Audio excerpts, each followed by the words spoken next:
Isaiah chapter 58 and verse 1.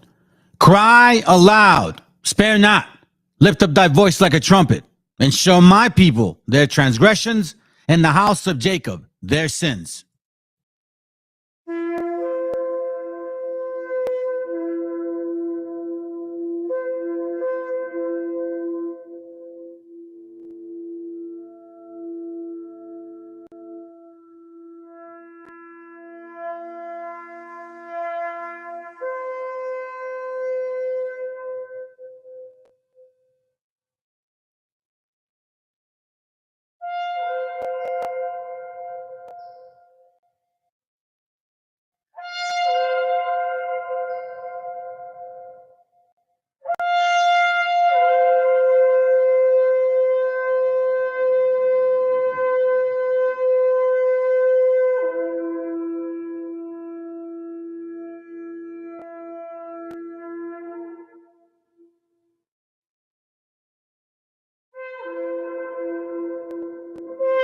Copyright disclaimer.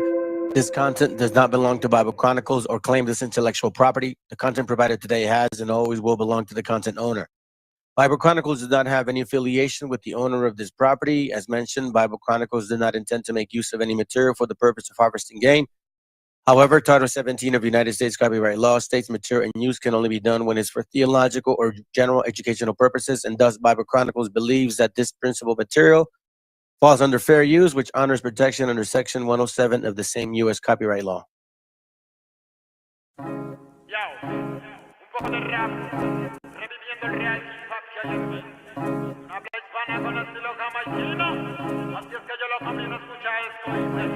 Hoy yo vengo a demostrarle, como quien dice, a comentarles, a mostrarles flow brutales. No, a cantarle, a rapearle, puantonarle de forma muy liricales. Mi lengua es un gatillo para partir la instrumental y así que dale. A repartirles, a partirles y a darle. A repartirle música son buenos oyentes y a partirle la madre de que a esos referentes pa' mi cantante ficticio. Rap desde mis 14, mi mayor beneficio. Rap como mi vicio, ese es mi mejor oficio. Gracias al movimiento, todo lo que por mí hizo me salvó de caer al precipicio, me volvió tremendo liso. Haciendo rap, haciendo reggae, soy un mago sin hechizos. Con permiso, si quieres también te improviso. Tanto potencial, yo no solo lo diviso, ahora me psicoanalizo. Así que atento, escuche un poco de lo que hay. Fusionando estilos, este es mi real style. Ay, boom, bye, bye. Todo alto calibre, pana demasiado nice. Así que atento, escuche un poco de lo que hay. Fusionando estilos, este es mi real style. Ay, boom, bye, bye. Flow de alto calibre, pana demasiado nice. Escucha lo que hay.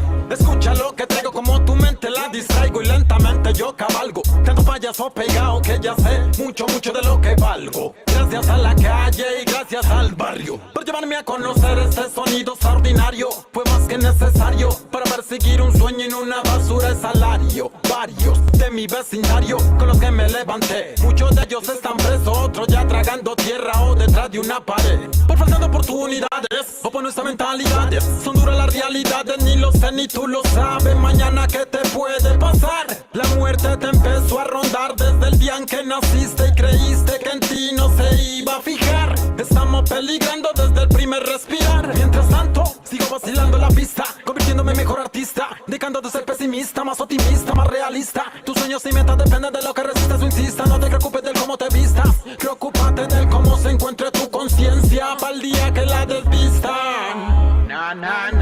No se escuchan nada. Loco como Rodman, líricas vuelan como gárgolas, pero pango es tu canto, no puedes papar. Así que atento, escuche un poco de lo que hay. Fusionando estilos, este es mi real style. Ay, boom, bye, bye. Todo alto calibre, pana demasiado nice. Así que atento, escuche un poco de lo que hay. Fusionando estilos, este es mi real style. Ay, boom, bye, bye. Todo alto calibre, pana demasiado nice.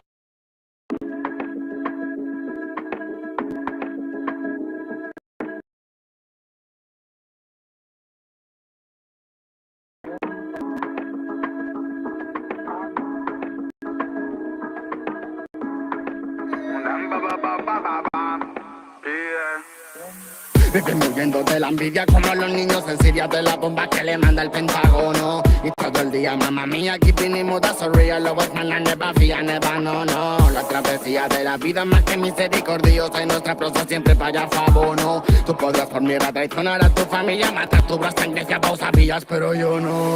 Familia, familia, es el que está a la mínimo. Familia, familia, comparte almas cristalinas. Familia, familia, Rastafarian familia. Familia, familia, Magna Boys son familia, ya no maniga. هوكالي شو من حالي وشو من حالي هاللي بالك ربي كبير وربي عالي واللي جاي يديني اليوم وباغي سالي ربي يغفر لي ولا دراري هوكالي شو من حالي شو من حالي هاللي بالك ربي كبير وربي عالي واللي جاي يديني اليوم وباغي سالي ربي يغفر لي ولا دراري un sueño donde no había amor se perdía el color de una flor se marchaba lentamente con el sol en el horizonte hacer algo para calmar mi dolor. Y es por eso que le pongo flow. Viviendo alto siempre. Burruco bimba. Y es que todo por la familia. Burruco bimba. Y es por eso vengo a bendecir. Burruco bimba.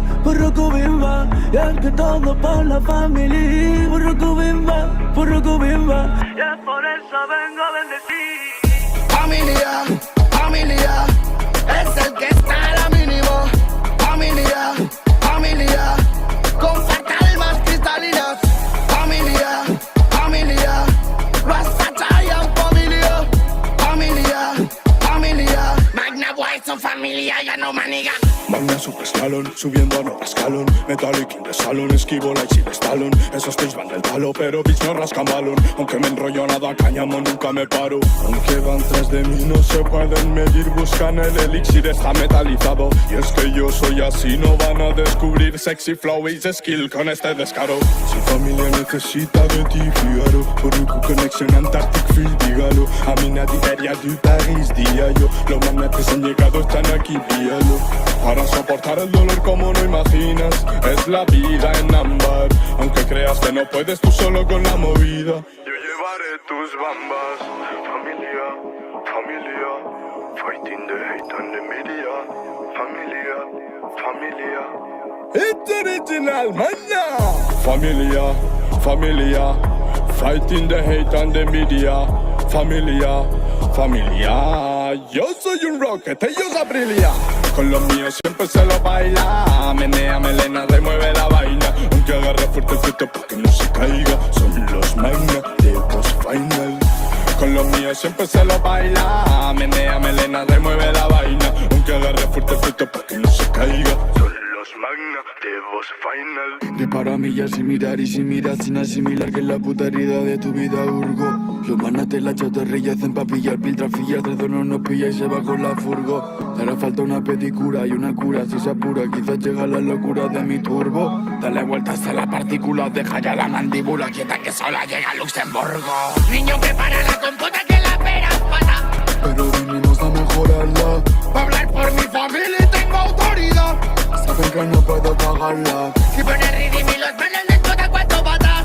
¿Quieres esa vaina para probarla? Todo aquel en el party tan desagata. Guata que el guatan alma. Vivimos huyendo de la envidia como los niños en Siria de la bomba que le manda el Pentágono. Y todo el día, mamá mía, keeping it mood, that's a real love, man, I never fear, never, no, no. La travesía de la vida más que misericordiosa y nuestra prosa siempre para favor, no. Tú podrás por miedo a traicionar a tu familia, matar tu brazo en Grecia, vos sabías, pero yo no. Familia, familia, es el que está a la mínimo. Familia, familia, comparte almas cristalinas. Familia, familia, Rastafarian familia. Familia, familia, Magna Boys son familia, ya no maniga. Bombo cry, sing it, cross the line on them. Warrior, Vengo con los míos, Magna Gate, while I fire them. Bombo cry, sing it, cross the line on them. warrior, Vengo con los manas y saqué, while I fire them. I couldn't stop, shut up on the microphone ballad. And the smoke the marijuana, psycho Buddha bombo clap. Bang in the street, fire fire burn it, fill it with. Rasta man over Illuminati play the kill. Stop, shut up, on the microphone, galat. When they smoke the marijuana, psycho Buddha, bombo clan. Bang, bang in the street, fire burn it, fill it with. Key cray, is a king, Magnus thing. Nobody, no kill them. In a crazy style. Charlie, no fire them. It's a Rasta ganja. Nobody, no kill them. It's a crazy style. Charlie, no fire cream. It's a Rasta ganja. Familiar, Rasta chai is familiar. Kick Ray is familiar. Familiar, pure nego is familiar, Sico, Key Magneto, familiar, esa gesta la mínima, familiar, compactar más cristaleras, familiar, Rasta y Zion, familiar, Magna Boy que te aplasta, nego. Viene a decirnos con mucha firmeza y gran convencimiento lo mismo que nos decía en el siglo XVIII el barón de Holbach, ¿no? Un filósofo francés de origen alemán. Si nos remontamos al comienzo, entonces hallaremos que la ignorancia y el temor crearon a los dioses. La fantasía, el entusiasmo o el engaño los adornaron o desfiguraron. La debilidad les rinde culto, la credulidad los conserva, la costumbre los respeta y la tiranía los apoya para que la ceguera de los hombres sirva a sus propios intereses.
I think.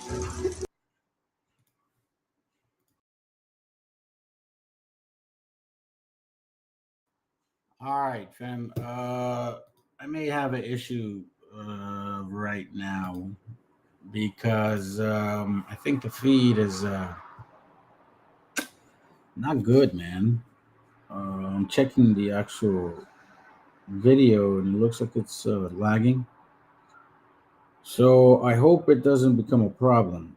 All right, I'm going to show you guys a video right now of so-called, well, I call him Captain Taserface. You know what I'm saying? I don't take these dudes serious, especially the guy that showed up here. He's over here with this little, I'm a giant slayer, motherfucker. And Israel did 400 years slavery, suffer curses, Deuteronomy. No, you guys don't fit the curses, bro. You guys don't fit the curses at all. Hey, let me ask you a question, real quick. Let me ask you a question, since you're so ballsy here and shit. When did the black people here in America, so-called African Americans, get smallpox? Because I can tell you're going by stupid academia of America. So when did you guys get smallpox here? Since you say you are the people of the Bible, Pressy, and you're a chick, acting all Billy Badass. I love waking motherfuckers up. Pressy, you got a female name, and why are you talking all gangster and shit? How you say you like waking motherfucker? Like what do you on, man? What do you on? What are you on? What are you like 20, 25 and 27 years old? Pressy, you still trying to figure yourself out? Pressy, do your bitch ass fit the curses? I can guarantee you we don't even need the curses to fit the Bible, without a doubt. That's all you guys run to. That's all you can do. Run to Deuteronomy, and you don't even fit those curses. You guys are whack. Y'all are whack. It's a sad case today, fam. Well, look, listen. I hope that the video doesn't stall, but if it does, forget it. You know what I mean? Just listen to the debate. We're gonna have a good time today. Apparently, some of these Christians debated Taserface, right? And I want to start at 25 minutes. We're gonna go probably about, I don't know, an hour or two, maybe. You know, talk about it depending on how the feed works, and then we could, you know, call it a. Hold on a second. I know what I'm gonna do. Give me a second here. I'm gonna do this. I'm also going to get off of that. All right. So, anyways, all right. So hopefully the feed's good. But anyways, let's start, man. This is why we did the session today called "No Excuses." No excuses. Okay. No excuses. So let's see. What do you say? I said the 10 tribes went into captivity. They all called Indians. Oh shit. Okay. Deciding if you're a hoe or not. Deciding if I'm a hoe. Yeah, you're a kid. You're a fucking kid. You're in your 20s, man. Probably 18 and shit. Probably, I don't know, 21, 22. And probably just somebody told you that you're a so-called Israelite and shit because you got woolly hair. You went to Revelation 1:14, right? Job 30:30. Is that what they did? Is that what they did? Wisdom of Solomon 1:5. Jeremiah 14:2. Genesis 2:7. Do you know who you talking to, Pressy? Do you even know how much I know about this book? You whole like captivity. See, this is how we know that. I'm glad I did the title the way it did. See, family, you throw out the cheese and the roaches come out. All you got to do is just present it. Look, this guy shows up. First of all, let's go back. Let's go back to the beginning, family. Let me just say this first of all. What's up, homie? V Ladder. I know I said I was gonna respond to you, bro, and I haven't, man. My bad. I will this week coming up. All right. Hey, what's up, Dan Bo? Watakuya. Scooby Boxing. Hey, what up, bro? What up? All right, so we see Pressy here. Red and blue equals royalty. Must become one stick. Gentile heathen repent. So this and that, right? Blah, blah, blah. Then he gets into his whole colorism shit. Then he goes into this whole colorism, right? Thou art my weapon of battle axe. But then now all of a sudden, because I said, bro, get that Negro shit out of here, right? Then he gets offended and the real shit comes out, bro. The real shit comes out. Look, he come over here like you a hoe. And we're all this so-called, you know, we mix and that's why people look lighter, bro. You got hate. You're just a hater. You're just a fucking hater. That's what you are, Pressy. You're a 20-something-year-old hater who thinks he knows the Bible, or she knows the Bible, or maybe you're a female, but you act tough, right? That's what it is. You see hoes in the future. You see what I'm saying? What are you talking about? Call me Prince for short fucking brain cells that you got. Let's go, family. Let's enjoy this shit. Add to that. Yeah, man. You know, I'm gonna be. I'm gonna try to be brief as I can. I ain't gonna lie to you. I try to prepare as best I can for these exchanges, and I had some things I wanted to say, but I just can't get past, you know, the opening statements by Tazariak and the brother here. Excuse me, I'm lapsing on your name right now. Hakai, forgive me. Here's what I think is interesting. You know, going back to Hakai talking about white supremacy, right? I want everybody in the audience to think about the response that Tazariak gave to the question. Where did he begin his historical analysis? He began with our enslavement, colonization, and oppression, right? Now, I don't know, I got a little bit of age on me, right? And what I can recall when I was coming up, for the most part, when we're taught about our history, typically that's where our whole history is framed around our predicament here in the Americas. Like as if we just sprouted up on the cotton fields as slaves, like there was nothing about us before then. Our whole history revolves around slavery. That is a white supremacist tunnel vision rendering of our history. I find it fascinating that out of his mouth at the outset, his understanding of our history in relation to Christianity is indeed shaped by a white supremacist framework, right? The fact of the matter is our history doesn't begin with the cotton fields. Our history with Christianity doesn't begin with the cotton fields. You can't get out of the first century, all right, without seeing evidence of African Christians. You can't. I'm saying we could, as a matter of fact, my brother Damon and Jerome, shout out to them. They talked about it the other day. I mean, we're talking about, for goodness sake, ancient Nubia. being a Christian nation from about the 15th century to about the 1300s or so. I mean, that's a Christian nation on the continent of Africa for about 1,000 years. Hey, listen. First of all, I do want to make a point here because this guy knows a little history, so I appreciate that shit. If you guys actually look up and Google this name called Saint Miltiades, right? Miltiads was one of the church's black popes. I repeat that. Was one of the church's black popes. He was born in Africa, but died in Rome in January 314. That's AD. Little is known of this guy, except that during his reign as a pope, the Emperor Constant decreed toleration for Christianity. The classical era of persecution came at the end, and the church had met with subtle traits. St. Augustine praised St. Miltiades as a man of moderation and peace, the feast day of December 10th. So here we know, historically speaking, that Negroes, Africans, North Africans, you know what I'm saying? Maybe some West Africans like the guys I see here today. You know what I mean? Maybe him, but North Africans for the most part, they were familiar with Christianity. Christianity's not new to black folks. Not these so-called African Americans that you see here showing up on this channel, thinking they're very brave, like they know the Bible. No. The people over here, they actually know their history. You know, and the sad part about this is that this guy does not understand. So what I'm going to do right now, I'm going to do you guys a big favor, so maybe he'll learn something. We're going to start off with a little page here, okay?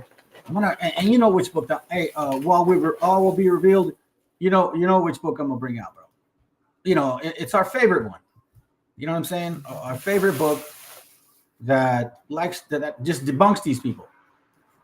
And hopefully maybe just maybe this guy may actually learn a thing or two today about something about this case here, because I don't think he understands his own history, you know, and I know that he's had like Ivan Sertimas and all these BHIs, all these pseudo historians. They claim to know a lot, and they don't know a damn thing.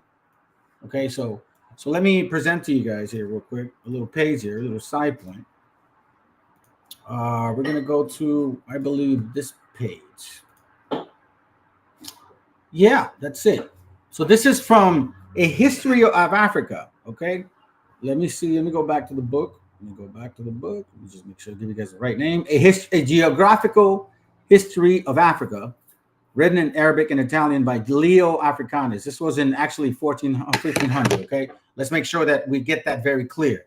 So this guy here says that supposedly, you know, they got a little history about Christianity here, or supposedly that they were Hebrews at some point.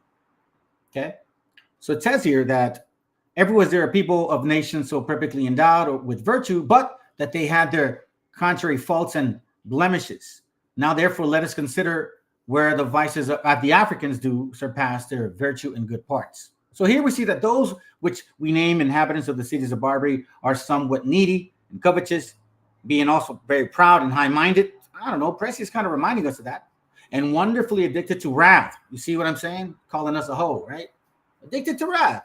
Insomuch that, according to the Proverbs, they will deeply engrave in marble in injury, be it never so small, and will no wise blot out of their remembrance, like dogs show big things. So now, why am I bringing this up, right? So I'm giving you a history of these people, right? So just so you can understand their mindset.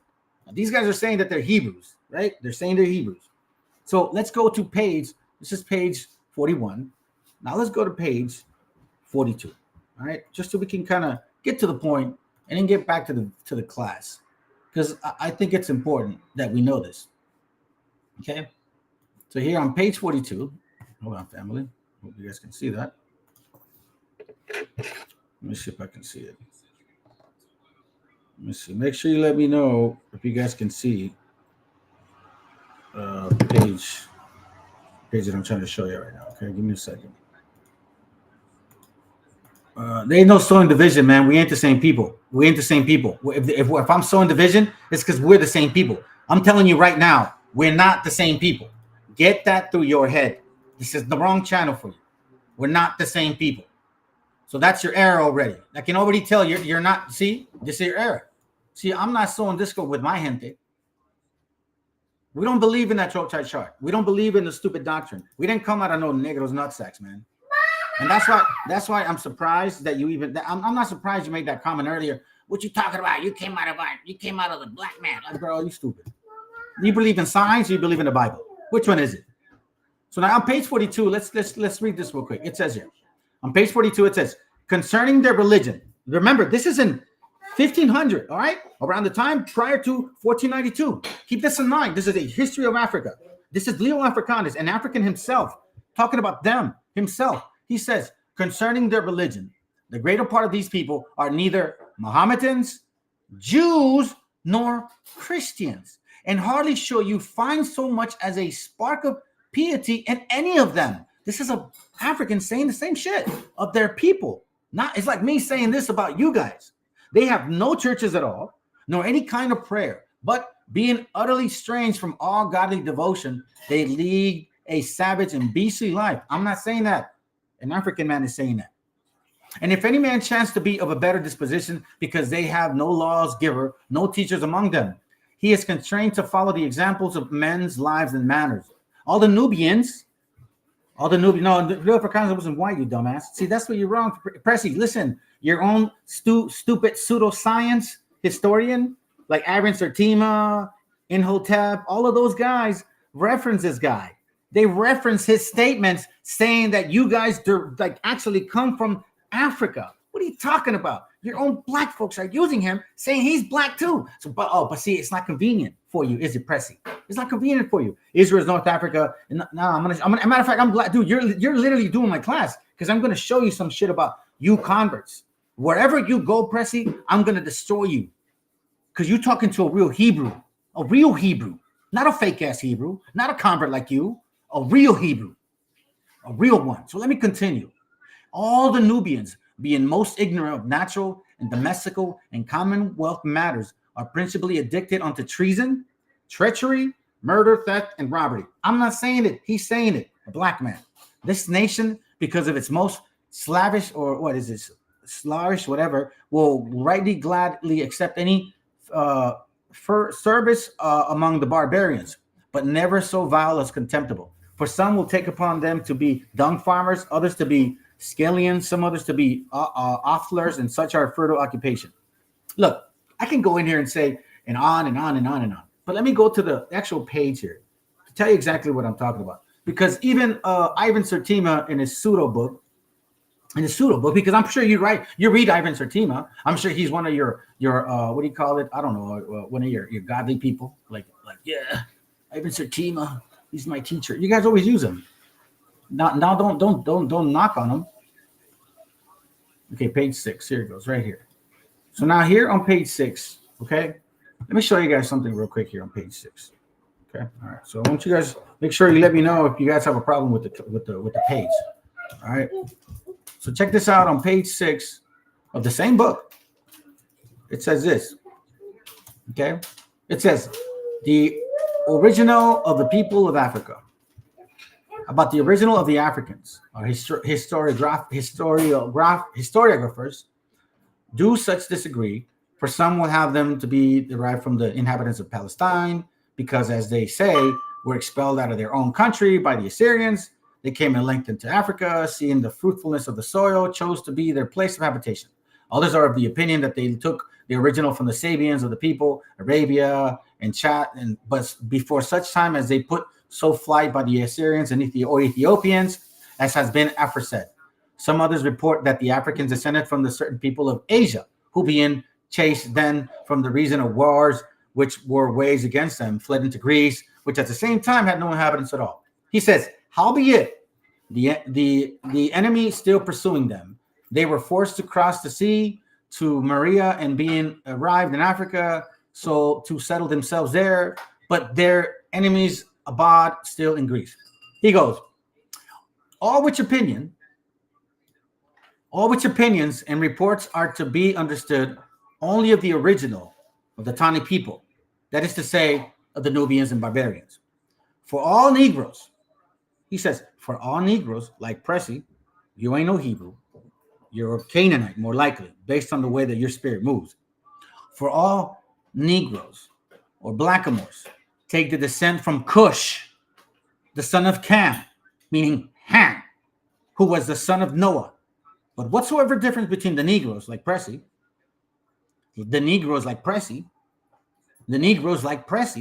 okay, and the Tawny Moors, certain it is that they all have one beginning. For the Negroes are descendants of the Philistines, and the Philistines of Misraim, the son of Cush. But the Tawny Moor fetched their pedigree from Sabians, which is evident that Sabah was begotten of Ramah, which is the eldest son of Cush. Now he says here, diverse other opinions there be of touching this matter, which because they seem not necessary, we have purposely omitted them. You know what they say? They say, yeah, other people have opinions of these things, but we know for a fact what we're talking about. So we don't even waste our time. Yeah, some people say that they came out of there and came out of here and came out of there. But I'm going to tell you something. This guy wasn't African himself. Let me see if I can find a page. Let me show you this. Give me a second. Let me see. Is it this one? Let's see. Is this page 43 where he talks about how he wants to make sure that you guys understand what he's saying? Let's see. I may say I have found venture among strangers now, which is peaceful, feel well, at least. Oh, hey. Give me a second. Is it this one? Maybe I'm going to have to grab the page here.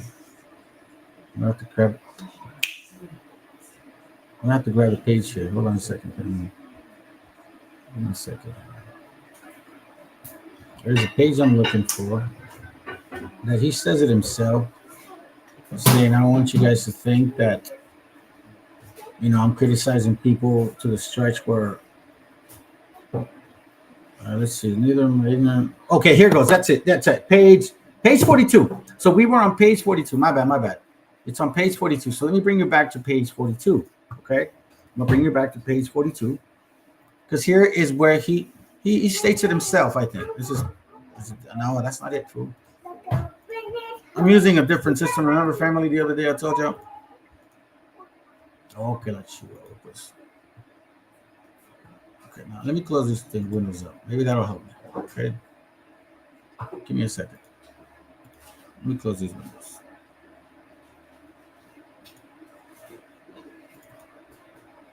Page 43. Page 40. Okay, this is it. All right, so now let me go to page 42 here. Bear with me. Okay, so now on page 42, this is what he states, okay? This is his statement. This is to clear up what he's talking about. So he's not being prejudiced against certain people.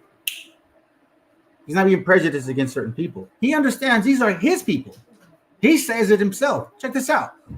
Neither am I ignorant how much my own credit is impeached when I myself write so homely of Africa, unto which country I stand indebted both birth. Let me speak again. Neither am I ignorant how much my own credit is impeached when I myself write so homely of Africa, unto which country I am indebted both by birth. Now, Pressy, you want to bring up this whole bullshit, supposedly you believe in the Bible crap. I just cut you because you said that he was a white man. He said it himself.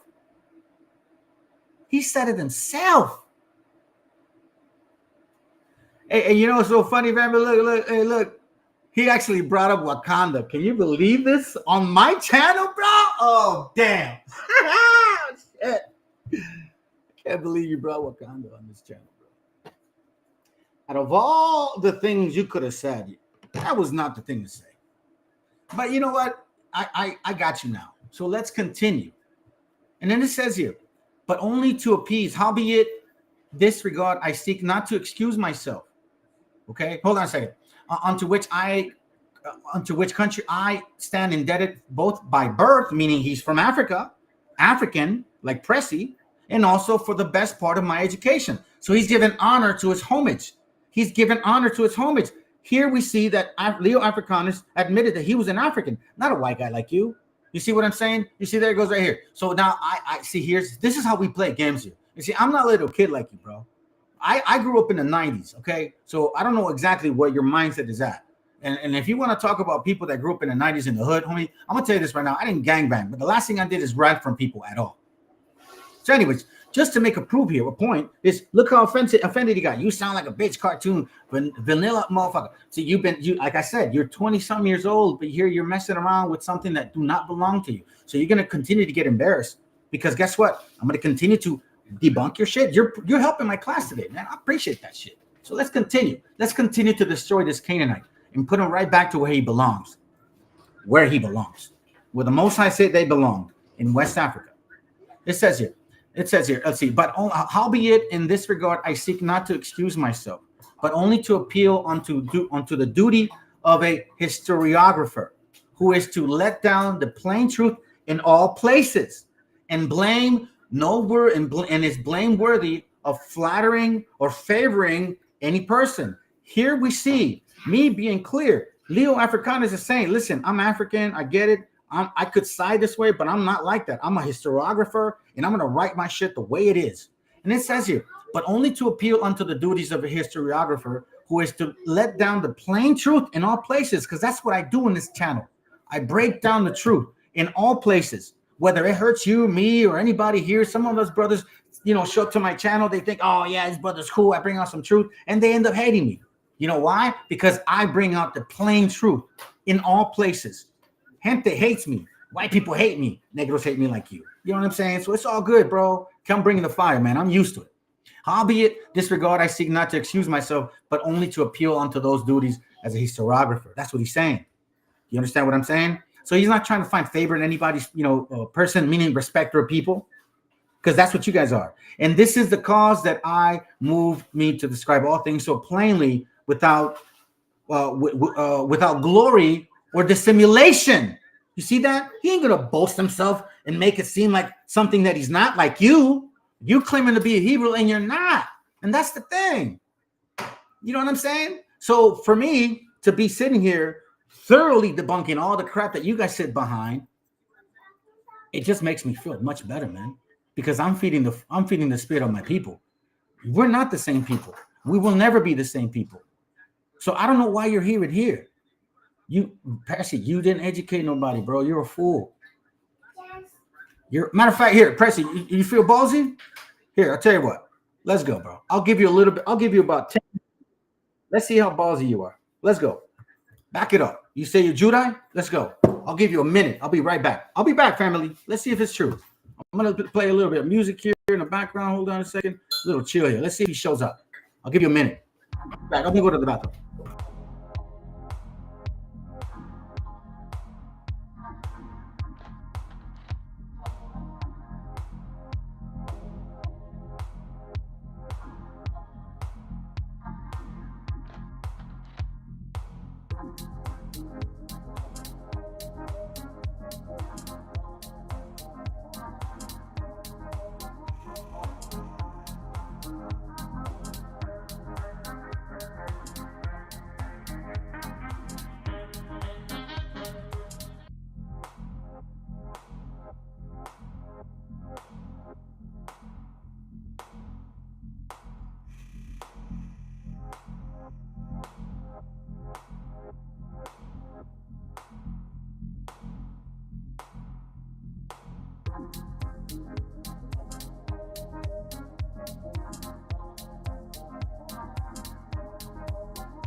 All right, fam. I'm back. So what happened? Did he show up? Come on, man. Come on, man. And I wish I had my buttons. Oh, you know what? I actually do, family. Hold on a second here.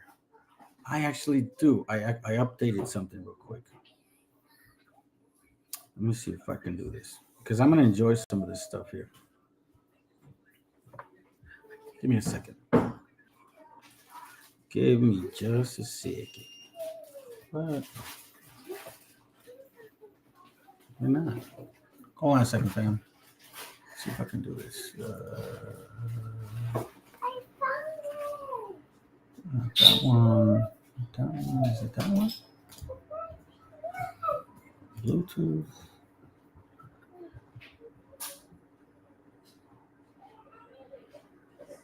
Give me a second. Let me see if I can connect my phone here. Because I do have.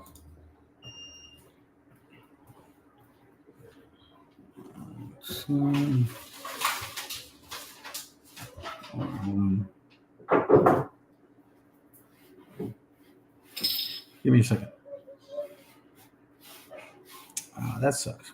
All right, I guess it doesn't work. Whatever. Anyways, all right, let me continue. He didn't show up, so it doesn't matter. Whatever, man. It's just the way it is, bro. It's just the way it is, bro. Every time I give you guys an opportunity, it's like, prove your cause. You say you're fucking Judah and shit. And apparently, all I see is pussycats. That's it. Anyways, let's continue. It says here, so in this, the cause that hath moved me to describe all things so plainly without glorying or dissimulation. Wherefore here I am to request the gentle reader friendly to accept of this my most true discourse, albeit not adorned with fine words and artificial eloquence, as of certain unknown strange matters, wherein how indifferent and sincere I have showed myself, it may in a few words appear by that which follow. It is reported of a lewd countryman. Damn. That's what he said. That's what he said. You know what I'm saying? I don't understand. Somebody explain that to me, please. So let's continue. So now we got a little history of so-called African Americans here in America having a relationship with Christianity prior than 16, so-called 19. Okay. Now we know here in this channel, because I share this very eloquently with you guys, that historically speaking, it was white and black folks that came as conquistadors. Now, they're not going to probably talk about that. I don't think so. But remember, there's a history behind this, and there's people that say these things. Now, this gentleman right here who's speaking, he's I appreciate what he was sharing, because he does give a historical, perspective on the relationship between Christianity and white and black folks well before 1500s. Which means the Bible don't apply to you. Check so far, number one. Before colonialism, we're talking about Ethiopia, being the first established Christian nation, which obviously was an African nation. We're talking about guys like Tertullian, who was an African theologian going back to the 2nd century. We're talking about legends like Saint Augustine, who we know was an African because his mother's name was Monica, which was a Berber name, which is an indigenous African tribe. Our history spans 2,000 years on the African continent, and all they have to talk about is what happened from like the 1600s or so. That's depressing. If that's your understanding of history, if you've imbibed a white supremacist leaning understanding of history, then no wonder you don't have an accurate view of Christianity. The fact of the matter is, I'm going to try to be brief. If you think about the major nations that enslaved our people, the English, Danish, French, Portuguese, and so forth, the oldest of those nations in terms of in any way looking like it is now would be the British, right? It's the oldest of those nations going back to about the 5th century. So now I want to bring now this point to attention to y'all, because again, we're gonna break this down separate from other points here. So here's from one of the books I've showed with you guys before, the 7 Myths. And in this page here, we see how the invisible warrior. Well, who is this invisible warrior? The Africans, so-called African Americans, or just people of African descent that are here in the indigenous lands of ours. Okay, Raza, or as we know as Aslan, the people that speak the Nahuatl language. Okay, who I've proven historically that I am part of this land. I am part of you guys, and we did migrate together. I didn't get here alone. My parents didn't get here alone. A group of us came here, guys. You know what I'm saying? So let's read this a little bit here. This is Juan Garrido, and by the way, let me remind you, a black conquistador in 1480. Mind you, it says born in West Africa and probably sold as a slave to Portuguese traders. Now, keep this in mind. He's a conquistador. He's not a slave. supposedly born or bought as a slave, but then he's a black conquistador. So they weren't slaves, fam. Indentured servitude, just like in the Bible, where you sign up to a contract. You sign up to a contract and you work that contract. Okay? So for the most part, it was like that. Now keep in mind that at this time, a lot of these Portuguese people were, I kid you not, they were enslaving white folks, selling them to the Arabs. Yes. Now watch this. I'll show you another page. Because in this channel, we prove all things. You guys want to go history? Not a problem. Now, this is, again, from the same Ivan Sertima dude that I told you guys about earlier, which this guy, I know for a fact, he probably, pushes all the time. Oh, Ivan Sertima, look what he says. Okay, well, let's find out what this guy says. Let's find out what he says. This is from The Golden Age of the Moors by Ivan Sertima, the pseudo scholar, okay? Keep in mind that these guys, they're not about 100% lying. They got about maybe 40% truth, fam. 40% truth. So you got to make sure you know and you confirm the truth with other books. You don't just, I like this, so it's truthful. No, you read it and you say, where else can I find that to confirm that? Okay, so this is how we do it. It says it, page 337, the golden age of the Moors. The same degree of intellect and learning was brought by the Moors conquerors of the Iberian Peninsula to Portugal. Like Spain, that country was to be culturally influenced by the Moors. Its association with Africa dates as far back as 4th and 5th century, when Africans arrived in Southern Europe. But it was in 711 AD that they marched in as conquerors under the command of Tariq to reinforce what has been earlier these Moors. Now, these Moors were black, Swarte, white, you know what I'm saying? It was a variety of color because they were also enslaving white folks. Remember that, keep in mind. They were enslaving white women. They were enslaving men. For the most part, they were making them eunuchs, but there was a few that they liked. So those got the chance to actually pass their seed over. Keep this in mind. This is the shit that happens. To reinforce what has been said earlier, these Moors, as earlier writers chronicled, were a black and dark people, some very black. That doesn't mean they're West Africans. They could be Arab dark, North African dark, right? Keep that in mind. Or even European dark. And I'm going to show you. Don't let that shit go by too far. Now, remember, this book was written in 1970, okay? So keep that in mind. Because the next book I'm going to show you was written in 1739 to confirm what this is talking about. After the invasion of 711 came other waves of Moors even darker. It was this occupation of Portugal. Remember that? Portugal. Because they're going to keep talking about Portugal. They're going to mention doctrine of discovery. But see, these people keep saying, that's right, I said that Portuguese were white. Okay. If you say so. Which accounts for the fact that even the noble families had absorbed blood of the Moors. From that time onward, racial mixing in Portugal since 711, remember family, as in Spain and elsewhere in Europe, which came under the influence of the Moors, took place in a large scale. Keep in mind, why would Europeans expel Europeans? They didn't expel Europeans, fam. They expelled people that they knew were not European, which means they were most likely what? Dark, Swati, not like British.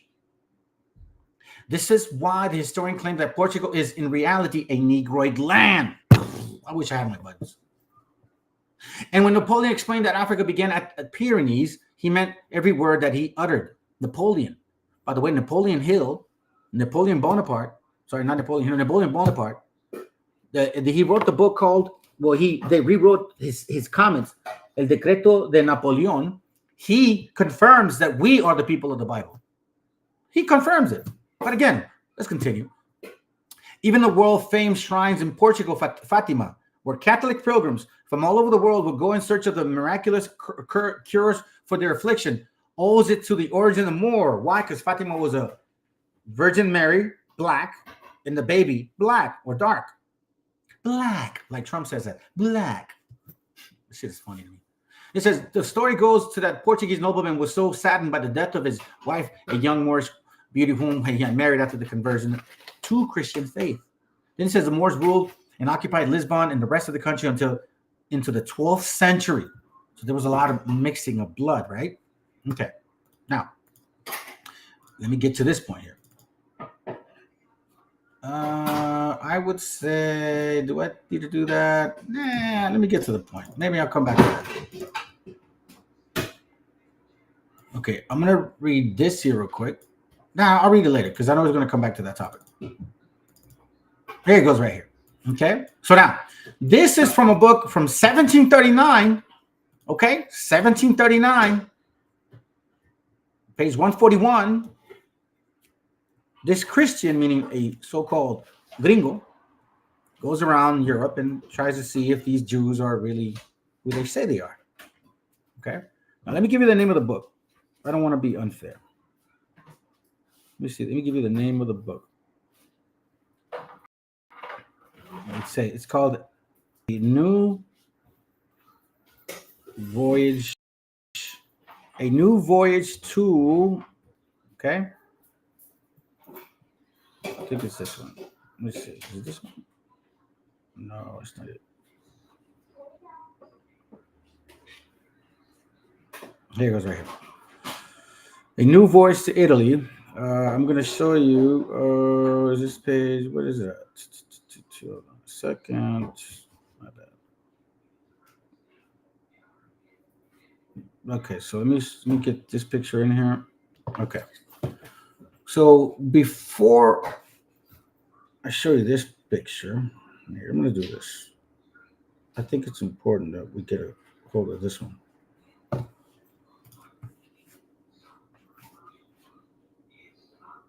Give me a second.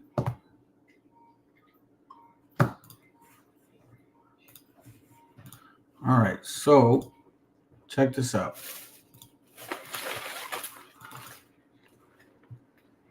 Remember I said that there was a mixture of people in that area, right? So that's what the reason I'm tackling this right now is because this is where BHI's, all these confusions begin, and they confuse you, okay? So they're going to say, we ruled Europe, they were Jews over there in Europe, and, they were black. Yeah, sure. So anyways, okay, so on page 139, if I just read this to you guys, like BHI does, then you could run with it and like, yeah, black people were Jews. Yeah, you believe me because that's what they do. That's what they do, right? So check this out. This is the interesting part. It says here, this also a vulgar error that the Jews are all black.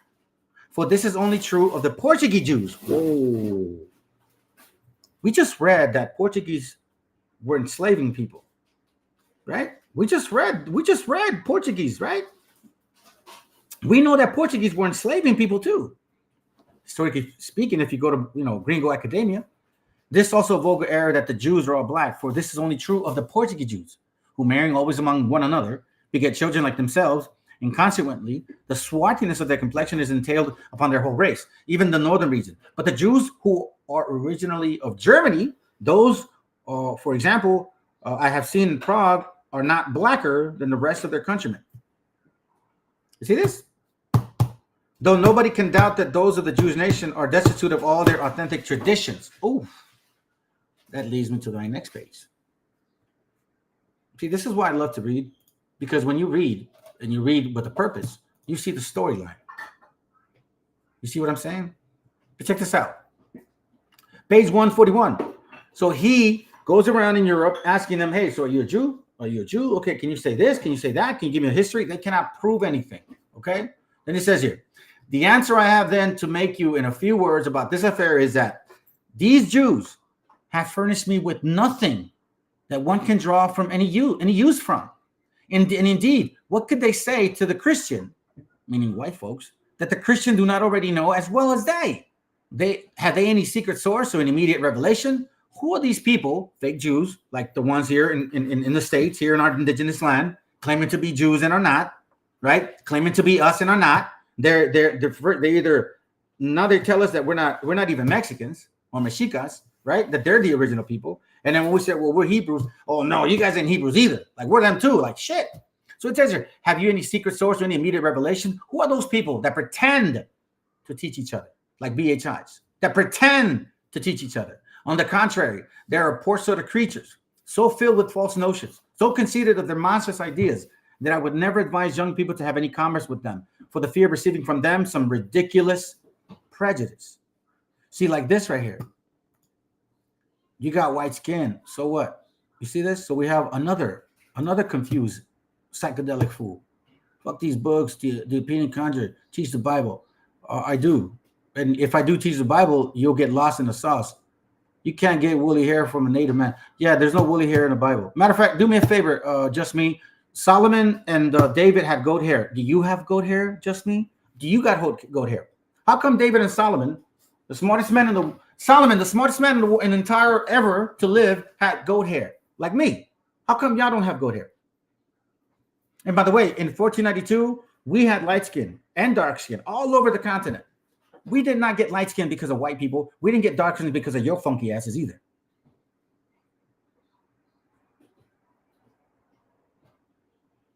I'm not blocking you. I do have monitors here. If they block you, don't block them, man. Let them talk. If he insults people, then you can block him. But if he's saying dumb shit like, something about white skin, whatever, he can't prove a damn thing, bro. So he says, fuck these other books. That's the opinion. Teach the Bible. For what? Just me? You want to hear about black verses? Do you want me to read Job 30:30? Revelation 1:14? Genesis 2:7? On the block onto the ground? Is that what it is you want me to teach? The white man did that shit. Yeah, look at Jesus. And when he returns, we're going to be black again. Is that what you want me to teach? Because that's what they teach in these BHI channels. And that shit is regurgitating and fucking boring. It's a waste of spirit and time. That's what it is. You're so angry of trying to convince people something that you're not. You're not even listening to the message here right now. I clearly am showing you this entire session here, a process of what we're looking at. But instead, what do you do? You're upset because we don't believe in your stupid doctrine. You see what I'm saying? Come on, brother. Stop it. Let's continue, family. Okay, hold on. Let me see if I finished anything up. Let me see if I left anything up. No, hold on a second. Let me not forget. Hold on a second here real quick. No, that's not the one. Let me see. Where are you at? Okay, here. So it says here, basically saying, like for example, in this page, it's reminding you guys, like those people, those camps that go out in the street and they tell white folks to kiss their boots. People to have any commerce with them for the fear of receiving from them some ridiculous prejudice. Who are these people teaching each other? You can't prove a damn thing. They can't even. In 1739, this Christian's going around saying, bro, you guys can't prove that you're Hebrews, bro. Why are you guys saying that you guys are? Look, so far so good. I've given you some historical facts regarding the relationship between black folks, white folks, and Christianity. It didn't happen in 1492. Supposedly Africans didn't know who they were, and the white man came out of nowhere, taught them Christianity. No. They were very familiar with it. And by the way, I'm going to remind you something. Remember, the Bible were scrolls, not pages and books of pictures. Keep this in mind. Let's go. Which means that Christianity was flourishing in Africa for 5 centuries before any of the nations that enslaved our people even existed. What are you talking about that Christianity is the white man's religion? That's ridiculous. As my man pointed out, BK, the fact of the matter is there is not one single core doctrine of Christianity that hinges on or somehow entails erasing our ethnic identity, to affirm that God exists, that God is a Trinity, that Jesus rose from the dead, Jesus is Lord, affirming, the scripture, Jesus returned. There's no doctrine from Christianity that entails erasing black people's history, or anybody else's history for that matter. Now, I will tell you this, and I'm gonna end out here. There is a worldview represented on this panel that is committed to or entails erasing black identity, and it's Hebrew Israelites worldview. Because when you think about it, if you believe that, first of all, only Israel can be saved, or if you take the version of, which I believe Cesarek has articulated before, that Israelites are like first-class citizens in the new kingdom and everybody else is going to be under that in some level of subjection. If that's what you believe, then first of all, you're out of step with with the gospel as detailed by the apostles. But as you guys, I hope y'all would be honest and speak to this. Y'all would, when y'all say black, y'all don't necessarily really mean black. What you mean is blacks of a Shemite ancestry. Because when it comes to Hamites, you guys are on record as making disparaging remarks about dark-complected people who are Hamites. When it comes to the identity that black people have built on this continent, coming from a people who were cobbled together from various different tribes and so on and so forth, even in the face of oppression, forging a new and powerful identity that helped us to transcend levels of oppression. Y'all sneer at that. That's not sufficient. That's not enough. We had to throw away all of what we built here in this country and in the Western world because that doesn't satisfy y'all. No, we got to be Israelites. I'm okay with being Adam Coleman, whose folks came from where they came from here in the Western world. Obviously, we're all taken from Africa and so forth. I don't. And you know what, man? I have more respect for someone that says that than like, for example, if I'm not a Hebrew, bro, I'm not a Hebrew. It's that simple. It's that simple. And I'm not saying everybody that's like raza is a Hebrew either. Again, quote unquote, in comillas, you know, because everybody can say the raza, but a lot of people ain't raza. You know, I'm gonna say this. I was born in Guadalajara, Jalisco. I got family there, very well rooted, documented. Okay, so it's not like I'm over here born in the U.S. claiming to be something I'm not. I know exactly what it's like to live among our gente. It's a total different experience. I never signed up and said, "Oh, I want to be a Hebrew because it sounds fun." No, man, you want to know what I wanted? I just wanted to repent. All I wanted was to repent. I wanted to change my life. That's it. I was tired of being an alcoholic. I was tired of living a shitty life. You know, money was not satisfying me, even though I had a good chance to make good money. Just wasn't it for me. And then in 2018 is when it all started. That's when it all started, in 2018. So if I would, like, I even said it when I first, and my wife is here, matter of fact. Yeah, I wish I could bring her on. I don't like doing that. But I remember when I first found out about these things in 2018, I remember, you know, I was doubting a little bit because I didn't know. You know, you had all these Negro onlys like, you guys are this and you guys are that. I'm like, bro, I know we're not that. And at that time, I really didn't know much about our own history. I didn't even like reading. So all of a sudden, I just started digging into it. And then I saw, you know what? I said it within myself. If I'm not a Hebrew, then I'm not a Hebrew. But I'm going to try to do my best to keep these commandments because they feel good. They seem to be the right thing to do. That's how I took it. I don't have a problem with that. I'm okay with who I am. I don't have to subject myself or internalize white supremacist rendition of identity and then cast off my blackness just so I can take on, you know, being an Israelite. For anybody out here who actually is an Israelite, God bless you. I have no problem with that. You still need to get saved in Jesus' name. At the end of the day, that's what it comes down to. And he's got a point. Now, again, we don't agree with the same so-called Jesus concept or doctrine, so-called, because in this channel, we debunk Christianity all day, every day. You know what I'm saying? And we go deep into history. I'll go all the way back to Abraham. All the way. Take you all the way back to Abraham, the Ur of Chaldees, the history behind Abraham. Because I come from that bloodline. But I appreciate what he says. Hey, man, if we're Hebrew Israelites, correct, man, I'll praise to you, bro. We all have to repent. That's for sure. But there are categories. Let's just put it that way. Let's continue. But if there's anybody that has a problem with blackness on this panel, it's Tazariot and my brother over here. You know what I'm saying? It's that simple. Unless you guys have let go of that insidious doctrine of ranking people and valuing people less than on a basis of whether or not they're an Israelite. So I'll camp out there. Tazariot, how do you respond to that, Captain? About that? Specifically about the ranking of individuals based on their status with the Israelites. I'll touch on that. Before I respond, can you just repeat the initial question that you asked, please? Yes, I can. Is Christianity used to erase the identity of black people? Thank you. Listening is an art. And you're going to hear me say listening is an art a lot because these two gentlemen do not listen. This man just broke down ITY. I almost thought this cat was a Muslim. You know, when Muslims say tell our vision because they tell a lie with the vision, instead of answering the question directly. Yes, I brought up slavery. Yes, I didn't bring up just slavery. I brought up the doctrine of discovery because what was important about the doctrine of discovery was that when the Roman Catholic Church spread their Christianity, which is what black people received, black people did not receive first century Christianity.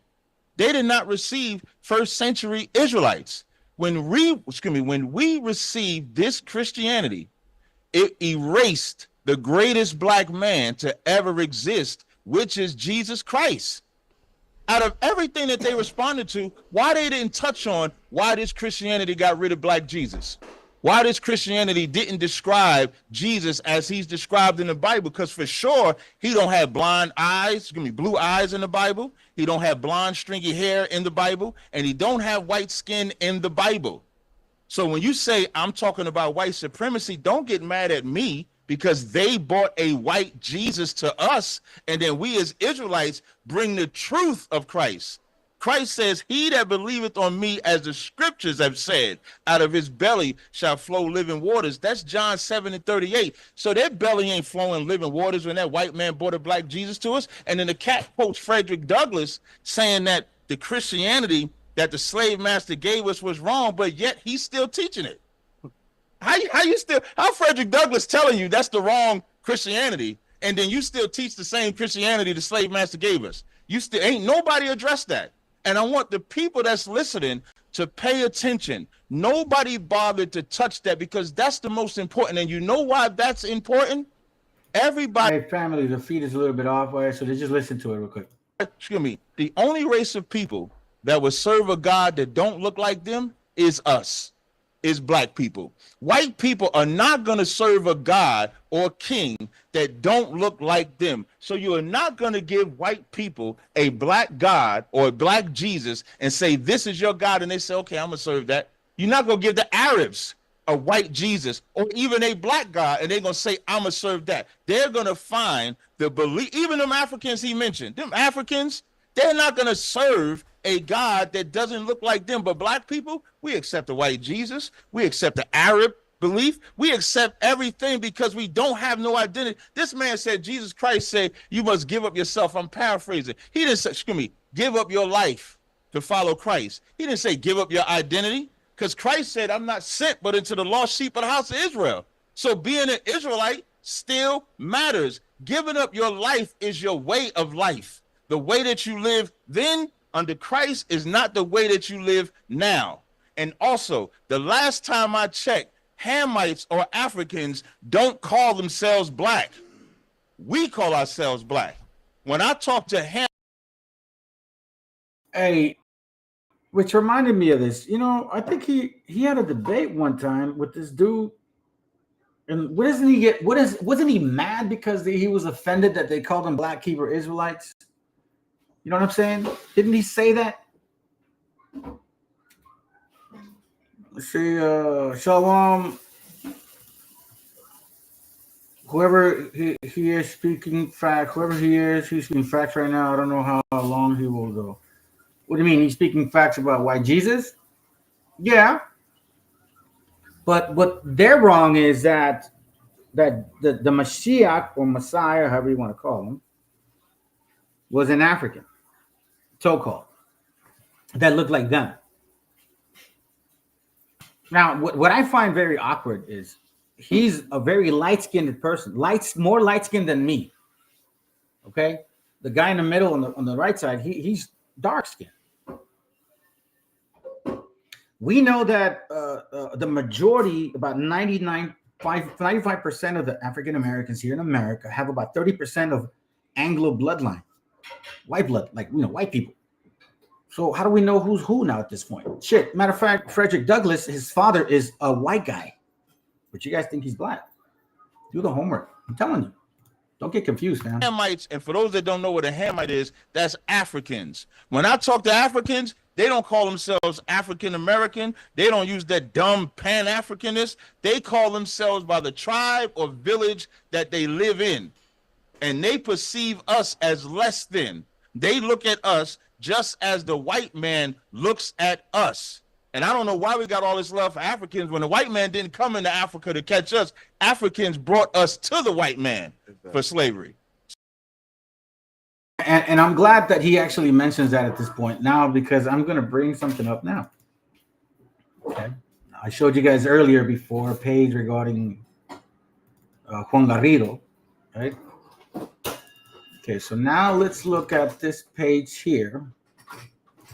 This is from, oh man, I can't believe it. The African History. What's his name? Louis Gates wrote this book. Okay. He wrote this book, and again, I cannot recall right now, family, my bad. I'm just kind of going on the fly here real quick. You know what I mean? I was going to do a different class, but I have actually a lot of work to do on that class because it's going to go real historical. And I've done some classes on this subject, so I want to kind of piece those together and in this rest so we could be a completely bigger, like what is it called? You say panoramic view of this history. Okay, so now this is from his book, from Henry Louis Gates, and he says, if not all of the first explorers and conquerors of New Spain were European, it is equally important and surprising to many of us to note that not all the first Africans, because he's saying that they're not Africans, but that the people here like him who came with the original ones are, okay, so who's African? Anyways, let me continue. To note that not all of the first Africans who assisted the Spanish and Portuguese came as slaves. Now remember, we know now, Portuguese were historically what? Swarthy, dark, right? An untold number of free people of African descent, black conquistadors, black negro conquistadores, born in Africa or in the Iberian Peninsula, also accompanied Spanish conquistadors such as Hernán Cortés and Ponce de León, two of the famed explorers of the vast region that would become modern Mexico and the western southern regions of the United States. And as we might expect, their exploits were just as heroic and just as problematic as those of their fellow conquistadors. Now, we know, we have books here that they said they came and conquered with swords, knives, dogs. They hung our people. They burned our people. They raped our women. They raped our children.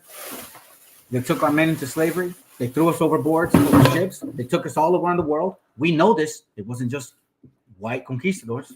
But far from Africans came and said, their exploits were just as heroic and just as problematic as those of their fellow conquistadors. But far more Africans came with Spanish and Portuguese as slaves, servants with varying degrees of freedom, attendants, and armed adventurers. While the number of African explorers is impossible to determine, they participated in some way, shape, or form, that's my statement, to determine they participated in some way in virtually all of the Spanish expeditions in the New World in the 16th century. These black conquistadors, so this whole notion about white conquistadors, family, that the gringo came and did this shit, no, they worked together. Look at a football team. Look at the NFL. Look at them. They worked together. These black conquistadors set an example for subsequent racial relations throughout the entire Spanish colonial experience, living their daily lives with degrees of complexity that rarely would be achieved by any black man or by black men and women in the early English settlements in the Caribbean or in North America. Indeed, wherever Spain set its flag of conquest in the Americas, Africans helped hold the pendant.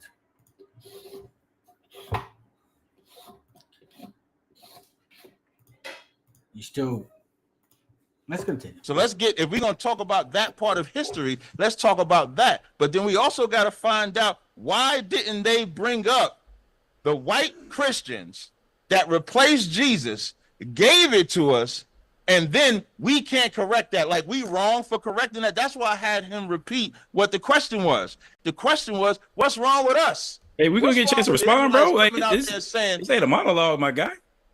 Go ahead, Adam. Go ahead. Listen. Can I answer your question? It's an open forum. So if you got something to say, Adam, part of the battle I love. Can I answer your question? Let this sizzle in your spirit. You spoke for about 10 or 15. We sat on this stage. I didn't ask me for 10 minutes. Come on, bro. Hey, shut up. If you asking the question, whoa, hold on, guys. Hold tight, Captain. Cap. Like, whoa, hold on a second. Ain't none of that here talking shit.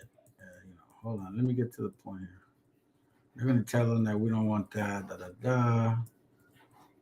Okay, here it goes. All right, let's go. These brothers did not touch the most important statement that myself and Akkad said. If Christianity is about truth, why did they change the greatest man written in the Bible? All right, let's see. Yekawab. I don't know how you say your name. Are all people renamed African the same bloodline? What do you mean renamed? You mean named African the same bloodline?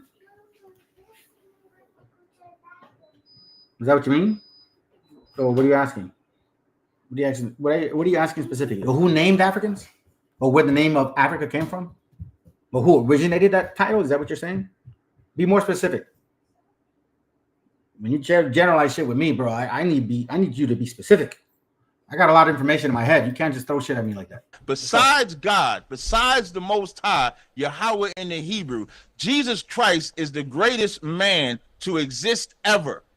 And if we love Jesus Christ, Yahweh Shah Mashiach, why would we change his image? So when we close our eyes and say, now I lay me down to sleep, are y'all visioning a black man, or are y'all visualizing that white man that was beat into us? You see that, family? You see what just occurred right there? This guy said, when you guys pray, do you visualize a black Jesus or do you visualize a white Jesus? The Bible said no images. The Bible literally was instructive in saying, do not imagine me in any image. Now, are we talking about the Meshiach? Okay, in some sense. But at the same time, you couldn't even see his image. John said it himself in Revelation. Now, I want to remind you guys something. Oh, that's right. I have my Geneva Bible here. Matter of fact, let me use my other one because it'll take a while for me to get to it. Let me go to this real quick. Let's remind ourselves, because I think a lot of times people forget. Okay. It says here that in 1 Maccabees 3:48, it says, and they laid open the book of the law, wherein the heathen had sought to paint the likeness of their images.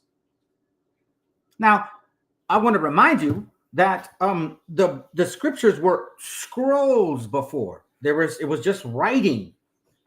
The scriptures are very clear. Do not make any image of me whatsoever, any image of anything. Or not of me, not of the Messiah, not of nobody. If the Most High says don't make an image of me, why would he want you to make an image of his son? Exodus 3:20, thou shalt have no other gods before me. Thou shalt not make unto thee any graven image, in any likeness of the thing that is in the heaven above, or in the earth beneath, or in the waters under the earth. And it says, thou shalt not bow down thyself to them. This guy says, when you pray to the Messiah, not to the Most High, what do you imagine? What the fuck are you talking about, Captain Taserface? So now you're praying to the Messiah, not to the Most High? You see, now we're going somewhere, family. You see this? I kept saying it while I was actually in my stupid moments in these camps. For a moment, I was like, you know what? I'm teaching my children to have this image of a certain God in his mind. Didn't the Bible say get rid of the image concept? He's above everything.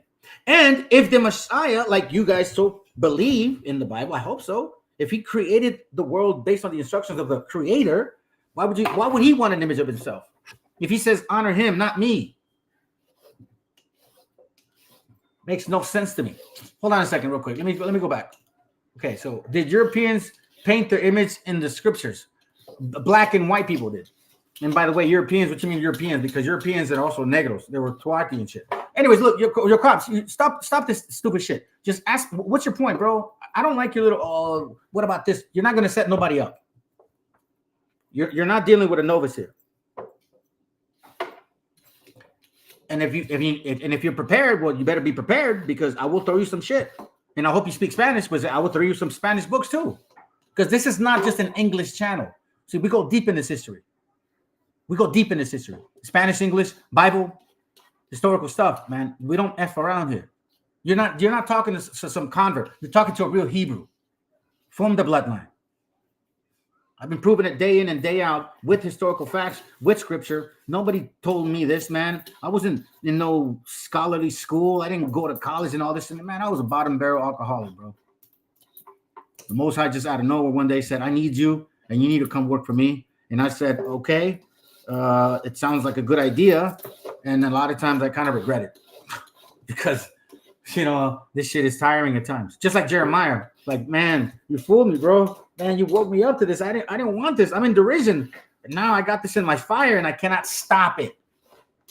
Nobody's arguing with you, man. I just don't understand what you're. Okay, you gave me 3 questions, and you have not said anything else. Who named the continent of Africa? Did Europeans paint their image? So why did the Greeks do it? You see what I'm saying? 3 questions and no substance. I'm gonna tell you something about me. I pick up patterns real quick with the way people communicate. So I can already tell real quick how you're gonna communicate with me. You're gonna probably answer a question with a question. Let's go. You're visualizing that white man. So the most important thing when you ask what is wrong when black people teach about being an Israelite or teach about being in the book is because by the time we got this book in America, Jesus Christ was changed to a whole different race, to a white race and not a black race. And neither one of them addressed why their Christians did that. I yield. And I would like to go also ahead. add, I would like to also add in that I want to address something that the brother said that we hone our old doctrine on, what white people did to us, what I'm saying? We start there when, first of all, that wasn't the question. Okay, I'm gonna forward it because this guy really didn't say nothing important, to be honest with you. Let's get to the nitty-gritty. Okay, here we go. Let's go. And so forth. That was his starting point as to why he based their whole. But he did. Okay, so first of all, I do want to, go back to something that Cesario I'll be right said. back, fam. It's not my intention to offend, so I'll try to make sure I don't interrupt in the future. But he did emphasize the importance of listening, and concerning Hakai over here, I think that he may not be adhering to that because he claimed that I said that they based their whole doctrine on white supremacy and what they did, slavery, so on and so forth. That's not what I said. What I said was as Tazariak was giving his reasons as to why he thinks Christianity is white man's religion, his starting point was to talk about our history in regard to slavery and colonialism and so on and so forth. That was his starting point. And what I'm saying is any view of our history where you frame it around those aspects of our history, I think that it is a white supremacist rendering of history because there's so much more to our people than just starting on the cotton fields. So that's what I actually said. The other piece is too, just to be, and I'm trying to be respectful here. I really am. But if we're making claims and we're being clear in our claims, it's not our responsibility, to help you to understand where we're coming from other than to be clear, right? So just because you didn't pick up on our response to the question doesn't mean that we actually didn't answer the question. And I would invite anybody who's watching this playback to go back to what it was that BK shared, and they'll see, where it is I'm getting at. Here's where I'm going with this. We answered the question by making the distinction of what Christianity is, okay? I'm not trying to be funny, but there's levels to this. So really what we're talking about is what's called the law of identity. It's one of the basic laws of logic, okay? The law of identity is that everything is identical to itself. So let's just use a quick analogy. If Adam Coleman says that his wife is 5'4" and 5'7" and black and got with long dreads, and then you see me at the movies with some blonde hair, blue eyed chick, then that means that Adam Coleman's at the movies with somebody that's not his wife. Why? Because we know that in order for that to be my wife, it needs to be how I described it. What I'm saying is you guys are doing the same thing with Christianity. Okay. We're saying that Christianity, and I'm not going to speak over BK, but we define what Christianity is. Again, those essential doctrines: God exists, Jesus rose from the grave, Trinity, Jesus returns, things like that. That's what Christianity is. Okay. What you guys are talking about was not Christianity. The enslavement of our people, the whitewashing of the whitewashing of Jesus, using colonialism, all of those things, that's not Christianity. Anytime you add something to Christianity, you no longer have Christianity. Now, family, damn well that shit is a lie because that was Christianity. Swati and white supremacy, I guess you could say it. You know what I mean? Just supremacy, European supremacy. I'll put it like that. Gringo supremacy. That was the mindset that they came with. And now they're dealing within their own soup of bullshit, confusion and distraction. And they're arguing about who, what, and where. This was definitely a supremacist type of doctrine. But it wasn't supposedly 100% white folks. It was people like you guys that were helping them too. You know what I'm saying? It's literally like supremacy, man. We call it white supremacy, call it black supremacy, call it Swati supremacy, call it Khazar's Jewish Sephardic supremacy. Matter of fact, Moorish supremacy, white supremacy, Moorish supremacy, so-called Jewish supremacy. That's what occurred in the Americas after 1492, after the fall of Granada. That's when it all occurred. They were expelled from a nation, from an area that they don't belong in. If you guys read the book called The Jews and the Moors of British Columbia, you'll find out that they both work together. Finances stole things, bro. The whole entire time.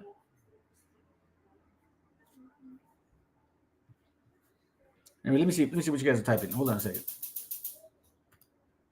Let me go back here. Hold on, let me go back. Oh, what up? Jeremias, buenos dias. What up, brother? Oh, shit, you here, bro. I didn't see you, bro. Let me go back here. Let me see what I skipped. Okay, I saw you. Bring it out, bro. Yes, sir. Neat. Jeremias. I'm not gonna argue with you. You don't make no points. There's nothing to argue. Right? There's nothing to argue about. Let's see. It's impossible to argue with facts. Let's celebrate on not drinking. Let's have a drink. That's funny. Let's see. Christianity is white supremacy. Like I said, I would say supremacy in its nature, European, because it was a mixture of people. You know what I'm saying? This is your question for you. Questions are not making any sense. What particular question is he trying to ask? Right. That's what I was like, bro. That's 3 questions already in a row, and you're not making any sense. And then I'll stop here for a second. Let's see. One West BHIs had their run. They brought some good points and some good verses, but they're done. Yeah, that's it. They're done. You did your part. It's like the scriptures that says, like, with the ravens feed you. Matter of fact, look, I'll show you guys. Let me give you some meat real quick. I'll show you guys. Watch this. I haven't gone to the scripture in a while.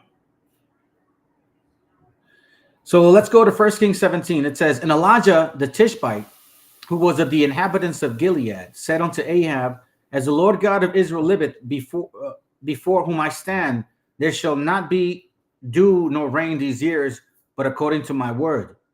So he's talking about a famine. So then it says, and the word of the Lord came unto him, saying, since there's a famine, talking to Elijah, get thee hence and turn thee eastward, and hide thyself by the brook Cherith, that is before Jordan. Now the brook means like a little river. There's water, right? And it shall be that thou shalt drink of the brook, because in life you need a home, clothing, food, and water, right? It says, and it shall be that thou shalt drink of the brook. So he's got water to for thirst. And I have commanded the ravens to feed you there. Now, ravens are unclean birds. We don't eat ravens. Why would the Most High send an unclean animal to feed us? So he went and did according to the word of the Lord, for he went and dwelt by the brook Cherith and there before Jordan. And the ravens, unclean animals, brought him bread and flesh in the morning, and bread and flesh in the evening. And he drank of the brook. So he had water and food to nourish him. Water, because there was a famine where he was leaving, and at the same time, food that unclean animals would bring it to him. And it came to pass after a while that the brook dried up, because there had been no rain in the land. So here we now see. So let me give you what exactly it's saying. Sometimes other people, other nations, unclean individuals will bring the truth to you.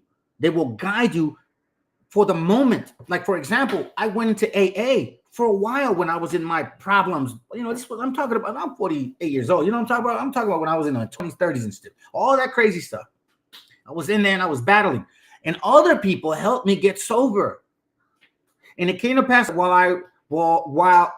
a while that the brook dried up. So I also walked in certain camps, learned these things, but the brook dried up because there had been no rain in the land, meaning it was time to move. To what?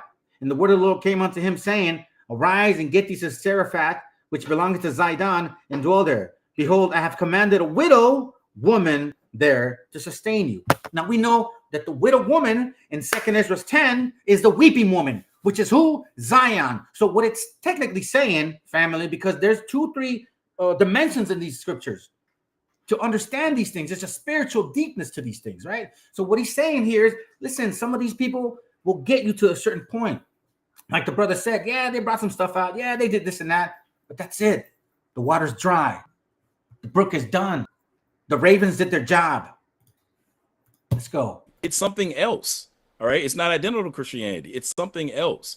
So what I'm saying is, if you add in white supremacy, then already you don't have Christianity anymore. You have some sort of heinous monstrosity caricature that is not rightly identified as Christianity. So to bluntly answer the question, is Christianity, has it been used to erase Black identity? The answer is no.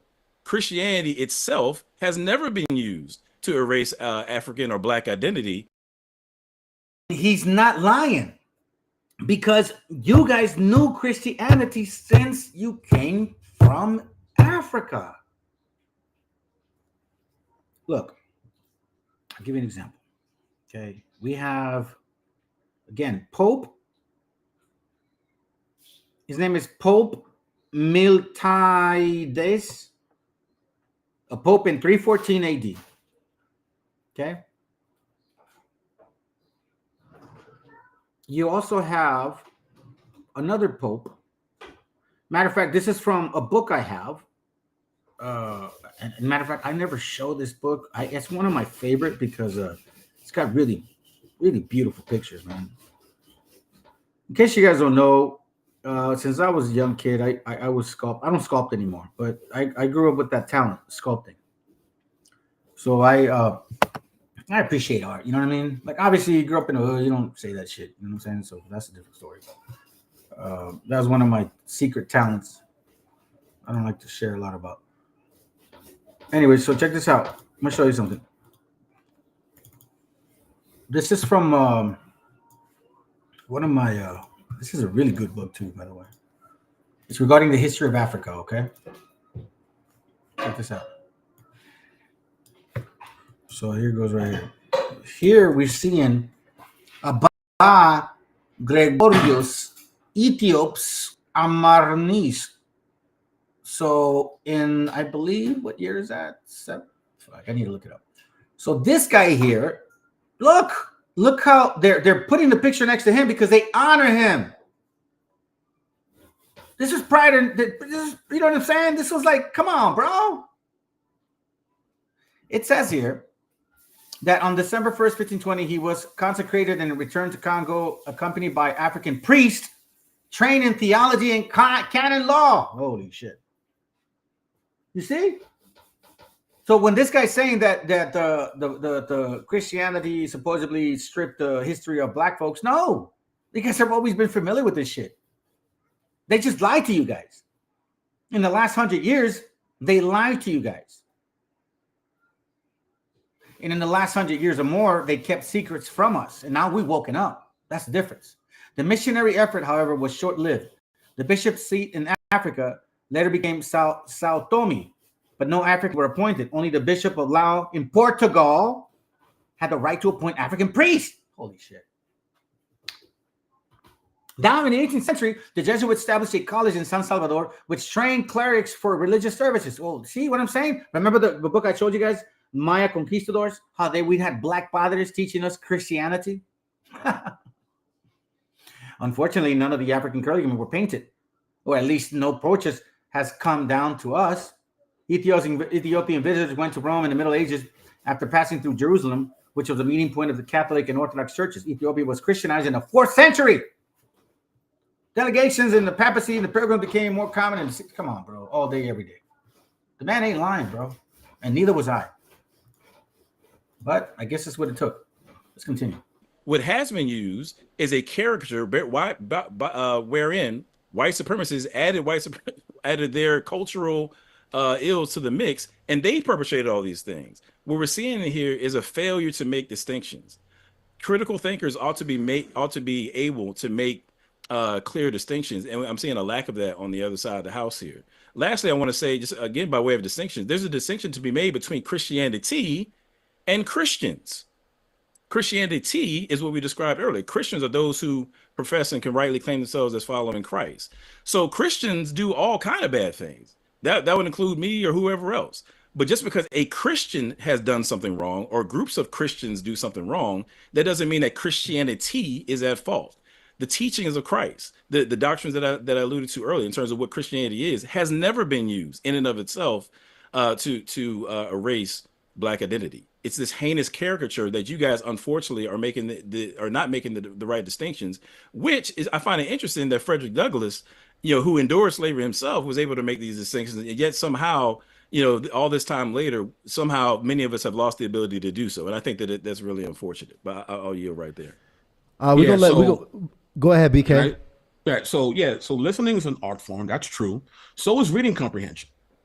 That's why I started with defining the term, so that nobody can be misconstrued about what we are talking about, so we don't talk past each other. So that's the reason why I started with that term. 2, Cesario, you've been dealing with urban apologists for a minute. None of us think this dude is white. So that's cap, off rip. None of us. Even your boy Vocab don't think he's white. You know what I mean? So that's so just put that. You don't like Black Hebrew Israelites, that term? We don't like you saying that we follow white Jesus. So how about we put that aside, right? We could do that, right? And then you said that Frederick Douglass, he saw the distinction, but still followed the religion of his oppressors. I would love for you to cite a source that shows that for us. And that's it. So actually, I want to jump in here because it's interesting that you actually made that distinction, Adam. That's an incredible distinction between Christianity and what a Christian is. I was actually just talking to my little brother the other day about this conversation, and he literally, that's what we talked about, because most people, we don't really understand, many of us, even what many of these organizations were really designed, how they were designed or intended to operate. Very all right, I don't need to hear all that. Let me get fundamental. Actually respond. It's Christianity of white people. I didn't say Frederick Douglass followed this Christianity of white people. I said Frederick Douglass said that we shouldn't be following what the white man gave us for Christianity. Fam, sorry for pausing. My apologies, man. The feed is really bad. Internet's kind of iffy. I'm gonna do my best to, I guess, I don't know, fix it. I don't know what else I can do, man. Shit, it's like 1,000 megabits per second for downloading. So I don't know why it's running this way. I've taken everything outside of its like where the RAM may use it. Maybe I need a new video card. Maybe I need to upgrade it. I don't know. But anyways, we'll deal with it. Just be patient, family. Just let's listen to the message, right? We don't need to see the whole flow of their speaking, man. Just listen to the words and let's talk stuff. This is important. But we do.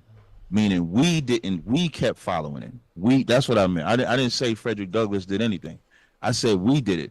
For all that reading that he did, Christians, Black Christians, and here's the other thing too, when you talk about, he tried to use the Black Hebrew Israelite connection with apologetics.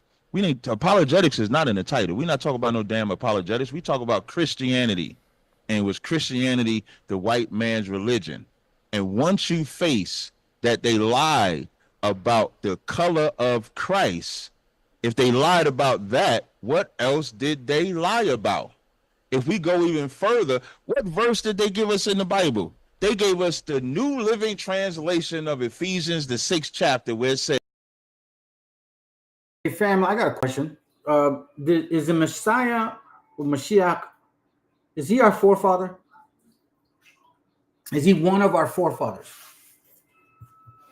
Abraham, Isaac, and Jacob is one of our forefathers. So is the Messiah our forefather? David, Solomon, you know what I'm saying? So is the Messiah our forefather? Now, in case you guys don't know this, the scriptures tell you clearly what to do if you want to find out who you are according to the Bible. I know a lot of you guys get surprised by that shit.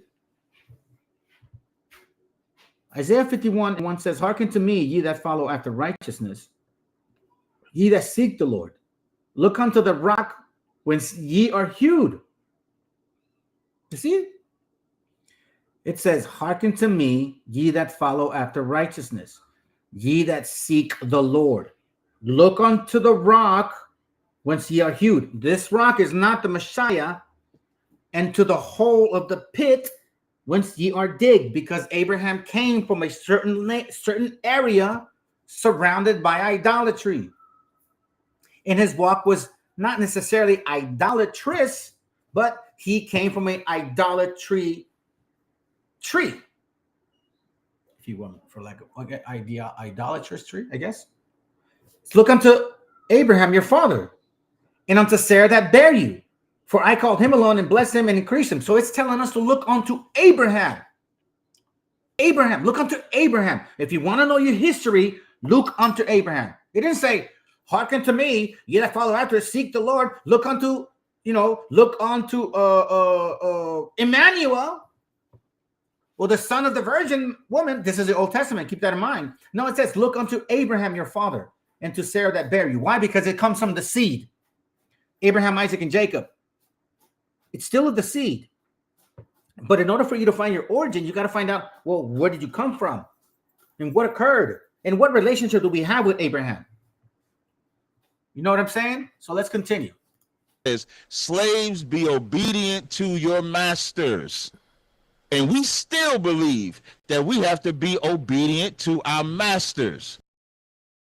Again, I've asked BHIs left and right, Black Hebrew Israelites, I've asked them all the time, as well as Christians, how come you guys never talk about Abraham? How come you never give us some history about Abraham? Both of you guys are afraid to talk about Abraham, either because you don't know it or because it takes them away from Africa.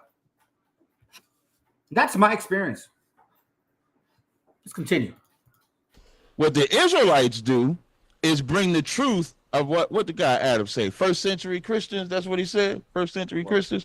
We bring the truth of that. So we don't bring out a white Jesus. We bring out a black Jesus. And you know what's important about bringing out a black Jesus? When you tell black people that when black people's history is looked at as slavery, but when you tell them the man that they've been believing in for years as a white man is a black man, you know how inspiring that is? I remember that episode of Good Times. That episode of Good Times when that brother brought that black Jesus out, do you know how much good luck they had? And you know who fought him for white Jesus? His mama fought him to put up white Jesus, because that's how mentally oppressive it is in our brain. Right. So in order to get back to the original truth of the New Testament and the original truth of the Bible, we are forced to teach the truth of Jesus Christ, our King. What else would we do? How foolish is it of us as Israelites to come out and teach the truth and not teach identity? You know, if it wasn't important in the Bible. Once again, family, let me remind you of something real quick, okay? If people are really teaching about identity, then why don't you teach identity? Teach identity. I'll take you guys real quick to this book called Jubilees. In Jubilees 8, it talks about the division of the lands. In Jubilees 9, it gives you a more clear mapping of the division of the nations on the earth and its land. Jubilees 9:1 says, and Ham divided among his sons, and the first portion came forth for Cush towards the east. Where's Cush? Cushites are Ethiopians, right? Okay. And to the west of him for Mizraim. Where's Mizraim? Egypt. So now we're seeing kind of like a curvature. He's going from east to west now. Remember, fam, go east to west. And to the west of him from Mizraim, and to the west of him Put. So you got Cush on the far east. You have Egypt kind of going towards, west. You have Put to the west of him, right? Of Mizraim, meaning like North Africa, we're going east. Now we're going west now, right? Okay. And to the west of him for Put. Now, who is going to be next to Put? And to the west of him, to the west thereof, on the sea, for Canaan. That's West Africa. That's nowhere else. That's West Africa. And for Shem also divided amongst his sons. The first portion came forth from Ham and his sons to the east. So he's saying the first portion came from Ham. Now, for Shem is to the east of him, meaning past Ethiopia. Now, if you go to Jubilees 10:28, that says here, so what occurred? So did all the people of Ham go into the where they're supposed to? No. Jubilees 10:28, and Ham and his sons went into the land which he was to occupy. Mizraim, remember Cush in Ethiopia, Mizraim in Egypt, Put in North Africa, Canaan in West Africa. That's the way it worked. But something occurred. And Ham and his sons went into the land which he was to occupy, which he acquired as his portion in the land of the south. Now, in case you guys believe in the Bible, because I think you guys forget sometimes, the Most High doesn't change. So if the Most High set plots for each one of us, lots, I guess I'm saying lots, right? He cast lots on everyone. Like, this is your portion, this is your portion. Why the hell did some Canaan nation go somewhere where they weren't supposed to? I'm going to tell you why. And Canaan saw the land of Lebanon to the river Egypt, that it was very good. And he went not into the land of his inheritance, to the west, that is to the sea, meaning in West Africa, next to Put next to me. No, he didn't follow the order, like a seditious nation to this very day. He dwelt in the land of Lebanon, and eastward and westward from the borders of Jordan and from the borders of the sea. And Ham and his fathers and Cush and Mizraim and his brothers said unto him, thou hast settled in the land which is not thine, which did not fall to us by lot. Do not do so, for if you do so, thou and thy sons will fall into the land and be accursed through sedition, for by sedition ye have settled, and by sedition will your children fall. Meaning that they're rebellious people. They go against the grind. They always want to, like they say, pull over. Let me see your ID. Shut up. I'm being factual here. You can just show your ID. The seditious nation, rebellious. For sedition ye have settled, and by sedition will your children fall, and thou shalt be rooted out forever. It says, dwell not in the dwellings of Shem, for to Shem and to his sons did it come to their lots.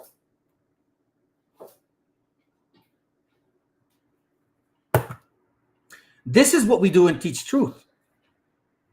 We don't lie. We say facts. And it may hurt your feelings. Sometimes I read shit and it hurts my feelings. And I have to refresh and reflect on what I'm reading. If I showed some of these Christians certain scriptures, you guys would bend over backwards probably and have demons in your eyes. Like that because you can't explain it. Proverbs 23:10, it says this. It says, remove not the old landmark and enter not into the fields of the fatherless. Boom. America did that. Since the 13 colonies. Their intent was to take over every single entitled, every single land that did not belong to them. And by the way, they didn't do it to help their own people. They did it for the profit of money. And they brought the cockroaches with them. That's what it is. The elitists conquered and they brought roaches with them. Let's continue. Bible about what Christ looked like, it wouldn't be identified of him in the Old Testament and New Testament. In Daniel's the 10th chapter and Revelation's the first chapter, you get the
identity of Christ. So if it's written in the Bible, it must be important.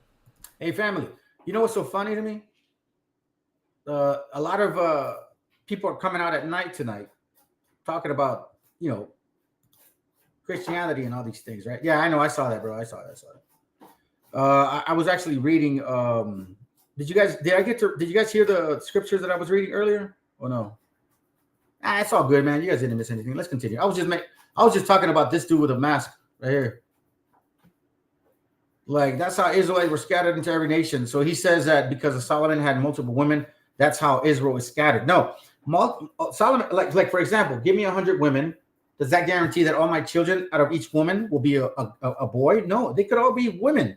So if they have women, if they have kids and from another man, it's not my seed anymore. That's the most ridiculous shit I've ever heard. But that's Christianity, family. That's Christianity for you. We're seeing the example of BHI in derision, and we're seeing the example of Christianity just hanging on to their dear thread of consciousness. So if it's important enough in the Bible and we want to uproot and upraise and live upright according to Christ, why wouldn't we respect that integrity? That integrity should be respected, but it's not. And when the cats say he answers the question how he want to answer, he's just afraid to admit that the white man gave us a lie. We believed it because he don't want to challenge that white lie. He don't want to challenge the white man and say, you were wrong for giving us a white Jesus. But you know what we do?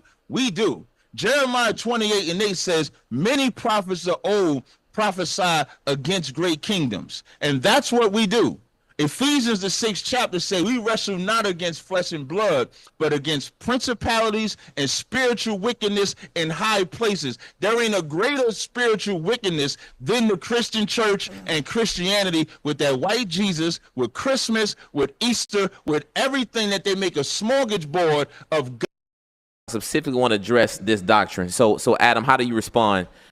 BK, but Adam, can you respond? I do. Adam, how do you respond? Captain Tazari, there's just a continued failure to make important distinctions, right? So I wanted to get to the other point. Let me just get to it. Let me see. The question is not whether or not the doctrine of discovery was wrong. Here we go, right here. That's it. So,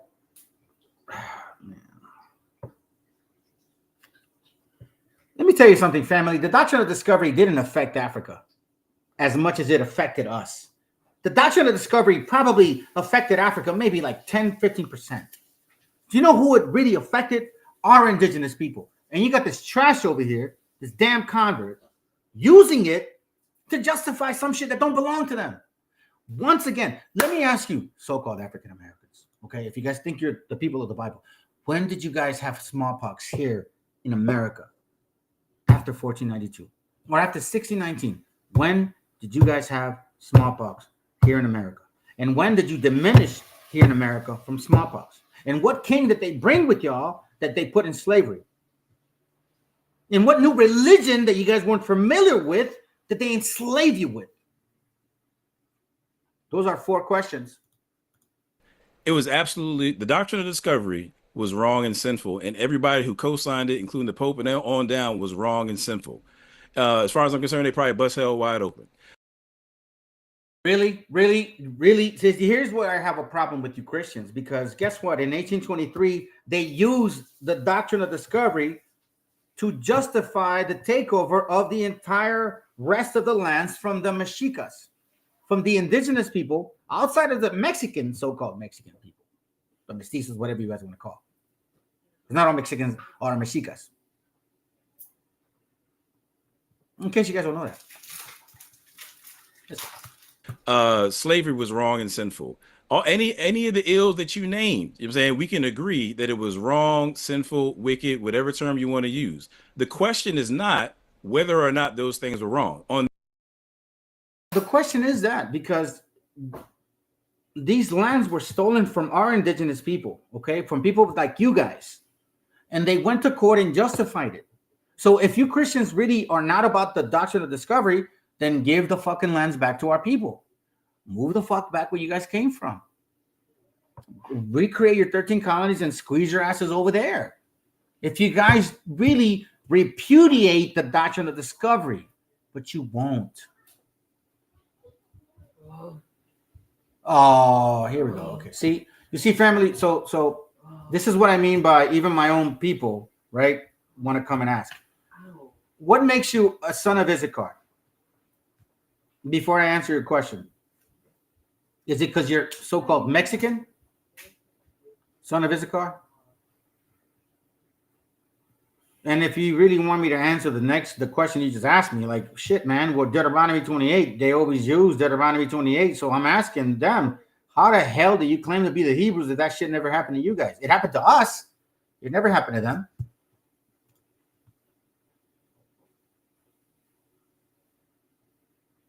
Let's continue. That we agree. The question was, has Christianity been used to erase black identity? And to that, again, I say no. The distinction you're not making, what I said earlier, there's a distinction between Christianity, which is the worldview that I described earlier, Trinity, resurrection, so on and so forth, and Christians, people who proclaim to be Christians, right? So when you think about it, you keep saying they did this, they did that. Hey, this right here is a very stupid comment, bro. They didn't steal these lands. Man's goings of the Lord. Really? Do you really want me to embarrass you with that statement? They didn't steal these lands. Do you not remember the scripture that talks about like how they like literally did leave nothing behind? They just galore and want more and more. Obadiah 1 actually said it clearly. Oh, here we go. Look, who's back? Oh, Byron is back, family. Look, one of our friends is back. Look. Fat Joe he's a negro like you. He's just light skinned. Fat Joe is one of your people. He's just light skinned, like this guy right here, like this guy on the right side. He's just light skinned like him. Fat Joe is as light skinned as this guy. Byron is back.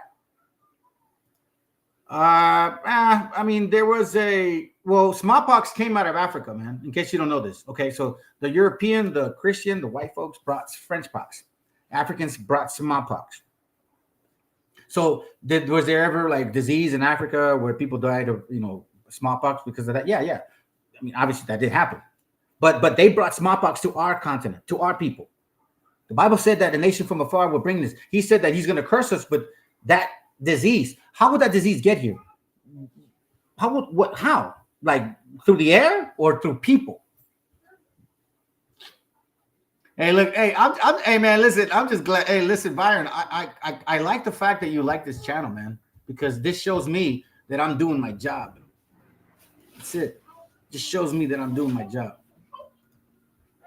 Oh, Byron is a beast of the field. Zero could I know, right? Yeah, French pox came from like French, Europeans, white people. Yeah, I know you think it's funny, but that's what you guys did. I mean, hey, let's put it this way. I know this may hurt you, but the Europeans traditionally don't like to shower. They don't like to wash their ass. They don't like to clean their butts. You guys don't like to use toilet paper. So, you know what I mean? That's why French pox is like a venereal disease. It's a venereal disease, meaning sexual. Smallpox is more of a immune disease. Like this is like Byron, his people brought smallpox to America. You see, that's pretty stupid, bro. She was not Hispanic. She wasn't a negra. You telling me like Mary was a negra and shit? So what about that sister that like wiped the feet of the Messiah with her hair? Woolly hair does not absorb water. It beads right off of them. How would she be able to wipe the tears off his feet with her hair? The only people that have hair that absorbs is our people, or people with long hair for the most part, or straight hair.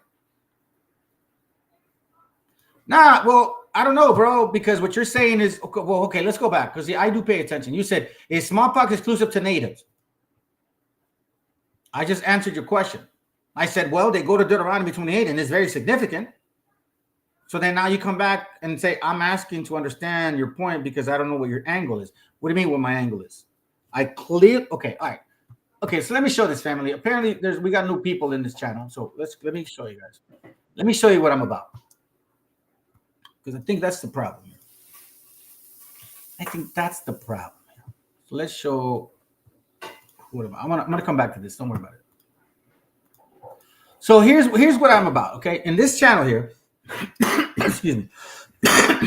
This is not a BHI channel. This is not a dumbass troll chart camp. This is not a Hispanic only channel. This is not a Christmas Christian channel for sure. In this channel, we teach that the Negroes, Gringos together came as conquistadors, black and white, along with Arab Moors, black and white Moors, whatever you want to call them, fake Jews, meaning Khazars and Sephardics, converts, and other nations all work together to destroy our indigenous heritage. That's what I do. That's what I do in this channel. There's no angle. I just bring out what I know. Let's continue. Well, Christianity is not a they, okay? Christianity is a worldview. So we agree that those professing Christians, were dead wrong. It's just like this, and I'll wrap it up with a brief analogy. I live here in Virginia. Back in 2017, there was that whole incident where Heather Heyer got ran over by a car. You know, the people was out there with tiki torches. So yes, you damn right we are scattered abroad, bro. We got documentation through court documents showing that we've been all over the map, but that's not something that they talk about or write about. Since 1530, they were not allowed to write about our heritage, our people, or anything about that. That was Sumaraga's power. Sumaraga denied that knowledge or understanding. But you want to know something? Khazars and you guys work together. So that's why you always hear about, oh, black people, they went here and there. Dude, you guys weren't scattered everywhere. You guys were already in Africa. You already went to Europe. You know what I mean? You dabbled in some in the Middle East. And then you came in the Americas with white folks and enslaved some of our people. So that's how it works. Byron, it's okay. But guess what? You're here in this channel again, trying to prove to us that we're not, but yet something in you is bugging you. Something in you decided to click on my channel like, man, I want to say something to them. You want to know why? Because you can't take this fire from me. I already told you, bro. Listen, I don't joke around. I'll take time for you guys. There's a link, bro. If you think you're Hebrew, hit the fucking link and show me that you are. But when I'm done with you, more likely you're gonna go sin even more.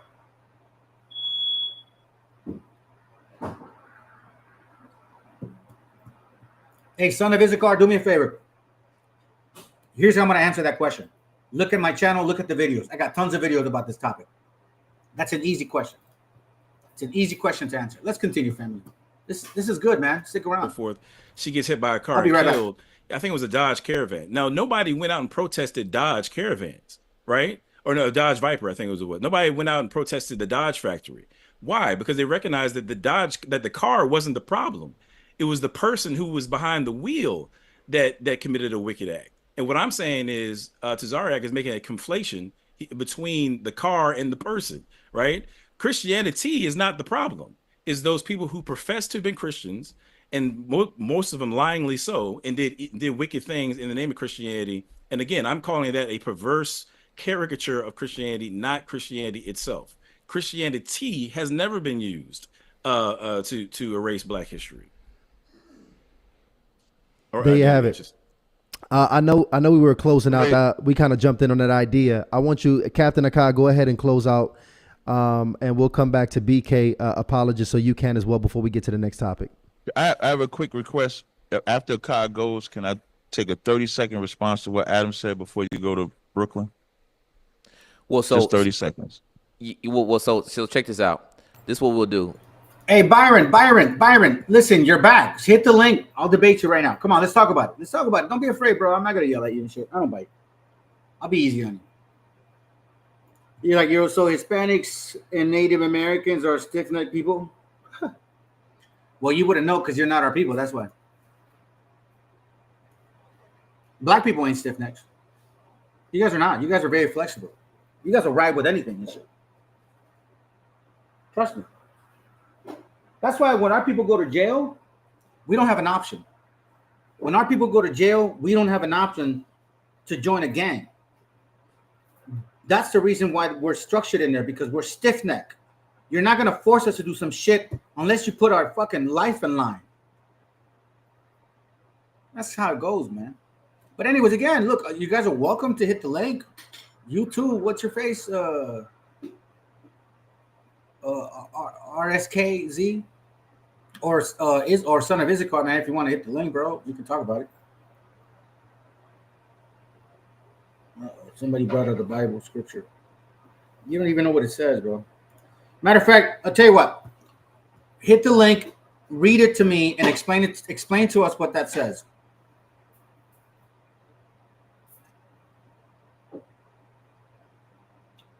What does that mean?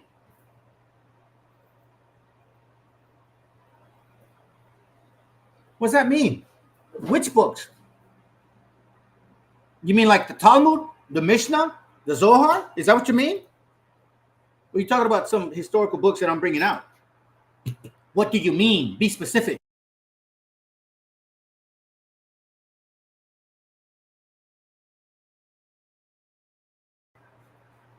I'm just saying, man. You know what I mean? I'm just saying. Would you? I can hold it. It ain't even that. I can, because I remember. Hold it to the next round. Okay, no problem. That's fine. Yeah, I know if it was the other side. I understand. I feel it's not in the own ideas and beliefs. You're not. Your beliefs are not. All flesh. Yeah, all flesh. Our episode sponsor who's helping us put this on, the Tour Herbs. And real quick, I want to read some super chats. Or out here, true or false? Adam, we can go ahead and start with you. Oh, I would say true. Absolutely true. That's a resounding yes. You know, and if I could, can I give some reasons as to why I would affirm that? Please. Okay, great. So, you know, I think it's always important, just like if you have like a puzzle, right? In order to figure out where the pieces of the puzzle fit, it's helpful to have that puzzle box where you can get the big picture, right? It's the same way with interpreting scripture. When you're dealing with specific questions, you always want to keep the big picture in view. All right. So real quick, I just want to read one verse right quick.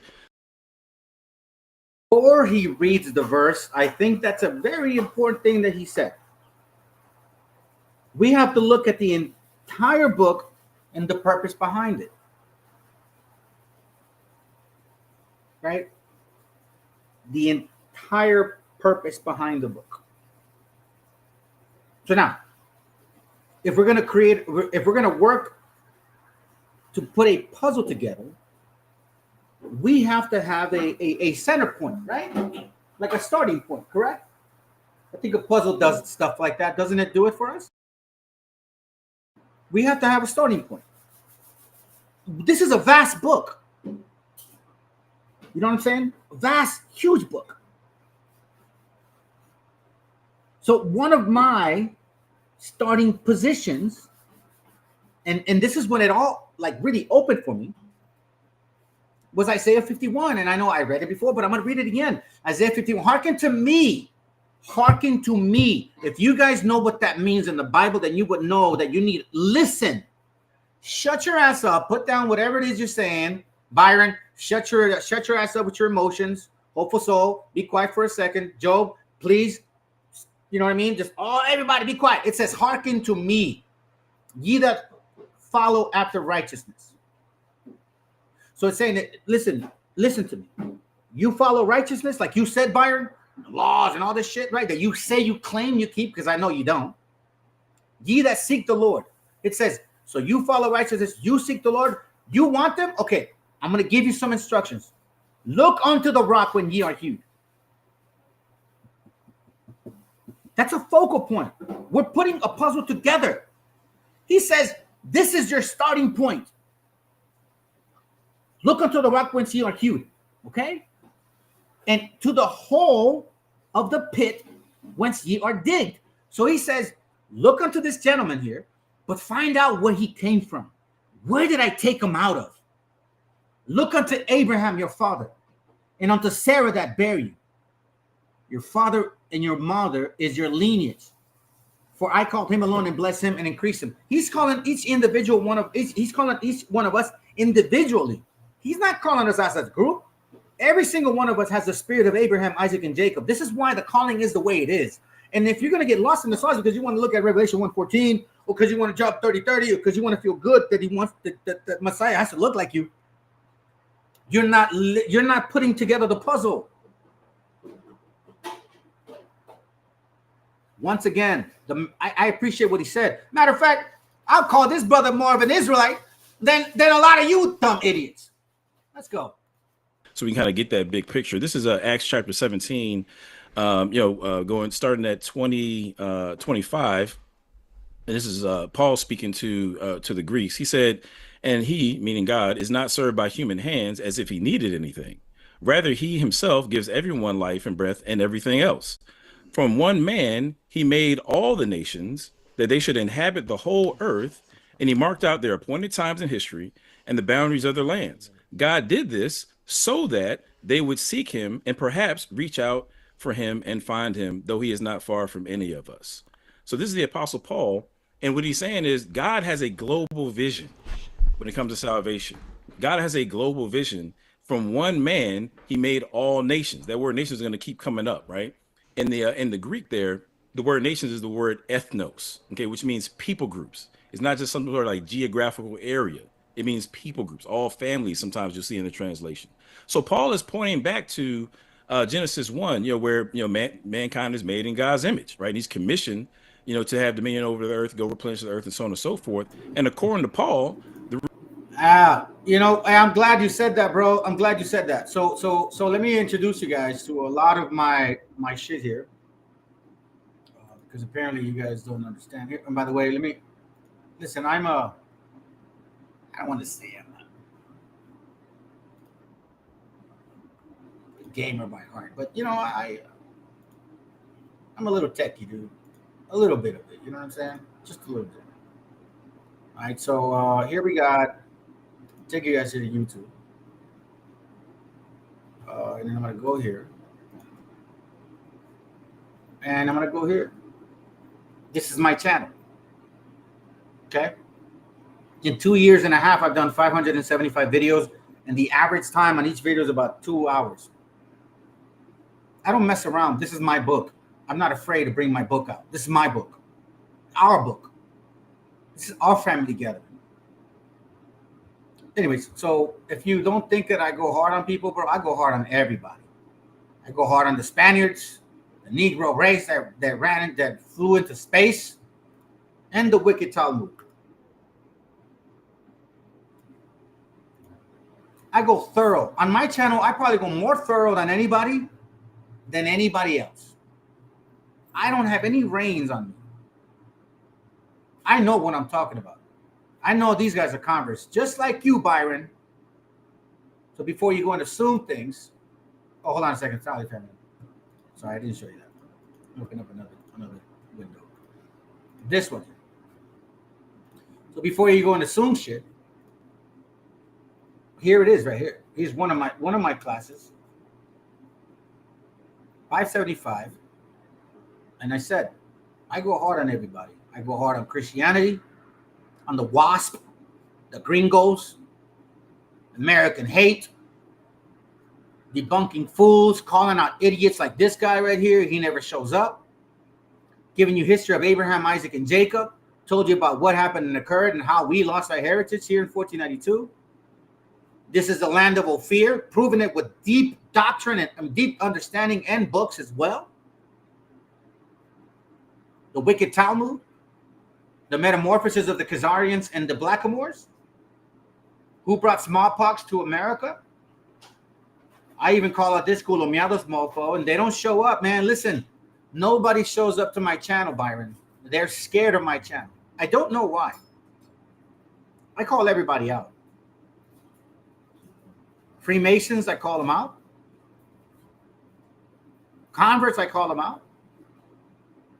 The horns of our Astarte, I call them out. Hateful Christmas Christians, I call them out all the time. You got it wrong. You got it wrong, son. You got it wrong. You're just mad at the fact that I'm bringing out facts and you want it to be about everybody else, but you're dirt. The reason why God did this is so that all would seek after him and hopefully find him. Now, if we start with that big picture, it's impossible to somehow cherry pick other scriptures and rightly conclude that only one group should be saved, because we just saw here the big picture is that God's design, his desire for salvation was for all people groups. Now, how does God accomplish this? Well, God. Hopeful soul, that's been debunked, man. It's not true. That's that Swati white man's doctrine. You're gonna tell me we have a great civilization? We have an agreement between 3 nations. We do things according to the scriptures. We had our understanding, Theomotzli, and all of a sudden we were sacrificing people 100,000 a year. Okay, if we were sacrificing 100,000 people a year, In 10 years, that'd be 10 million, right? In 20 years, that'd be 20 million. In 30 years, that'd be 30 million. We would have killed everybody by then. What are you talking about? You see, this is how stupid your doctrine is, bro. You guys can't even make. God, man, this is so dumb. If you guys even knew math, you'd probably determine that shit is a lie. You were sacrificing 100,000 people a year. How many people is that? Hold on a second. As a matter of fact, let's figure this out, family. Okay, let's figure this out because I like math. I like math too. So 100,000 people, right? Hold on a second. 100,000 people divided by 12. That's 8,333 in each month. Divided by 30. That's 277 people a day. Divided by, let's say, 30 times. Hold on, no, I know what. 277 a day, right? Okay, here it goes.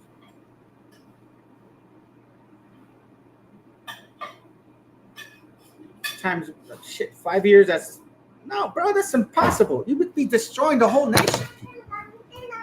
No, it wouldn't be now, bro. No, you wouldn't. Man, it's just silly. It's just silly to me that you would assume that 100,000 people were sacrificed. But who? Okay, if that was the case, then the savagery would have been done a long time ago. As a matter of fact, by the time you guys showed up, there would have been no civilization. Cortez wouldn't have said, "Holy shit, I saw this land that I never saw before." Things floating and buildings and all these beautiful organized structures. All of a sudden now, you want to put us in a certain situation where we're just savages. Listen, hopeful. I can tell that you're a Christian and you probably are fighting within yourself, but we're not those people, bro. Yeah, you sound like you meant to say meth. Did you see what I'm saying, fam? Look, there you go. He's been here, I think, a couple times already, and at first he was kind of playing it cool, but now, his emotions come out. All you got to do is just wait. See, family, that's why I tell y'all, we're like trees. So when you entreat people in your life, don't rush to give them credit right away. Give them time. Eventually, they'll show who they are. Long enough, they will really show how they feel about you. Real quick. See, there it goes. You see this? Look. See? Another fucking man, bro. I had hopes for you, hopeful. Actually, we're not around long before the Spaniards arrived. What are you, black? What nationality are you, hopeful soul? What nationality are you? What nationality are you, hopeful soul?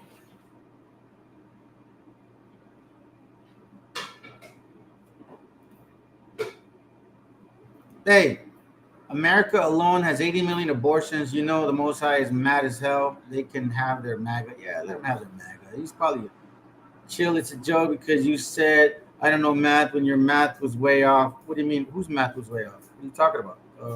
We're saying 100,000 people a year. In 10 years is 1 million. In 20 years is 20 million. In 30 years is 30 million. What do you mean? In 40 years is 40 million. By the time you guys showed up, we wouldn't been here.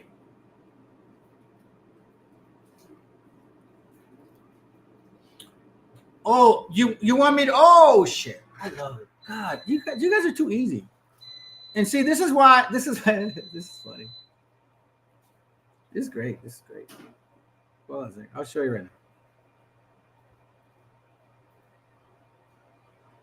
Well, I'll show you right now. I'll show you right now.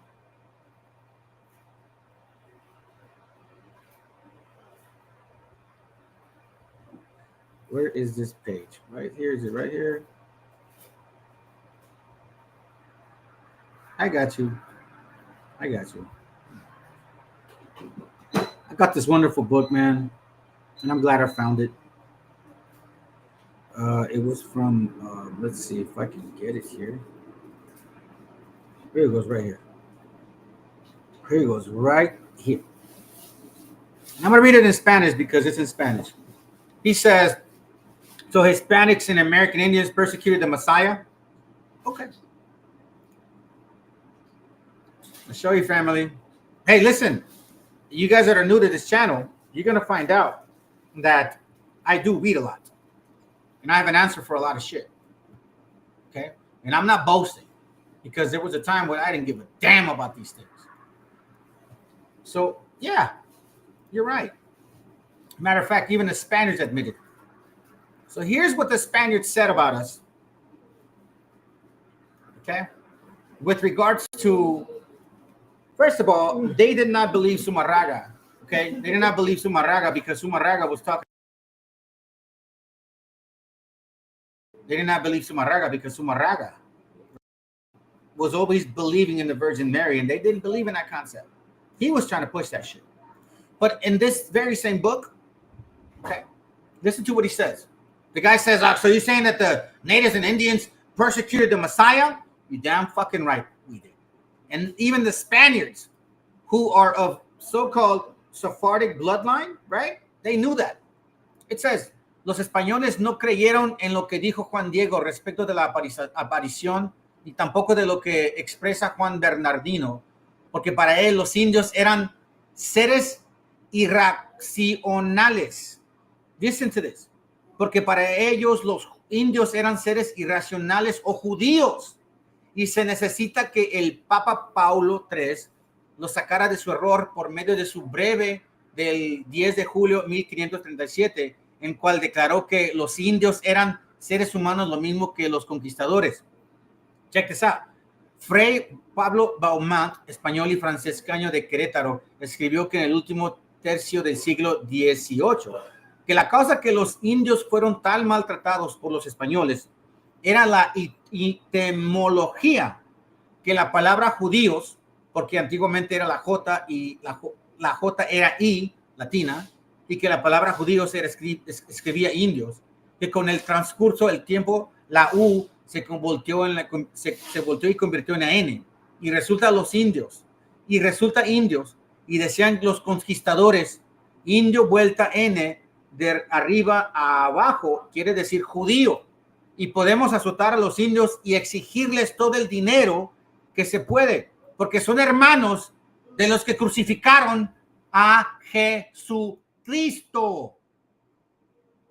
¿Sí entiendes, güey? See what I'm saying? I'm not the man you want to debate.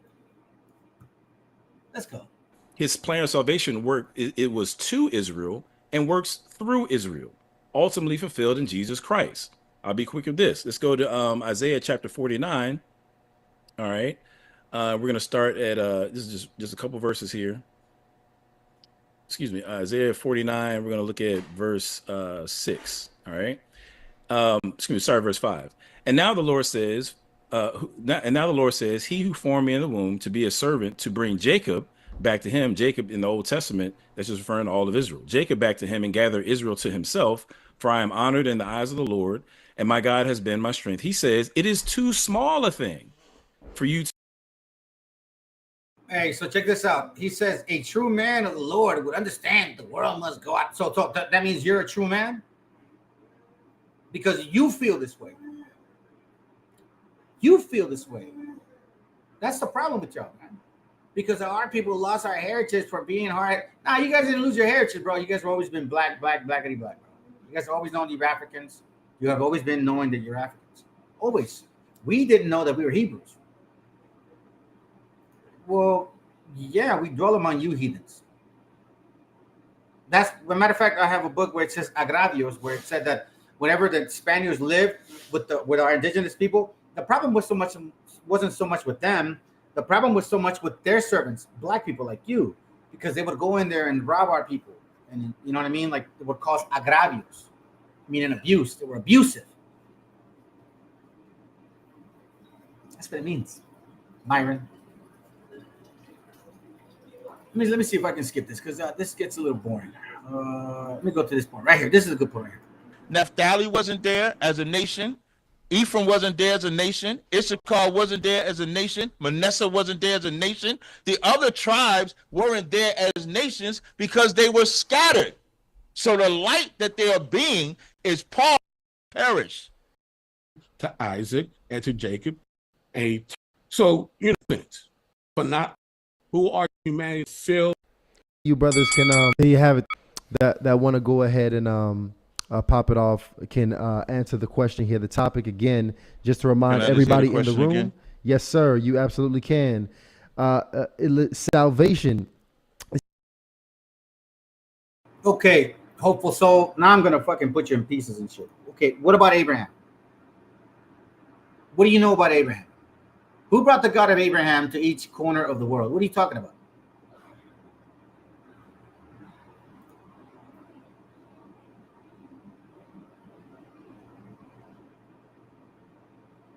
Yeah, you're a Paulite? What does that even mean?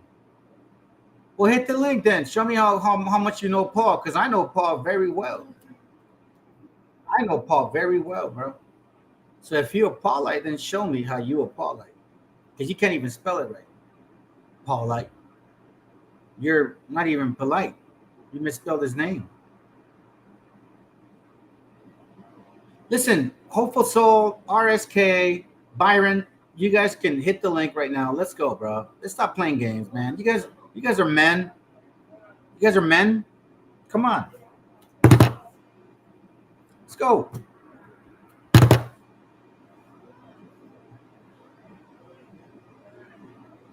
Why is it so hard to get some of you guys to fucking hit the link, bro? You guys show up every now and then, try to prove a fucking point, and then I tell you, well, come on here and prove your point. Maybe you may be right. I don't know. But if you're right, and your job is to correct me, but you can't do it if you're sitting behind the screen, not having the balls to tell me that I'm wrong.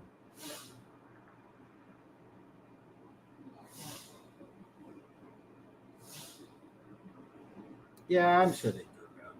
I told you, bro, they want to blame all the mess we have in the world today on the Jews. That will wipe Rome's bloody history clean. Yeah, of course. They ain't worth it, bro.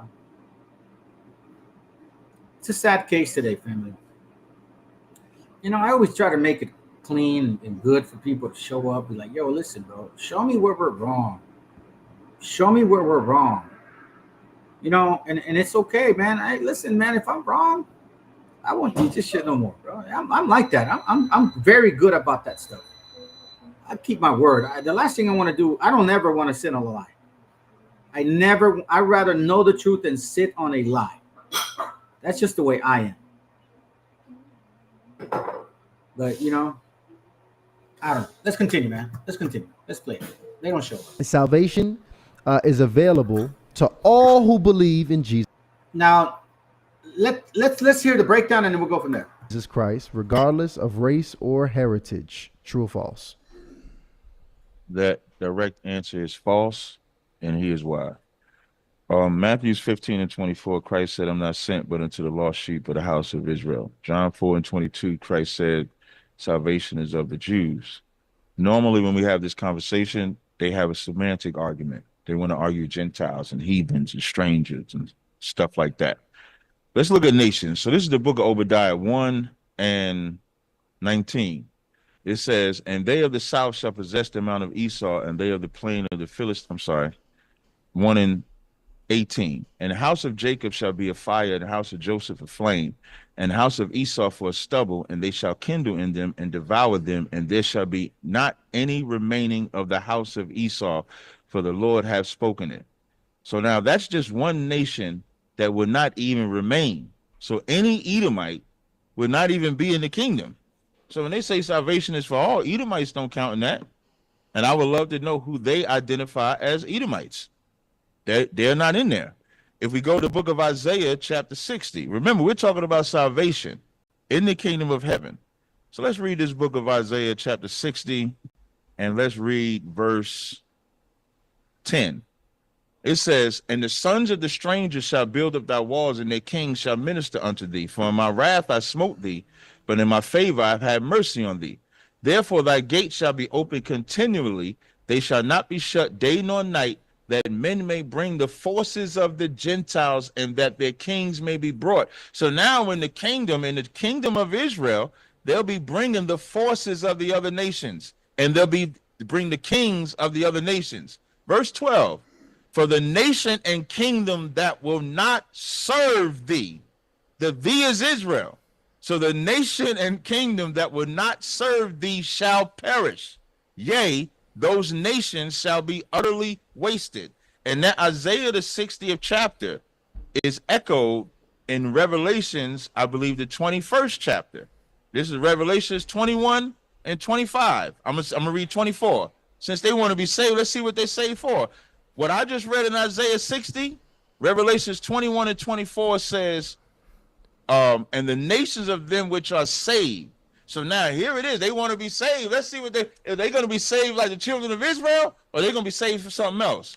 The nations of them which are saved shall walk in the light of it, and the kings of the earth do bring their glory and honor into it. And the gate shall not be shut day nor night, for there shall be no night there. This is direct correlation with Isaiah 60. Verse 26 says, and they shall bring the glory and honor of the nations into it. So how can salvation be for all when the children of Israel are bringing the captivity or bringing the forces of the other nations to them, when the other nations have to serve or die? What we get into is these semantic arguments about Gentiles. So before I respond to the scriptures that he gave, let's go to the book of Genesis 35 and 11. In Genesis 35 and 11, it reads, this is when the Lord changed Jacob's name to Israel. So I'm going to start at verse 10. And God said unto him, thy name is Jacob. Thy name shall not be called any more Jacob, but Israel shall be thy name. And he called his name Israel. And God said unto him, I am God Almighty. Be fruitful and multiply. A nation, singular, and company of nations shall be of thee. So now the Lord is prophesying that Israel ain't just going to become a nation, but he's going to become a company of nations. Can anybody guess what that word nation is? Goyim, or Gentile. When you see nation or Gentile, it translates to the same Hebrew or Greek word goyim. In the New Testament, it might differentiate, might say Helen or something like that. But here, that word is goyim. So you can't make the word nation or Gentile be specific about either.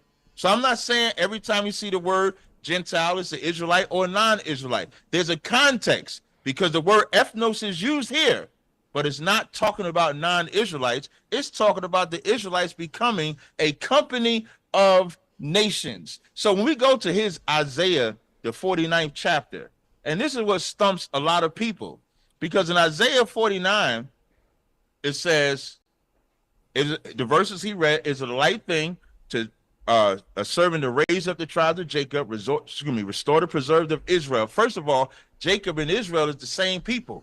So it ain't no reason to mention preserved or tribes. It's the same. It's like in Isaiah 14 and 1, when he says, I will have mercy on Jacob and yet choose Israel. That's the same thing. It's just doubling down. Then it says, I will also give thee for a light to the Gentiles, that thou mayest be my salvation to the end of the earth. So if we look at Genesis 35 and 11, how Israel will become a company of nations. If we look at the time of Christ in the New Testament, Naphtali wasn't there as a nation. Ephraim wasn't there as a nation. Issachar wasn't there as a nation. Manasseh wasn't there as a nation. The other tribes weren't there as nations because they were scattered. So the light that they are being is Paul going out to Romans, the 9th chapter, which I'm going to get into, and telling those Israelites that now you're the sons of God, because they was even cut off from being the sons of God. That's Hosea, the 1st chapter. So now, when you read the 7th verse in Isaiah 49, it says, thus saith the Lord, the Redeemer of Israel and his Holy One. It didn't say the Redeemer of the entire earth. It didn't say the Redeemer of everybody. He said the Redeemer of Israel, which gives you further context. And when you go further down in Isaiah, the 49th chapter, and I'll try to be brief, in Isaiah, the 49th chapter, when it says, in 22, when it says, thus said the Lord God, behold, I will lift my hand to the Gentiles and set up a standard to the people, and they shall bring thy sons in their arms, and their daughters shall be carried upon their shoulders, and kings shall be thy nursing fathers. So now they're bringing them in there to nurse them. In the kingdom of heaven, you're going to have people in rulership and people serving the rulers. The people in rulership are the children of Israel. The people serving the rulers are the non-Israelites. So in Acts, the 13th chapter, Paul is not going to non-Israelites. He's going to the Israelites that are separated or scattered or Oh, here we go. You see, the truth comes out finally. Okay, so here we go. But this guy's I think, well, I don't want to assume. The lost tribes became Scythians. Scythians conquered Assyria, and part of Assyria's plan became prey to bro, you are fucking amazing. Hopeful soul, that you are exactly the name that you represent. You're a hopeful, but never manifested. You're just a hopeful, bro. Like, you don't even know what you're talking about. Now all of a sudden you want to bring up scriptures and shit. The last couple of days you weren't even talking like this. Now you want to bring up some other stuff. You see, I can tell that you're kind of those passive aggressive type of individuals. You kind of look at things from a distance and you want to walk in slowly and then put your 2 cents into it. You think nobody's going to catch it. I can use scripture, genetics, linguistics, and historical text to back. Okay, well then hit the link then. Show me. Let's go. Come on, man. Come on. If you're that good. If you're that good, bro. I don't understand why you guys talk of this big ass game. Oh yeah, I can prove this. Well then hit the link and prove it to us.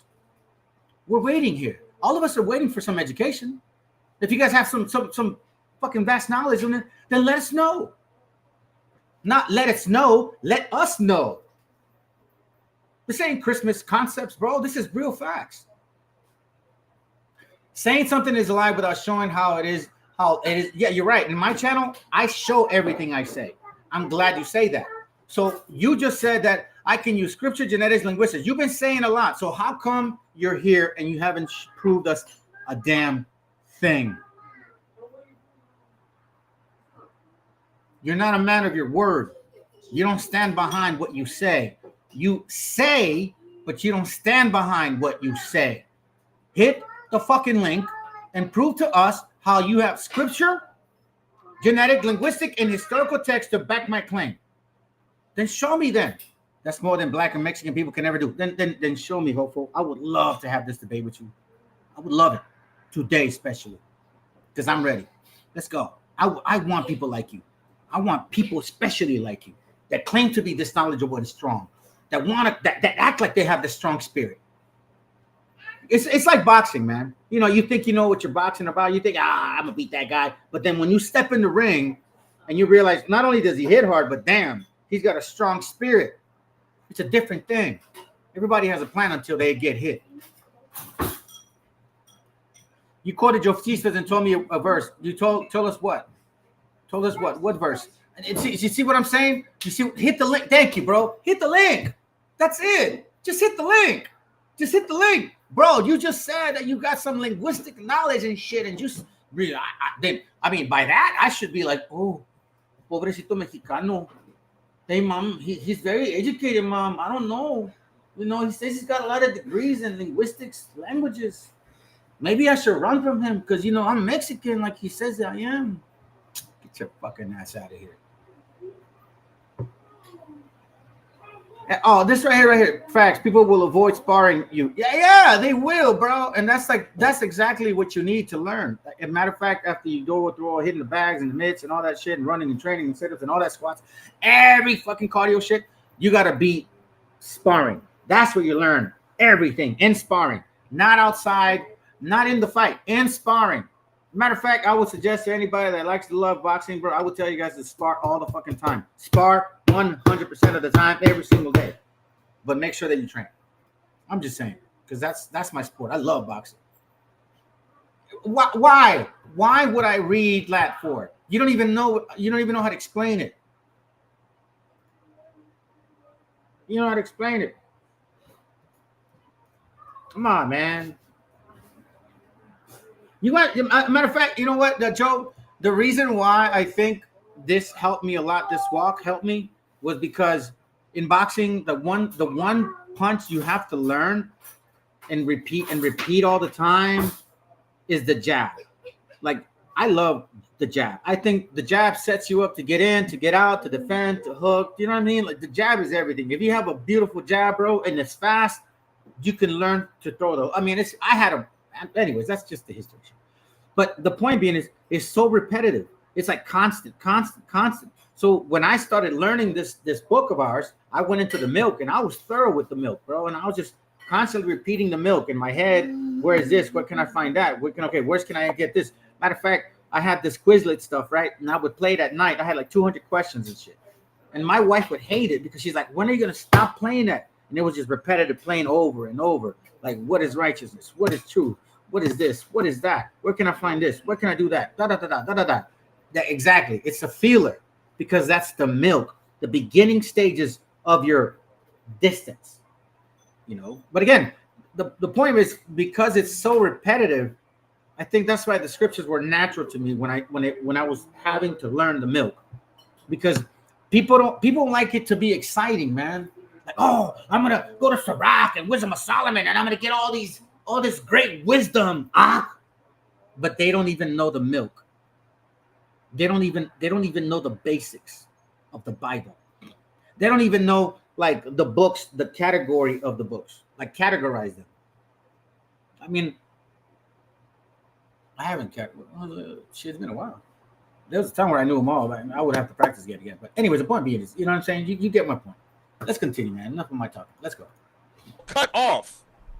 It's just that simple. Because if we want to get specific about the new covenant, if I go to Hebrews 8:8, it says this is the covenant. This is Hebrews 8:8. It says clearly, for finding fault with them, he said, behold, the days come, said the Lord, when I will make a new covenant with the house of Israel, with the house of Judah. If he wanted to, he could have said, I'm making a new covenant with everybody. And then he says, not according to the covenant that I made with their fathers in the day when I took them by the land, took them by the hand to lead them out of Egypt, for time's sake, verse 10. For this is the covenant that I will make with the house of Israel after those days, saith the Lord. You notice in verse 10, he doesn't include house of Judah and house of Israel as he did in verse 8. He just says house of Israel. It says, I will put my laws in their mind and write them in their hearts. Why ain't there a verse that he going to put the law in the minds of the Gentiles? So only the Israelites got to obey the law? The non-Israelites ain't got to obey the law? That's the new covenant that he's talking about. And then when you go in the very next chapter, Hebrews 9:15 says, and for this cause, he is the mediator of the New Testament, that by means of death, for the redemption of the transgressions that was under the first testament. So if you wasn't under the first testament, you're not a part of the New Testament. He's got a point. Let me show you guys something real quick, and I'll bring up the Bible this time because I want you guys to see it yourself. Galatians 3 real quick. Let me change the page real quick. Give me a second, family. I'm starting to get real comfortable with this. This is good. Anyways, all right. So we go to Galatians 3, and he's talking to the Galatians. Remember that, right? But let's get to the point. It says here, Galatians 3:20. Now a mediator is not a mediator of one, but God is one. Right? Now, is the law then against the promise of God? Right? Is it?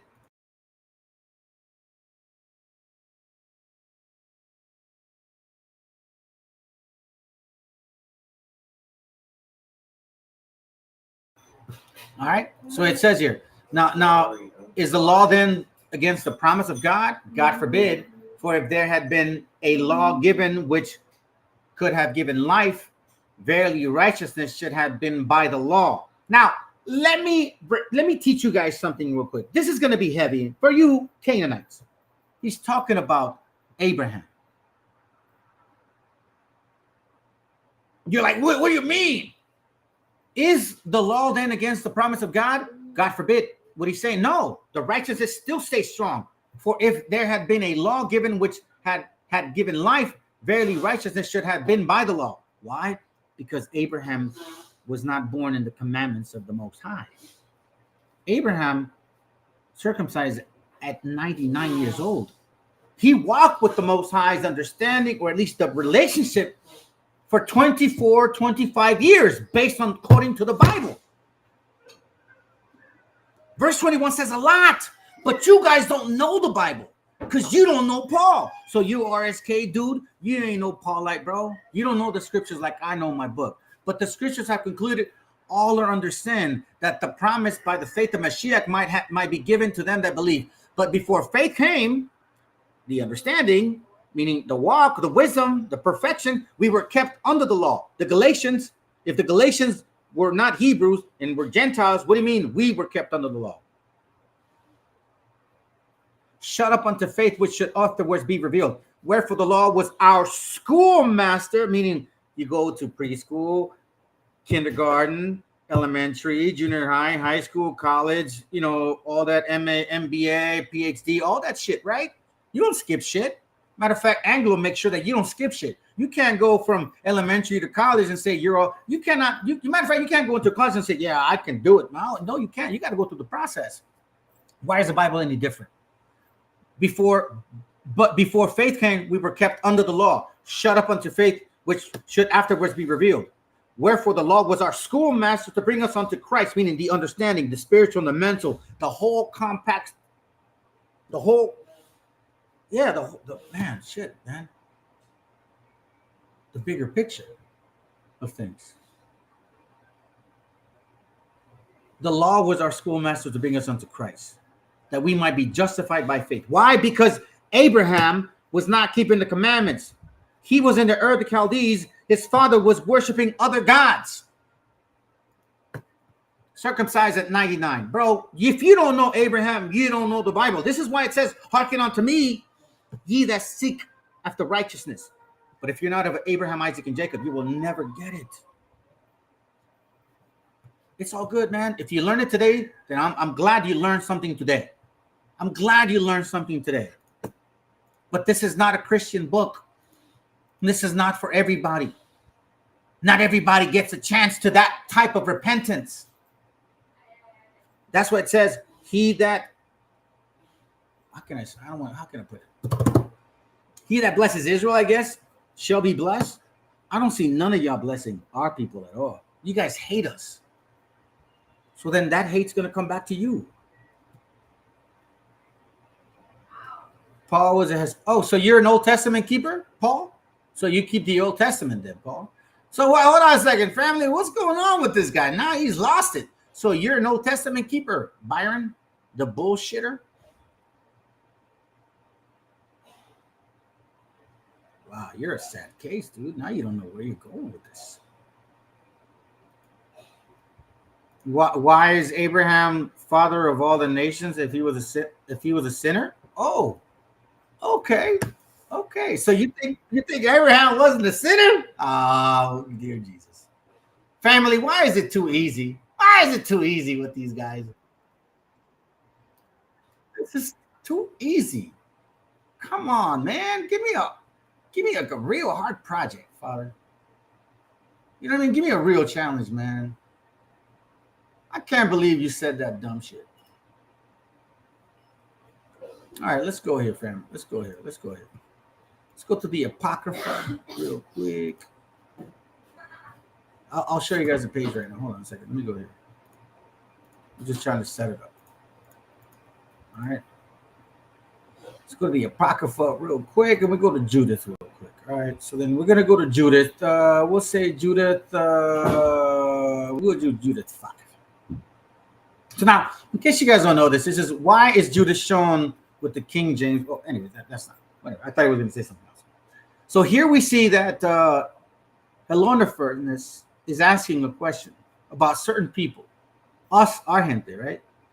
So that's what he's talking about. He's asking, like, who are these people? What the hell are they about? Like, where do they come from? Judith 5:6 says, these people are descendants of the Chaldeans, and they sojourned here too in Mesopotamia, because they would not follow the gods of their fathers, which were in the land of Chaldee. For they left the way of their ancestors and worshiped the God of heaven, the God whom they knew. So they cast them out from the face of the gods, meaning that when they were in Ur the Chaldees, when our gente started following again, the understanding of it came back, they got kicked out and fled into Mesopotamia and sojourned there many days. Then their God commanded them to depart from the place where they sojourned and go into the land of Canaan after Haran, where they dwelt and were increased gold and silver. Now, people think, okay, well, that doesn't say enough. Okay, sounds good. Let me show you something. This is why you guys see this. Oh God. This shows how weak you are. Joshua 24, okay? And this is from the hip. It says, and they answered Joshua and said, hold on a second. Verse 21, it says, and it came to pass when all the kings were on the side of the Jordan and the hill, in the valley, and in all the coasts of the great sea over the great Lebanon, the Hittites and the Amorites and the Canaanites and the Perizzites and the Hivites and the Jebusites here, therefore. And they gathered themselves together to, well, hold on a second. This is what I'm looking for. Is it 924? No, hold on a second, fam. Hold on. My bad.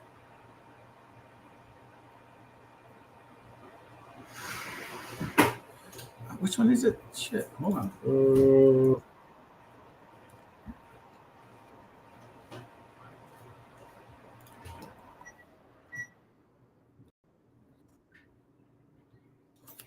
Give me a second, fam. I can't believe I forgot it. Sorry, bro. But I guess sometimes it happens. Give me a second. Joshua. Oh, that's what it was. My bad. I had it backwards. That's why. It's actually Joshua 29. That's why. So I was thinking 9:29. All right, my bad. 24:9. My bad. All right, so here it goes. So here goes right here. It says, now, so Joshua 24 says, to confirm again, this guy's saying, what are you talking about? Abraham was sinning? He was a sinner? Hell yeah, he was. And Joshua gathered all the tribes of Israel to Shechem and called for the elders of Israel and for the heads and for the judges and for their officers. And they presented themselves before God. And Joshua said unto all the people, thus say the Lord God of Israel, your fathers dwelt on the other side of the flood in the old time, even Terah, the father of Abraham, the father of Nachor, and they served other gods. You see? So his father and his great-grandfather and his great-great-great-grandfather, because all of this started after Phaleg. If you know the Bible, you will know what I'm talking about. All of this happened after that time. So for 4 or 5 generations, you're talking about idolatry, like a lot of our people were going through. 4 or 5 generations, right? 1492, keep it in mind. Happened here again. And it says, and I took your father Abraham from the other side of the flood and led him through all the land of Canaan and multiplied his seed and gave him Isaac. And I gave him I gave Isaac Jacob and Esau. So if you're asking how was it that the Abraham was all the nations, well, there you go, you get your answer. It's not complicated at all. Hey, look, so Byron can't answer it. See, he goes right here. Look, he can't answer it. Look. Those Hispanics are, dude, you still arguing about nothing. And, you know, I still trip on the fact that you guys are here. You see, family, I think it's kind of like one of those relationships, you know, like he's the girl and I'm the guy and I beat her up and she likes it. You know what I'm saying? And she says she's going to leave and she hates me. But the fact that she likes me beating her up, she keeps coming back. That's exactly what Byron's going through. So she's the woman that I beat up all the time. For some reason, that's a psychological problem, Byron. I think that has to do with your upbringing. It has to do with your family. Because I don't know why at this point you really are carrying this conversation. Because it's really about that. Like it's like I cannot picture it any other way. You're a woman that gets abused all the time, that comes back to the abuser, and you have a conversation with the abuser, like if it's okay that I'm abusing you constantly. And now you have a hopeful soul over here confused as well with his little emulsion, the type of melon. Yeah, this guy, I told you guys, there you go. That's your, oh my God. Abraham had no afro, bro. You guys are tripping, dude. Anyway, let's continue, fam. Like, this is what I love. Because they hate facts. But hey, but you know what? Do you know what I hate them? Not only, I don't even hate it. I kind of enjoy it now at this point. That you guys just don't even hit the link and then really address this shit sincerely and represent your people. That's what the text say. And here, I'll read this before I go. This is Romans the 9th chapter. I don't know why that brother read Romans the 9th chapter. That brother read Romans the 9th chapter. He read Romans 9:6. Not as though the word of God have taken none effect, for they are not all Israel which are of Israel. I'm going to go up a couple verses because Paul is definitely not schizophrenic. He's definitely not. So Paul says in Romans 9:4, who are Israelites to whom pertain the adoption? He didn't say everybody pertain the adoption.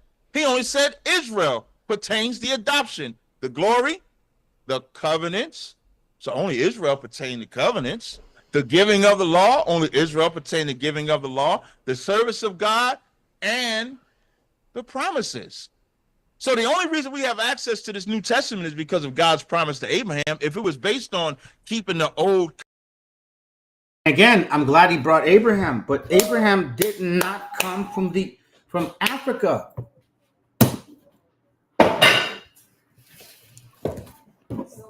Matter of fact, I have a book called The Bible as a History by Werner Keller. Beautiful page, by the way. Give me a second here. And you know what, family? My son here, he's with me. Well, he's with us, obviously. And he's having a hard time today, you know. So if you hear him in the background, man, you know, it is what it is. You guys that have helped the fundraiser to get him help with his lip, I appreciate you guys, because it's gonna go to him. That's the number one thing.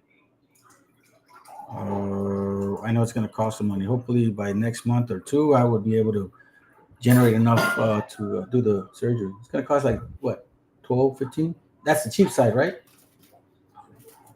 It could be even more. Anyways, check this out. I want to show you guys something real quick.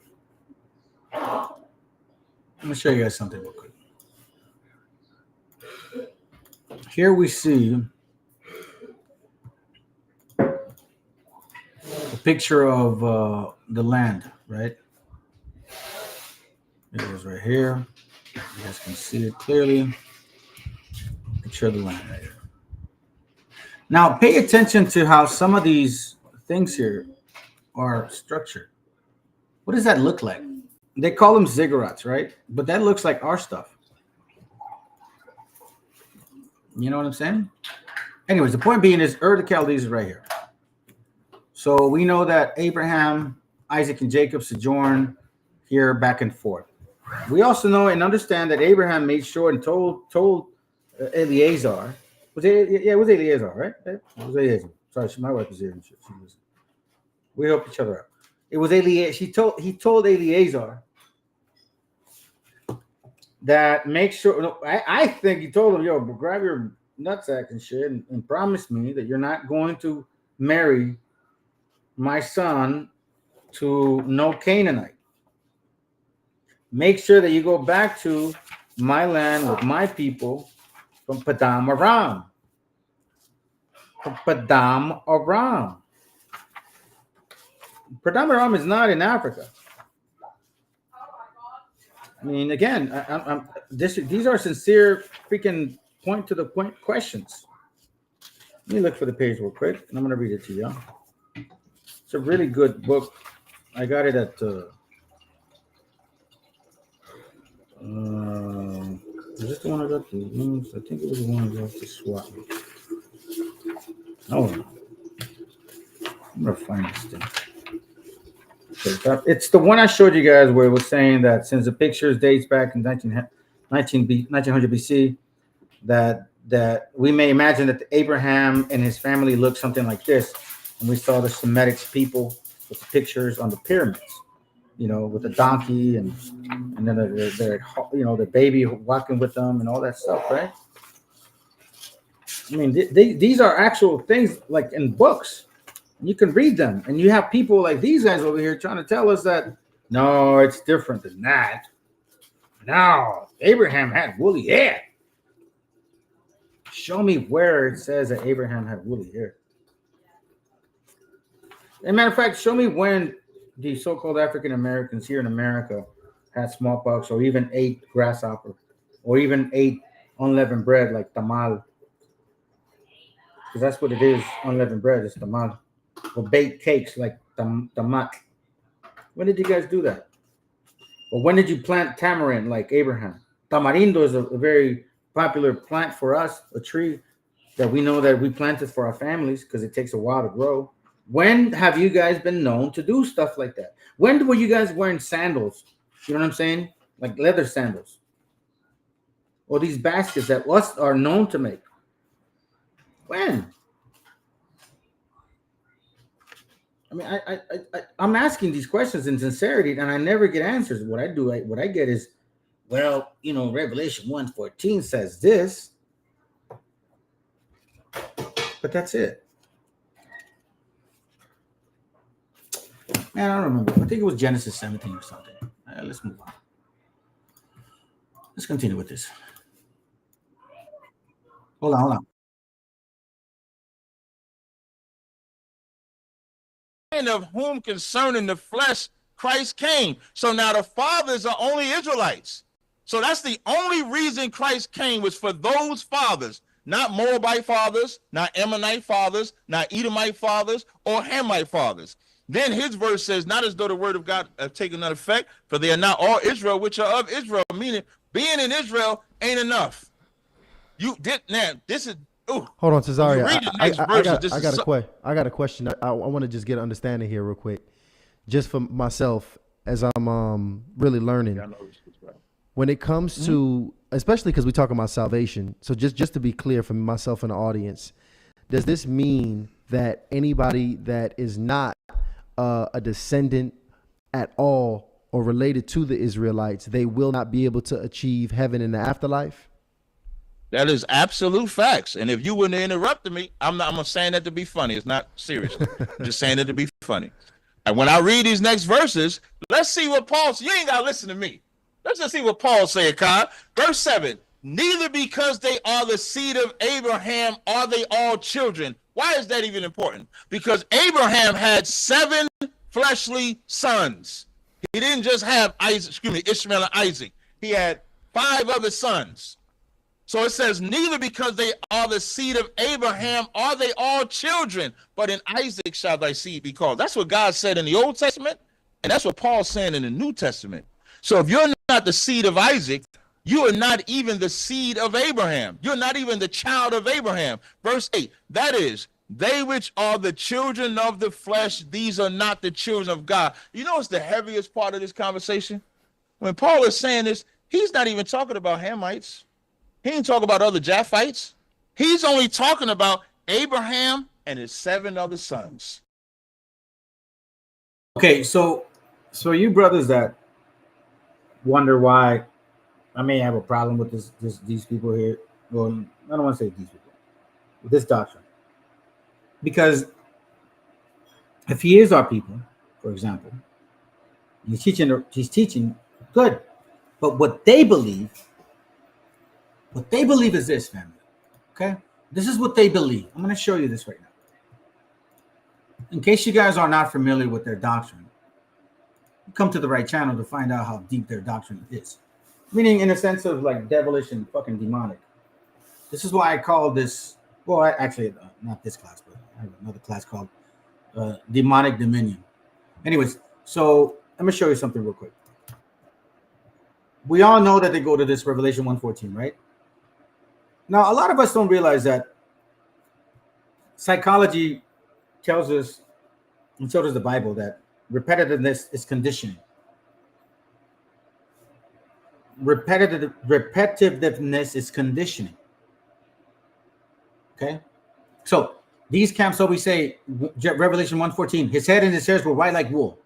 White like wool. Head and his hairs were white like wool. Head and his hairs were white like wool. Head and his hairs were white like wool. That's it. They ignore as white as snow, as his eyes were as a flame of fire, and his feet like unto fine brass. So they say his head and his hairs are white like wool, and his feet unto fine brass. They ignore everything else. They don't re-emphasize everything else. They always emphasize his head and his hairs were white like wool. His feet were like unto fine brass. However, it says as if they burned in a furnace. Now, I told you before, I do sculpting, and I know about kilns, meaning that when you cook an actual pottery, you throw it in a kiln, and you actually see the fire. That's what it means right there. As if it burned in a furnace. It's bright orange, yellow. It's like it's just hot. But anyways, besides the point, check this out. Then it says, and he had on his right hand 7 stars, and out of his mouth went a sharp sword, and his countenance was as the sun shineth in his strength. How come they don't ever read that? Now, that's one point, okay? Then they go here. In secret, they don't tell you. But in secret, on the side, when you get somebody that supposedly knows the Bible more than you, you're still a babe, You're still a babe, So, man, tell me a little bit more about this doctrine, homie. What's it saying, man? You know what I mean? I'm just being funny, right? They pull you over, like, all right, so this is what's happening, homie. 1 Corinthians 15:50 says, now this I say, brethren, that flesh cannot inherit the kingdom of God, neither doth corruption inherit incorruption. Behold, I show you a mystery. We shall not all sleep, but we shall all be changed. It's like, what's that mean? Well, you see, brother, like I look black with the afro. So I still look like the Messiah, but you look like a beaner, spick and wetbag, like a fucking Mongol. You know what I'm saying? All destroyed and shit because you believe beneath me. So what he's doing, he's gonna change you like me. What you mean? Behold, I show you a mystery. We shall not all sleep, but we shall be changed.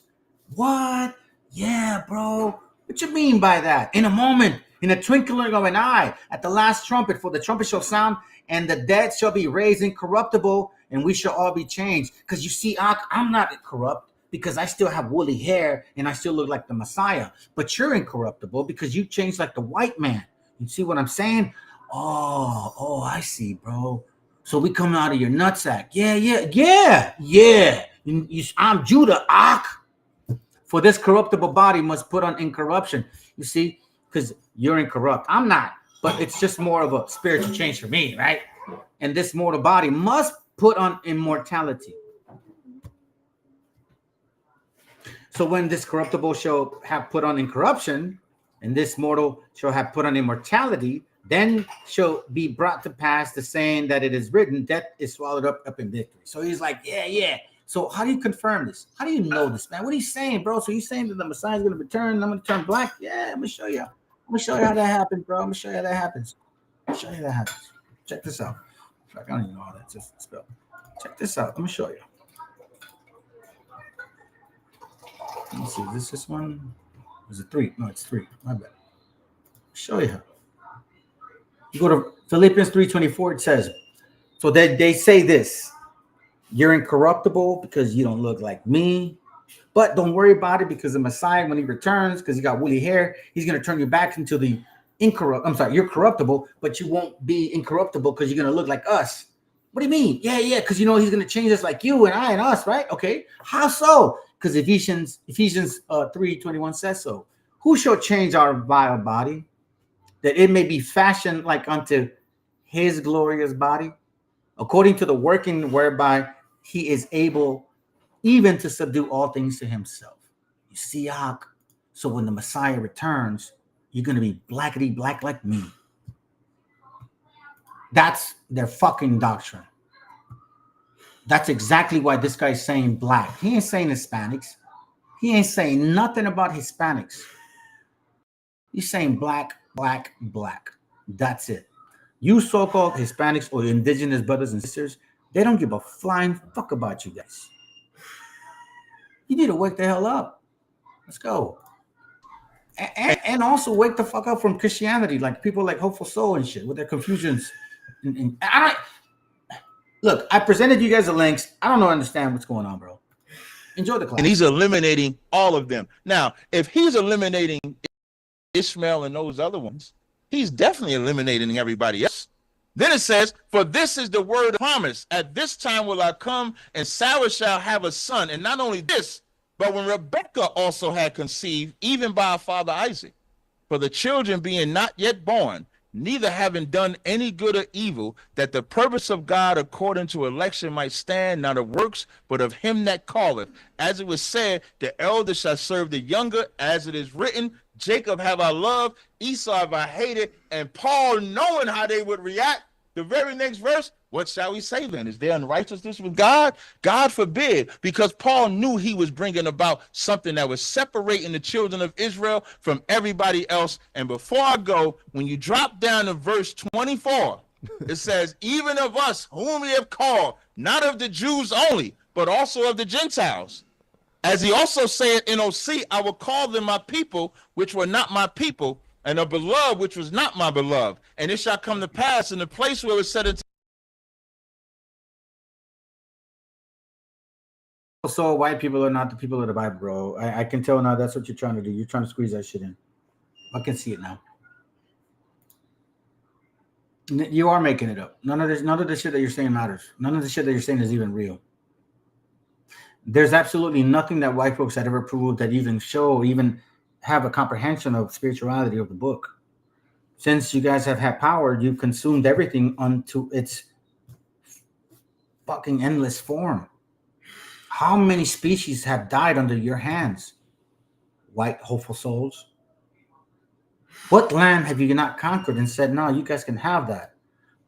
How have you guys ever dealt with people like based on the scriptures? No. Deception, coup d'etats, money magic.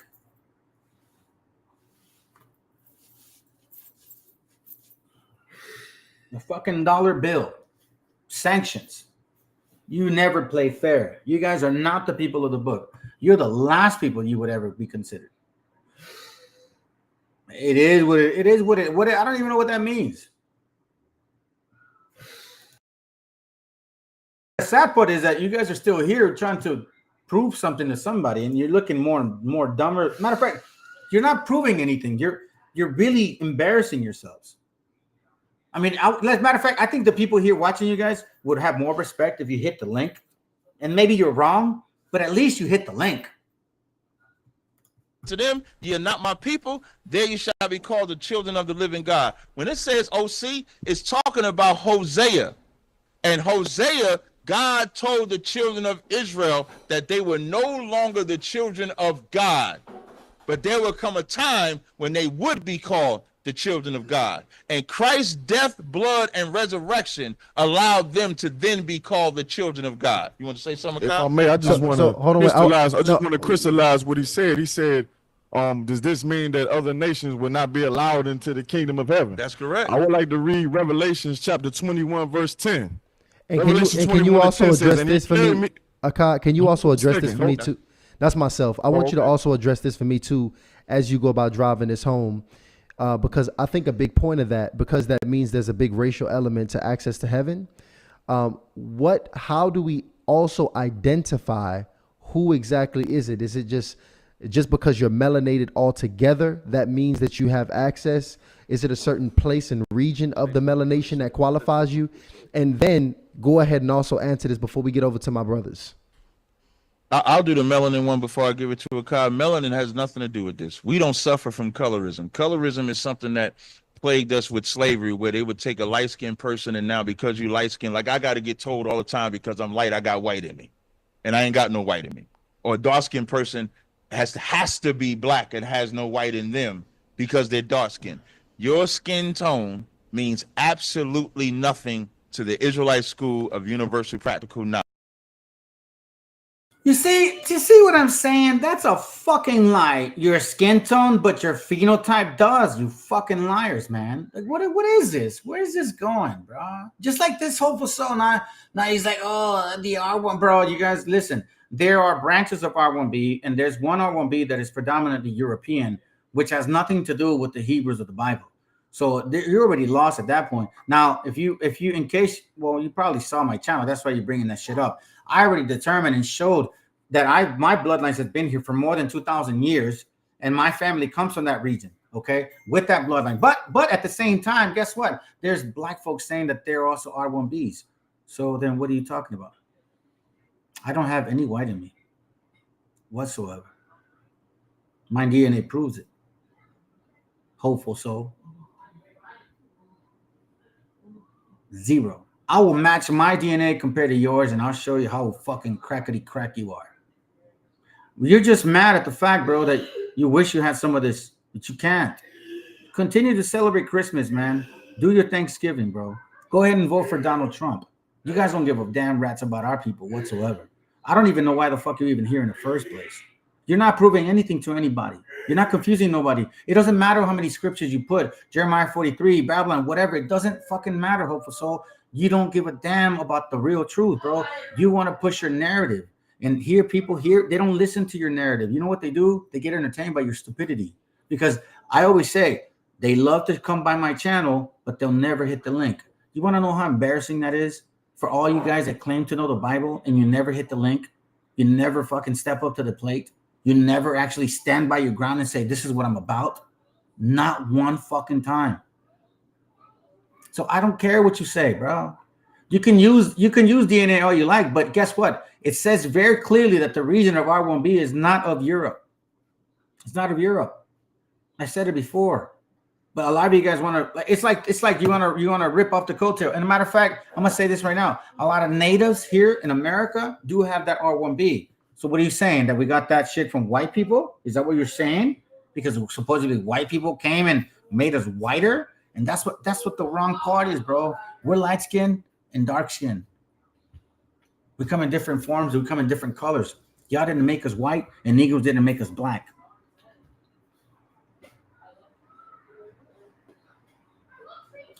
Hopeful soul, listen. Do me a favor, man. If you really want to really talk about this shit, I'm gonna give you one last chance, or I'm gonna ask a brother to block you for a while. You got one chance. One chance. Hit the link. Ask me 1 or 2 questions, and then we'll go back. And that's it. Do not post nothing again. If you post something again, I'm going to tell them to block you for a while, because this just shows that you're weak. So please, there you go. Now you guys know what to do. Let's continue. This guy's a fool. I don't care what you say, bro. You want some of this shit. You want some of it. You wish I was fucking gringo like you, bro. Whatever. Nah, bro, nah. I'm telling you, family. Just pinches morenos y gringos. They both want some of this. But you are ethnically. Can't have none whether of you're it. light skinned, got blue eyes, you can have blue eyes, blonde hair. If you're an Israelite, you're an Israelite. You can have the nappiest hair, the biggest nose, the blackest skin. But if you're not an Israelite, you're not an Israelite. We don't suffer from colorism in the ISUBK. You got it, Kyle. No problem, man. I just want to read up a couple. Okay. I had a follow up. So you saying it's not necessarily based on whether you're white or black? I'm glad he's going to ask him that. But let me ask you a question. Say, I'm not debating, just seeking understanding. I'm light skinned, Cuban born. Cuba, I was father, grandfather, all the way down to my grandfather, 1700s. That was Mexican. Well, I tell you what, check this out. That's a good point, bro. Because I have several books that show that from 1840 to 1860, they were taking a lot of Yucatecos from Mexico and sending them to Cuba on their actual servitude, bro, through slavery.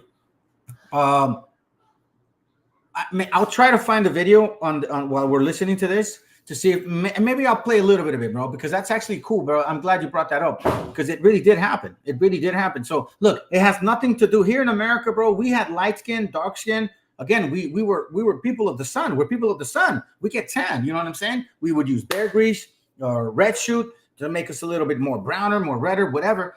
The color scheme isn't the issue. It's the mindset and the spirit behind it. It's the intent. But you got people like this guy right here. You haven't been friendly enough. Bro, I'm not here to be friendly with you guys. So you're just going to try and make me. I'm not here to be friendly with you, hopeful. What are you talking about? What do you think this is, man? I'm going to here to pat your back and fucking, I don't know, smack your butt cheek as you hit a fucking grand slam. No, bro, we don't deal that way. These are facts and these are truth. But you're saying stuff that I don't believe in, and I know that you're fucking wrong. So what are you talking about? Make me mad? You get mad because you get mad. And the reason why you get mad is because you have that damn Edomite spirit in you, bro. Don't get mad, bro. Just speak your piece. Or hit the link, whichever one. Anyways, nah, bro, it doesn't have nothing to do with that. Don't trip on it. I'm telling you right now, I have books to prove that they were taking our gente from Yucatan to Cuba. I'm telling you, they were doing it. The Latinos were doing it. They were the people in power, the elitists that were still ruling those lands and shit. They took our people from Yucatan, from Veracruz, all of that area. All of that area, bro. All that area. They took them to Cuba.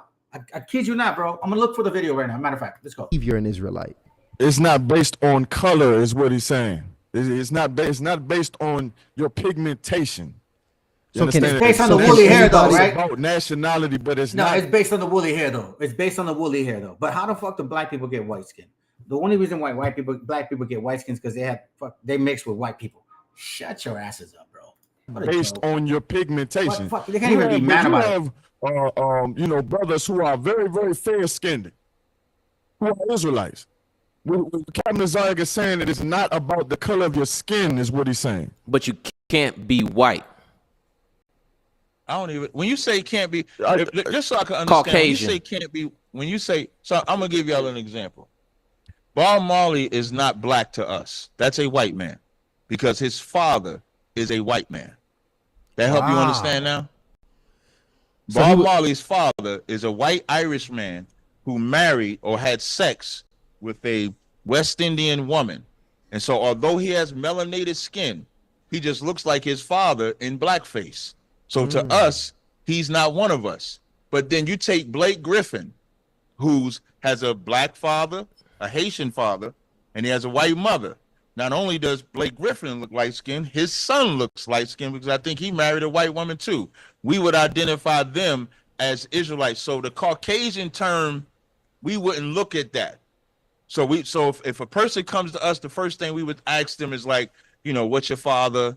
What's your father's father? Stuff like that. And if you're ethnically one of us, then you're one of us. But like, let's say if you're ethnically one of them, then you're one of them. So if someone comes in and they're African, if you're a Hamite, you're not one of us. I have to say Hamite to not offend my brothers over there in Africa that are Israelites. So if you're a Hamite, you're not one of us either. That's what we're trying to explain. Wow. Interesting. No, I appreciate. Okay, so check it out. I found a video. Okay, so check it out real quick. Hold on. Let me see what's going on. Let me go back. So this is regarding the brother here. Here he goes right here. Okay, so let's go back. I like this, man. I really appreciate that you asked those questions, bro. That's good. That's actually freaking good, because that just shows that, what I was reading about in the past, like at one point it was going to come to fruition of why it mattered that I read it, right? Because you know what I mean? That's deep stuff. He says, I'm not debating, just seeking understanding. I'm light-skinned Cuban, born in Cuba, as was my father and grandfather, all the way down to a grandfather I have in 1700s that was Mexican. What am I, right? I'm glad you said that. Because that's like, wait, how the hell did that shit show up, right? Okay, so it has nothing to do with like fake ass shit or nothing like that. It says, hold on, I have heard for the last years since I'm Cuban, I would be from the tribe. Nah, don't believe that. The tribe, that shit is weak. The 12 tribe chart it's a joke. It's a dream. He conjured it up in one morning and said, let me see if this is gonna work. Because they wanted to bring more money for their congregation. That's what I think. All right. So check this out. Let me see if I can find it. Hold on real quick.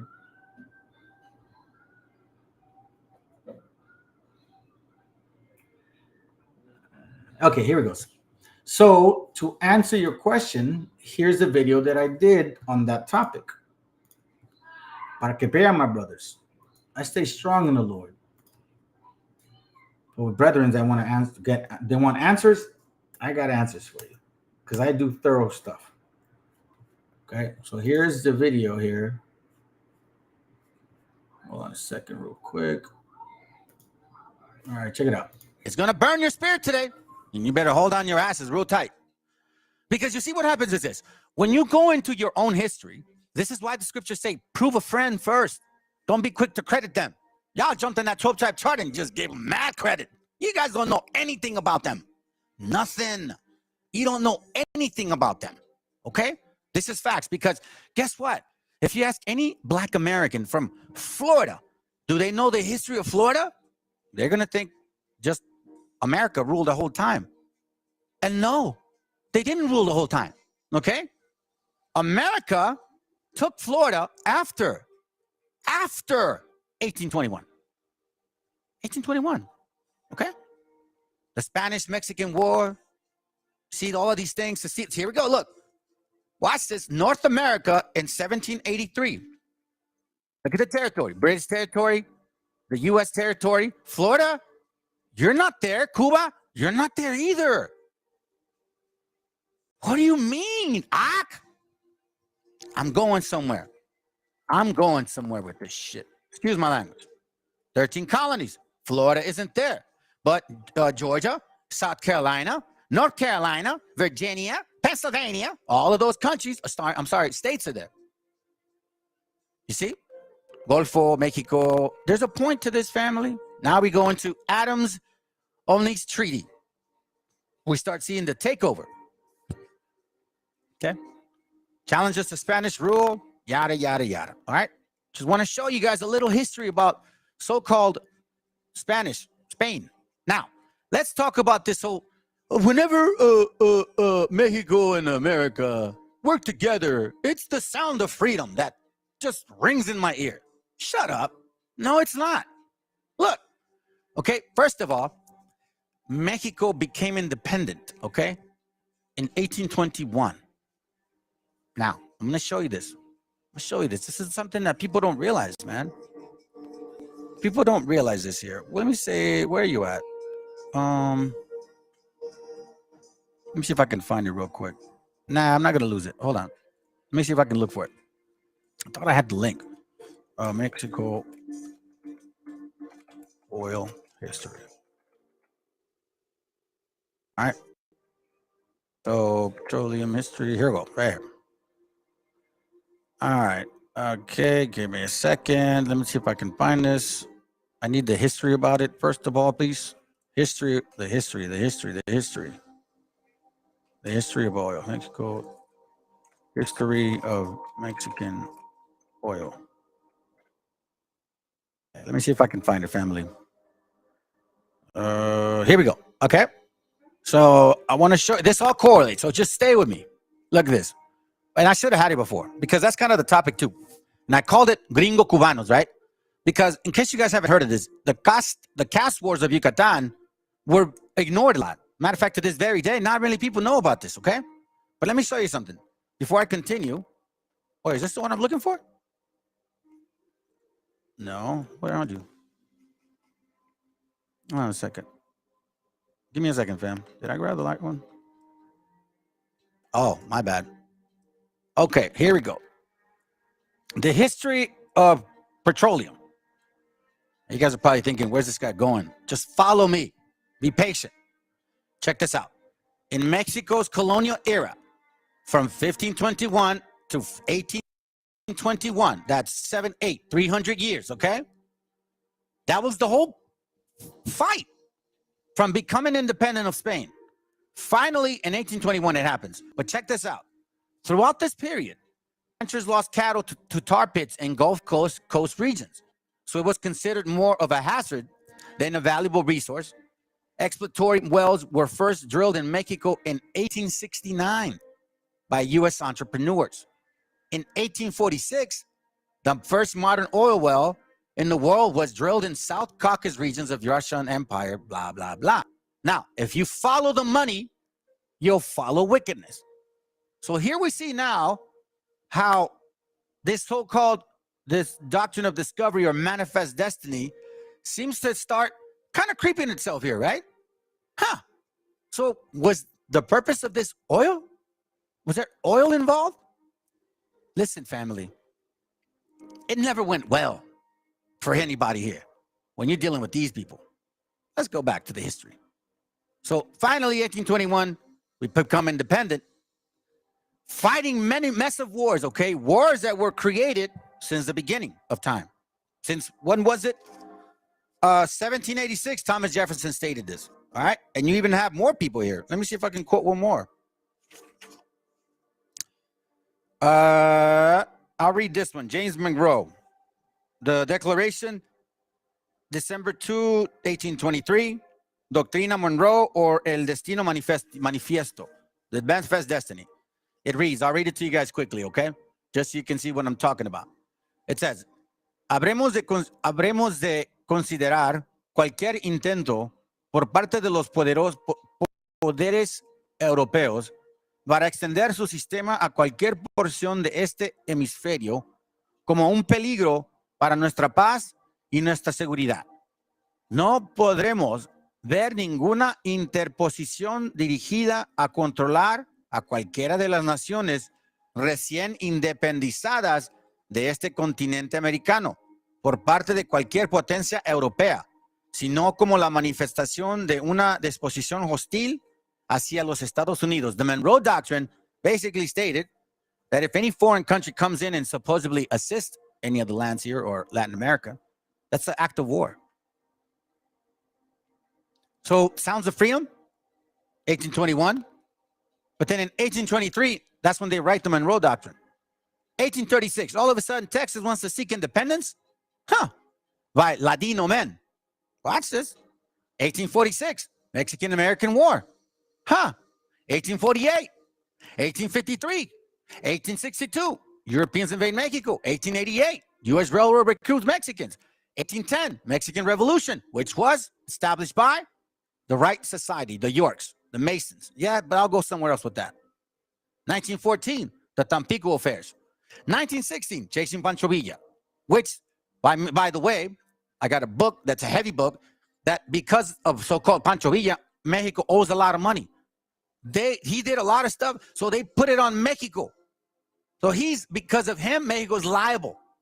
So they're paying his debt. 1719, the Constitution and El PRI, the same year that they passed a law to fumigate our brothers and sisters. Made up some story that supposedly the Germans wanted to help them invade, right? America. But that same year, they do the gasoline fumigations against our gente. 1921, 29, the immigration and smuggling. You start seeing a lot of changes towards us. 1939, Great Depression, which is called the Repatriation Act. Operation Wetback, Roosevelt, good neighbor. You know what that meant. 1944, oil politics. After this, you have what's called the Bucareli treaties, which after this, that's another topic. 1942, Bracero Program. 1947, Truman visits Mexico. 1954, Operation Wetback. 1965, La Maquiladoras, Tlatelolco Massacre. 1968 and 69, which was funded by some people displaced. 1969, war on drugs begins, supposedly. 1976, oil reserves discovered. What a coincidence. 88, Mexican economy crisis. 86, 94, privatization, which meant everything that Mexico had, let's say, owned, or so to speak, was under government ruling, was privatized now. That every foreign country could come and own it. Who would it benefit? America. 1984, North American Free Trade Agreement. After that, the boom of drugs increased. So was it really about free trade, or was it about making drug money? 1994, the rescue package, criminalization of the borders, collaboration or counteract data, yeah, you name it, you know it. Has it ever really been a sound of freedom? That don't sound like freedom to me. Now, why am I bringing this up, family, and why do I really emphasize this thing? Because of this, fam. Look, people need to know their history before they talk shit. Okay? In case you guys don't know this, the Casta Wars of Yucatan was from 1847 up until 1915, right? But it's specifically 1847 through 1861. I'm gonna show you something. This is from a book called, where are you? Where?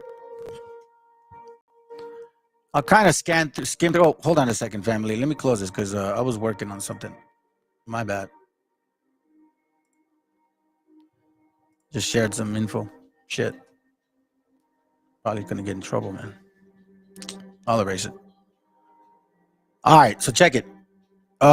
Here you see, where you at?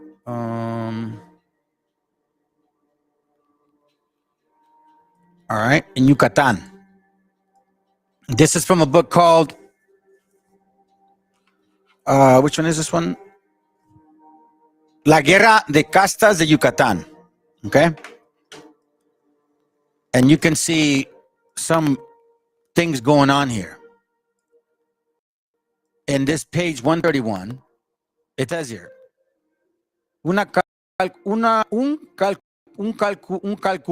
cálculo basado en los datos nos daría en 1850. Había unos 800 rebeldes, unos 10,000 mayas y ladinos buscaron refugio en Belice. All right? So we see that there's a variety of people here. Ladinos.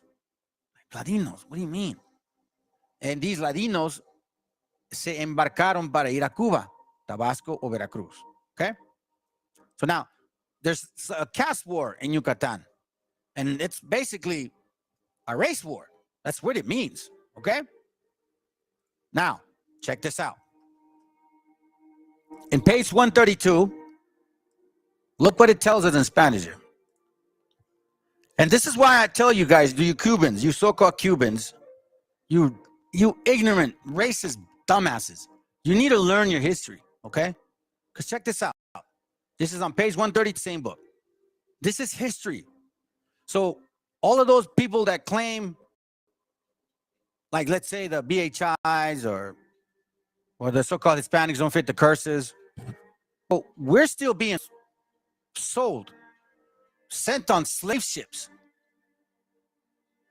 Yeah, to other countries. In this case, Mayans were being sold as slaves and taken to Cuba.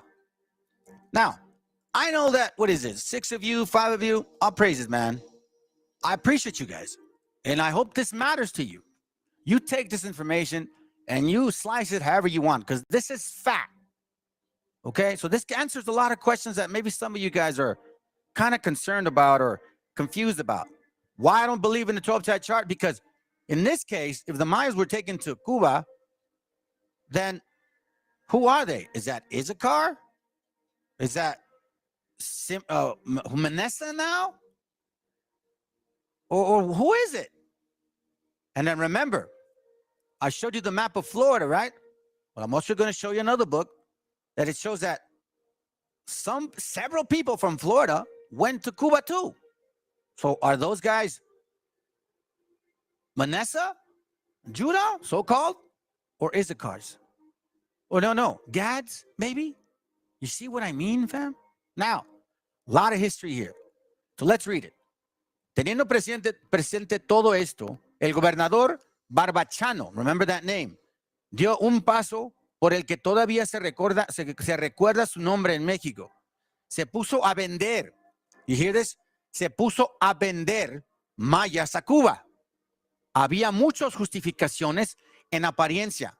Les salvaba la vida, eran rebeldes o por lo tanto podían recibir el castigo más severo. La ejecución o, como había decretado el Congreso, 10 años de destierro. Listen to this. Los expedían con un contrato por 10 años. Y finalmente, el Estado necesitaba dinero. De todos modos, no dejaba de ser esclavitud. El primer contrato fue de 25 pesos por cabeza. El 5 de marzo de 1849, when America had just used the Monroe Doctrine, okay? And I'm not talking about just white America, okay? You guys are going to know what I mean by that. They used the Monroe Doctrine, the Manifest Destiny, or the Doctrine of Discovery, and they used that in the court of law. That actually was of the papal bull. They used the papal bull to claim that this land could be theirs. So all of these deeds that they have, this is for you, white and black Americans, or whoever owns lands here. Your deeds are only sitting on an imaginary law that is called a papal bull. And it's being emphasized and used in the court of law as a doctrine of discovery. That is your basis of it. I'm not an attorney, but if I was, I'd sue the shit out of you guys. Church and state, I thought you separated that. Then you ask people to say, put their hand in there and swear to God, but I thought you separated it. Anyhow, let's continue. I'm just talking now.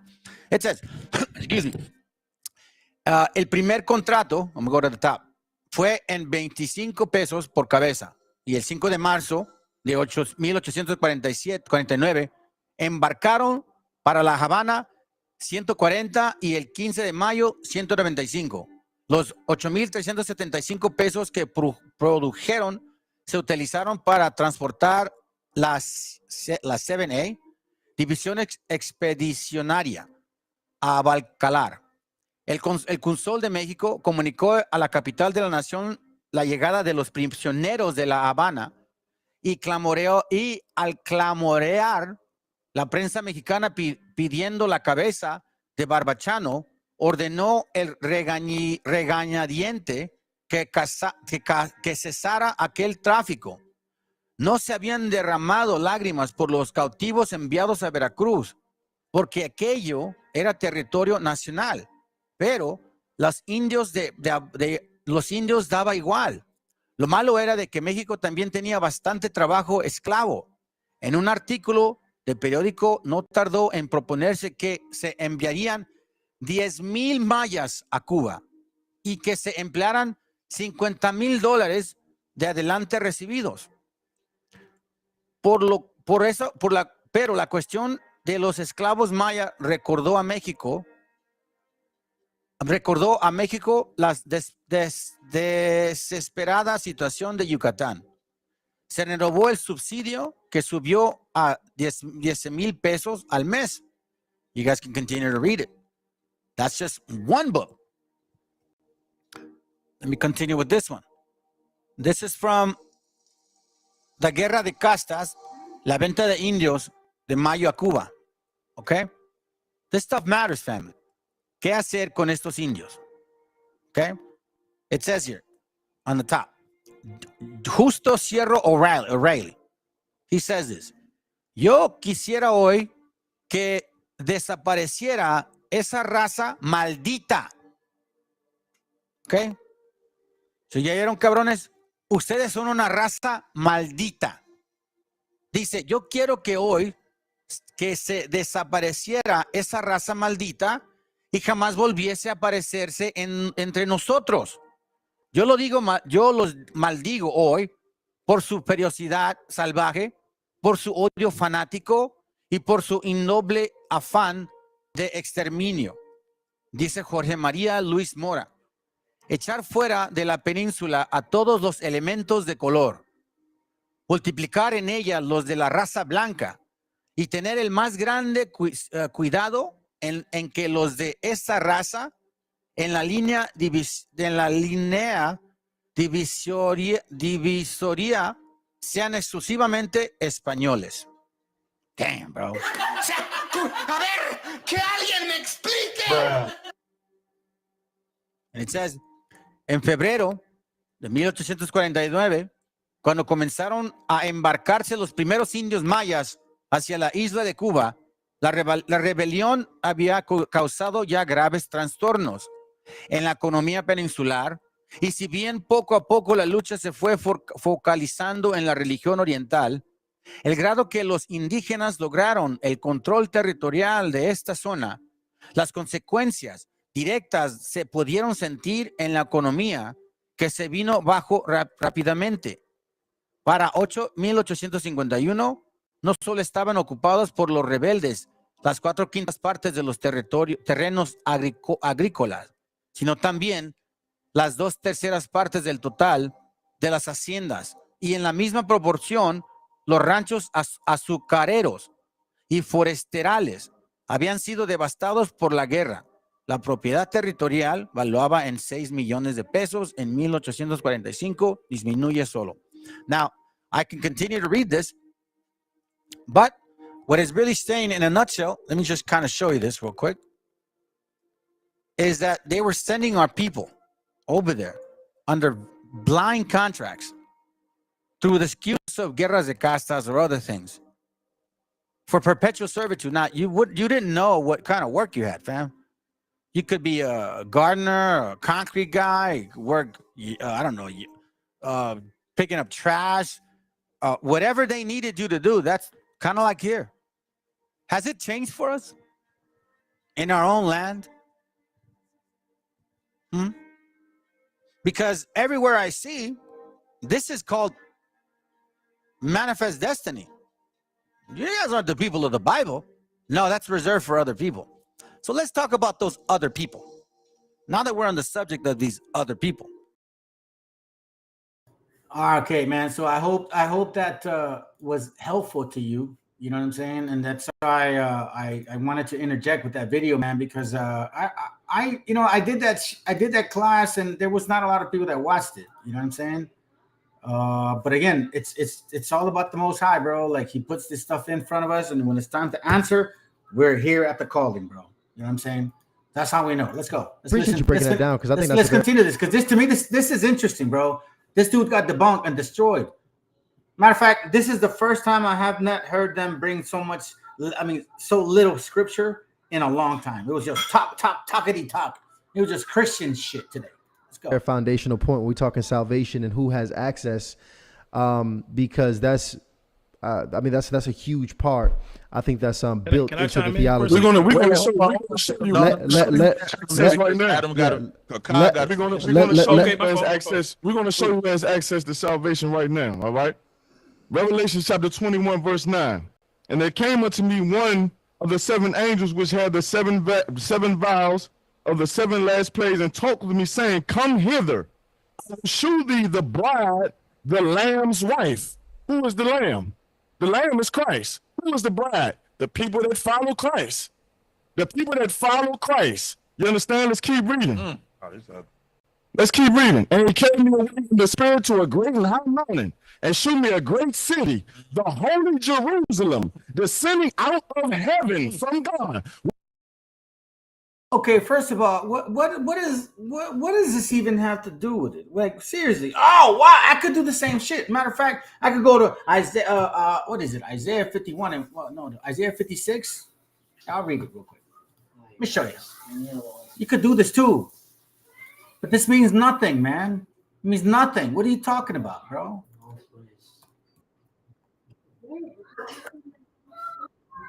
Isaiah 56. No, Isaiah. What is it? Isaiah? Oh no, hold on. Isaiah 58, right? It says, Cry aloud, spare not, lift up thy voice like a trumpet, and show my people their transgressions, and the house of Jacob their sins. You see, family, I told y'all, we've been sinning for a long time. It's my duty to speak up. It's my duty to tell y'all how wrong we've been. This is why we need to be teaching. Bro, that's nothing. At this point, this is regurgitating shit. You guys been doing and talking in that same fashion for a while, and no repentance, no wisdom, no understanding. How is it that you guys are still fighting with IUIC in the streets? Y'all are trying to be gangsters with the Bible. For the people that actually grew up in the hood, bro, that shit is a joke to us, man. Like, for real, we saw people die. They weren't even gangsters. And they died for no reason. And you guys are over here bringing the Bible. You think you're gangsters, bro? Y'all are a joke, bro. You guys, all of you, ISUPK, GMS, every single one of you, IUIC, acting like, oh, yeah, we strong. Oh, yeah, what's up? Hey, shalom, bro. Bro, seriously, man. If you guys were ever involved in a gang, you would not have the time of the day to be doing this, bro. A lot of you, most of you, 90% of you are just squares. That's the sad shit. Matter of fact, a lot of us that came to this understanding, we came with a broken spirit and a contrite heart. Some of us came with isms and shit. You guys can't even help us with that understanding. Let's continue, man. We're going to see who has access to this salvation. Then he goes on to describe, and in the glory of God, the light was like unto stone, most precious, like jasper stone, clear as crystal. Now here we go. Verse 12. Now your mic is cutting out. Yeah, Captain Akkad, your mic is cutting out a bit. Hold on a second. Akkad. Your mic is cutting out a bit. Your mic, I think your mic, we can't hear your mic well. So if you can, I think you might have to lower it. You might be going too loud into the mic. Okay, check 1, 2. Can you hear me? Yeah. Okay, there you go, brother. Okay, let me back up from some. So once again, we go to Revelation chapter 21, verse 12. Now let's see who has access to this salvation. And had a wall great and high, and had 12 gates. And at the gates 12 angels, and the names written thereon, which are the names on the gates, which are the names of the 12 tribes of the children of Israel. Why in the hell would some other nation be going in the gate with the name of the 12 tribes under it? That's who has access to the salvation. And see, this is why Christianity wipes out black people. Because meanwhile, you're trying to give salvation to the Africans, to the white man, when the Lord is giving it to the 12 tribes of the nation of Israel. And Christianity is trying to give it to the goddamn Africans. Christianity is trying to give it to the Caucasians, Captain Nazari. Yeah. It's the team. It's the team. Christianity in it. Jesus. Yeah, man. I don't know what else to do with you. Okay, appreciate you, brother. Appreciate you. Now, Adam, I know you were eager to respond to these brothers. What you got? No, it's cool. You know, I'm laughing and joking, and y'all got with that Christianity, man. I can take it. I think it's funny, you know. But here's the thing, man. Real talk. I think it's pretty tragic because what we're seeing both of these brothers fall to the same deception that the ancient Israelites did back in the day. You know, one of them being, if you look in the Old Testament, before you even get to the New Covenant, God is already at work pressing against the conscience of the nation of Israel to recognize this broader global plan that he has to include Gentiles, non-Israelites in the plan of salvation. And so when you look at the book of Jonah, for example, obviously we know the story. He gets swallowed by the whale. He doesn't want to go to Nineveh and preach. Why doesn't he want to preach to the Ninevites? They were a non-Israelite nation that he believed to be wicked and just not deserving of repentance. And he felt some type of way. He was upset because he knew that they had the opportunity to repent, and that if they did, God would forgive them. And so he's actually upset that God is willing to forgive this non-Israelite nation. And so what happens at the end, I'm just going to read 2 verses. He's so mad about God forgiving them, these non-Israelites, that he says, I just want to die, right? And then God causes a plant, as he's in the desert, God causes a plant to grow up over him and give him shade, and then the plant dies, and he's upset about it. And then God says about the plant, is it right for you to be angry about the plant? And then Jonah says, it is. And I'm so angry, I wish I were dead. But the Lord said, you have been concerned about this plant, though you did not tend it or make it grow. It sprang up overnight and died overnight. And should I not have concern for the great city of Nineveh, in which there are more than 120,000 people who cannot tell their right from their left, and also many animals? And that's how the book of Jonah ends, with this rhetorical question, the clear implication being that God clearly cares about the Ninevites, who are obviously a non-Israelite nation, right? Not just some. Well, hold on a second. You see, this is where they get it wrong, though. Exactly, where's Nineveh? Why is it even mentioned? Matter of fact, okay, I'll give an example. Why was Cyrus chosen?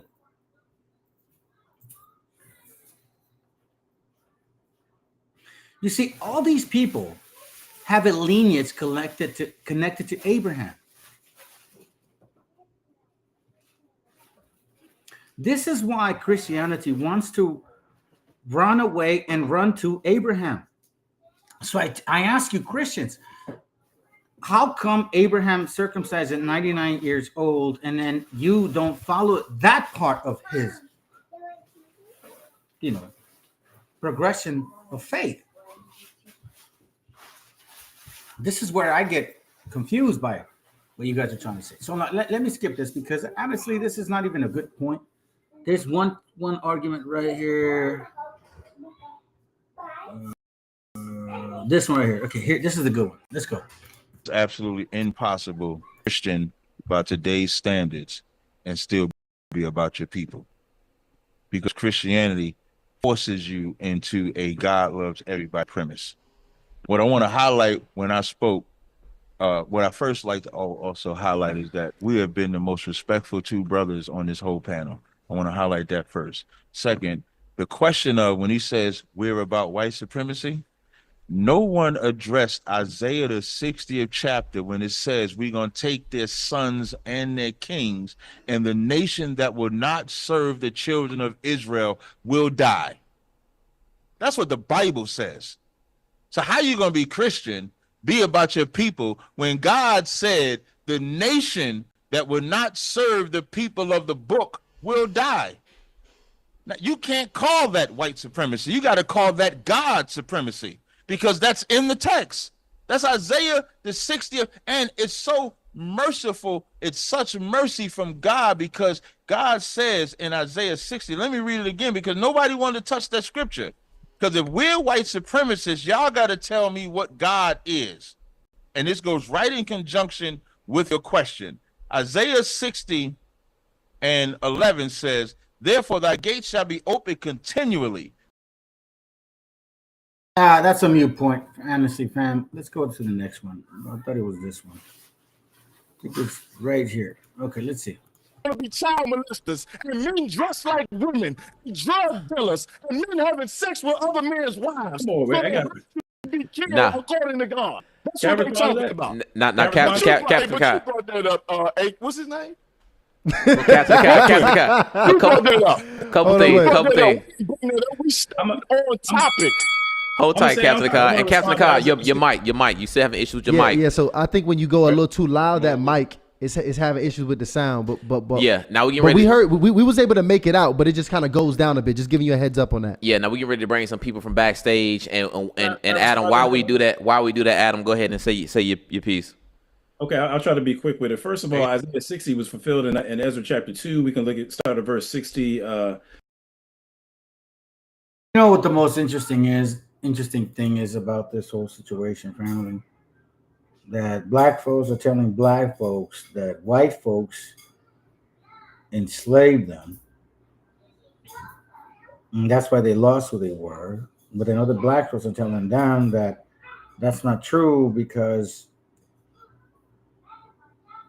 we were always pushing the Bible with Christianity. That's really the whole argument about this case here. When it came down to it. There was one point, and I might have forgotten which one it was, to be honest, and I forgot, and I apologize. Is it this in this little chattering? I don't think it is. For the sake of not confusing you guys, I don't want to take you guys there. Let me do this real quick. Let me show you guys something. Because I wanted to bring this point up to you guys before.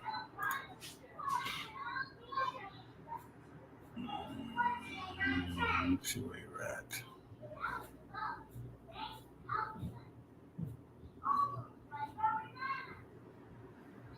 Let's see if it's right here. Oh, here it goes.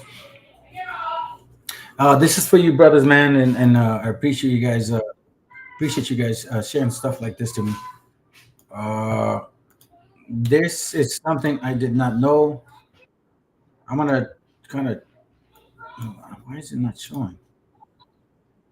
There it goes right here. Okay.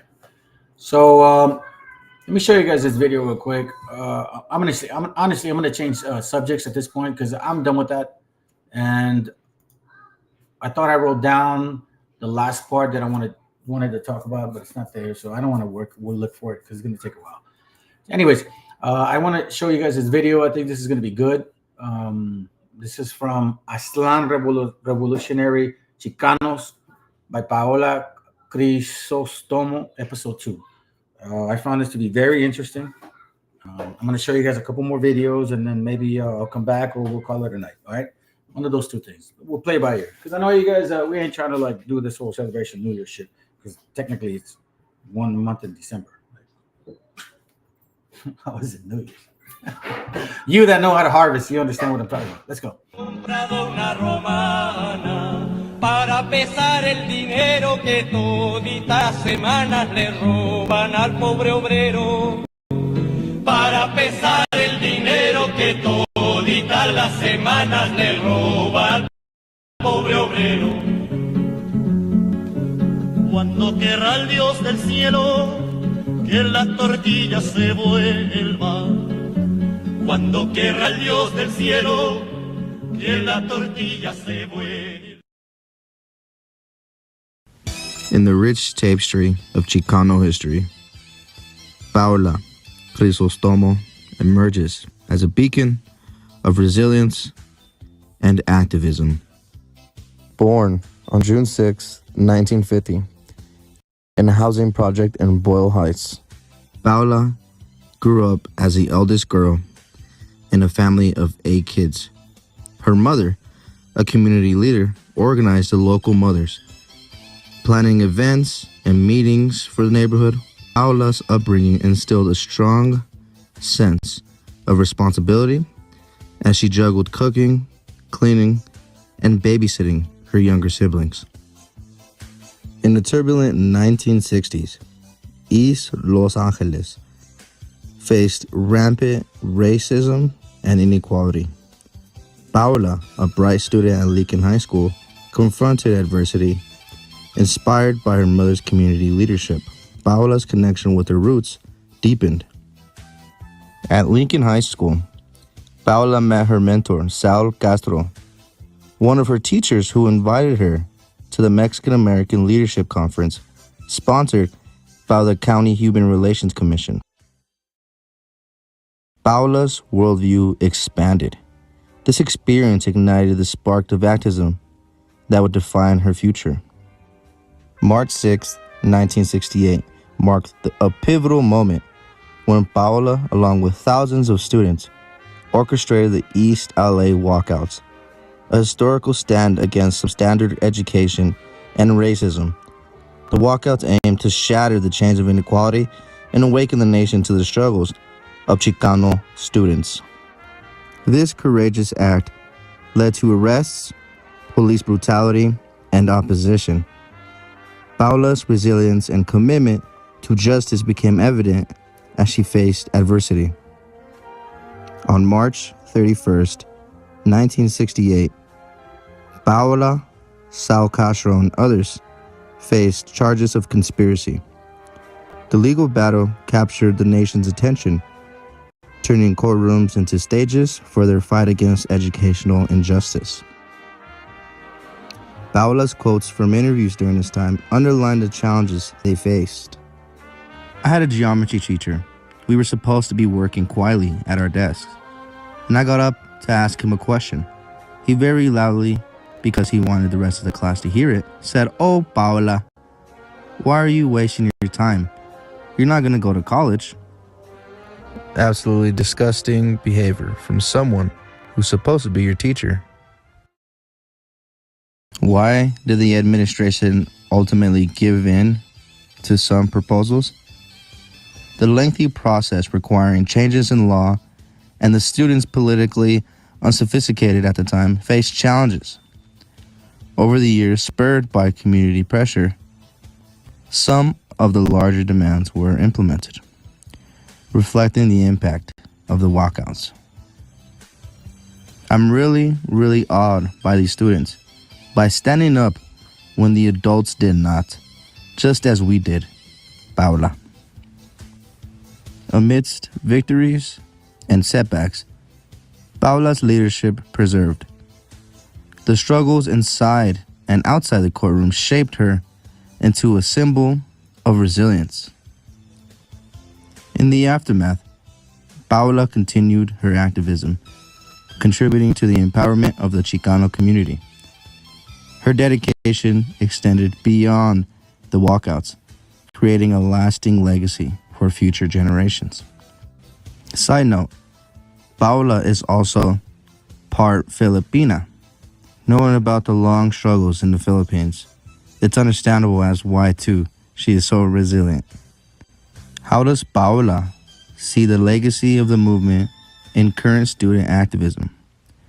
Paula expresses pride in current student adopting walkouts as a strategy, recognizing the effectiveness they experienced.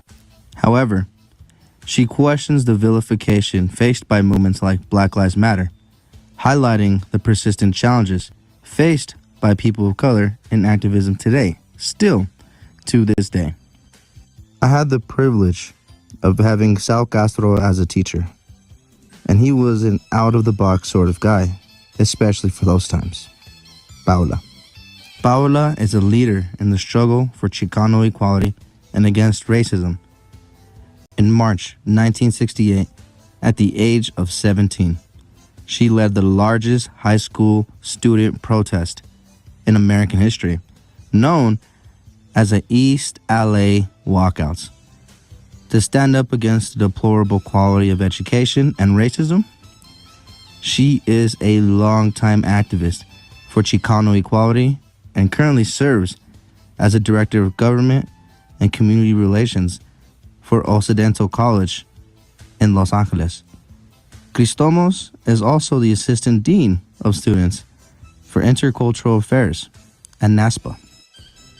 Also, before we go, I would like to mention the movie Walkout, an impactful story about Paula Cristomos.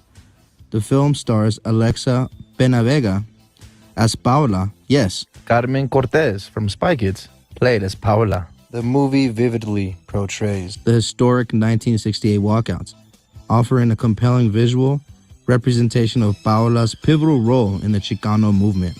Paola, today an unwavering advocate for education and equality, remains an inspiration, a testament to the enduring spirit of those who dare to challenge the norm. Hey, just real quick, guys.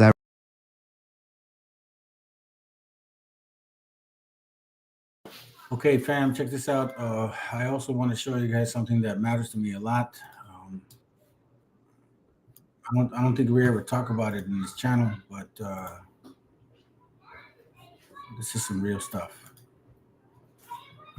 And hopefully it ends soon. Let's go. Medical examiner's office says that this past July they saw more migrant heat-related deaths than in previous years. In fact, this past July they saw 42. In 2022, they only saw 30. Now, this is because of the record-breaking heat that we saw this summer. This June compared to last year was more mild. The number of migrant deaths during that month were lower than average. But after July's record-breaking heat, they are expecting to still see a large number of people die while crossing the border. Greg Hess, the medical examiner for Pinal County, says many of these remains are unidentifiable due to people traveling without any documentation. That makes their job much more difficult. For a year total, it'll really depend on how long it stays hot here in August. It really just kind of depends on how long it's going to stay hot for. So we are in kind of a hot week this week in August, and it's just a little bit skewed later this summer. We have flexible storage if we need it, and you know, every summer it gets busier. So it's kind of the same narrative. We have additional storage units that we can turn on or off if we need to. Border Patrol been crossing through this area since forever. A lot of the areas that we work are actually route people would migrate through seasonally. A lot of the folks whose land this is, the Taonata and Yaqui people. But more recently, the whole idea is, you know, to get from Mexico to the U.S. I'm a volunteer with the organization No More Deaths. We are a non-hierarchical, consensus-based group, and we do humanitarian aid in the border regions. We put out water on known migrant trails. We also do search and rescue. We document abuses by Border Patrol and different organizations, and we also provide assistance to people who have been deported and provide harm reduction kits for people who are going to be crossing the desert. As we've expanded our work, we've expanded the areas that we're working in, and that includes some of the areas in the West Desert, around Ajo, Arizona, where people are walking across Organ Pipe National Monument onto Cabeza Prieta National Wildlife Refuge, and then across about 20 miles of active bombing range. The journey north has changed a lot in the last 15 years. The urban centers were sealed in the mid-90s, pushing people out into the geography of the desert. It's a very intentional strategy on the part of the U.S. government and Border Patrol to increase human suffering and death along the border as an ostensive deterrent. Over the years, we've also seen the areas that we've done water drops and the areas that we've seen water drops moving have also become more remote. Essentially what we've done is we've mapped north-south trails, and then we'll drive roads and do drops. But a lot of the drops that are closer to roads, we've just seen a really big uptick in vandalism. And we've also seen an increased amount of use in extremely remote areas. A lot of migrants get separated from their guides because the Border Patrol dusts them. A helicopter will come and fly very close to a group. People will scatter, get separated from their guides, and in this manner get lost and frequently spend weeks walking in circles. Folks generally travel at night. The pace of the group is very quick. If folks can't keep up with the group, they're frequently left behind. So a lot of the patients that we get at camp are very close to death when we find them. There's also been an increase in militarization in the immigration enforcement in Mexico. So Mexico actually deported more Central Americans last year than the United States did. And part of that is with U.S. support through Plan Frontera Sur. The United States is actually funding the Mexican government to implement border security on their southern border with Guatemala. I've talked to people who were riding the train and then to get around checkpoints walked for 8 or 9 days in Mexico. So by the time they get here, they've often traveled for over a month. Being identified as a migrant in Mexico from further south makes people vulnerable to extortion, kidnapping, and assault. I would say many of the women who have made it to the U.S.-Mexico border have experienced some form of traumatic violence during their journey.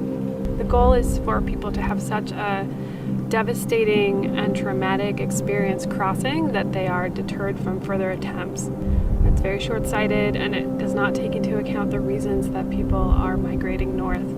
A lot of the reasons that folks are coming from Central America have to do with U.S. economic and foreign policy, now and in the past. One of the things that happens under the auspice of democracy building with things like Plan Frontera Sur or the Merida Initiative is that the U.S. government is funding military and by extension paramilitary and torture techniques and repression of social movements. So not only is it keeping people from traveling north to escape violence, it's actually creating and perpetuating more violence. If you look at the School of the Americas and the funding of the Mexican military to fight terrorism and to fight drugs, one of the groups, the Zetas, was initially an arm of the Mexican military, and then they decided to break off and kind of took over the drug trade in Texas and in Matamoros and Tamaulipas, and they've actually become one of the most violent gangs, and they were trained and funded and given guns by the U.S. government. It's like a joint business venture between the U.S. government and cartels. They have similar interests, and they are exploiting vulnerable populations for money through different routes. Cartels make money because people have to contract with them now to cross, and then the U.S. government and private corporations make money by incarcerating undocumented people before deporting them. There's a group called the American Legislative Exchange Council comprised of Republican legislators and corporate interests. And one of the corporations involved in this group is the Corrections Corporations of America, one of the largest private prison groups in the country. They got together and they wrote SB 1070, which was the law in Arizona that got passed a few years ago that deputized police to check immigration status. We live in the border zone. Within 100 miles of the border, police and Border Patrol have always had discretion to do whatever they want. But this kind of took that experience for the borderlands and internalized it and expanded it to all of Arizona, and then with copycat laws that were passed to other parts of the country.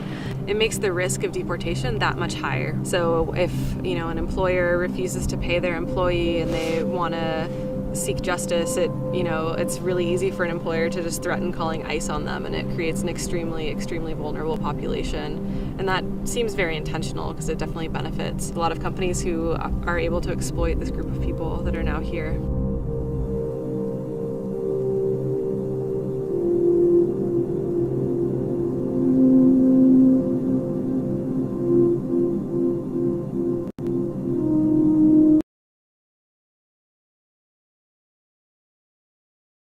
All right, hold on, fam. I got another one for you. Maybe this will actually.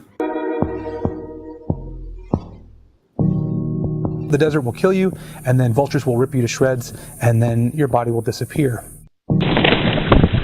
For many years, pigs have been the kind of standard substitute for a human body. They have a similar organ distribution, similar skin type, weight, and so they're about as close as we can get to a human body in this context.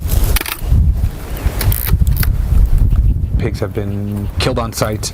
They've been put into 4 different locations. 2 animals are unclothed and 2 animals are fully clothed, so they're dressed as we would expect migrants to be dressed. And we will monitor scavenging activity using motion sensor trail cameras that are set on each of these animals, as well as researchers who will go out twice a day to do different measurements on the decomposition process.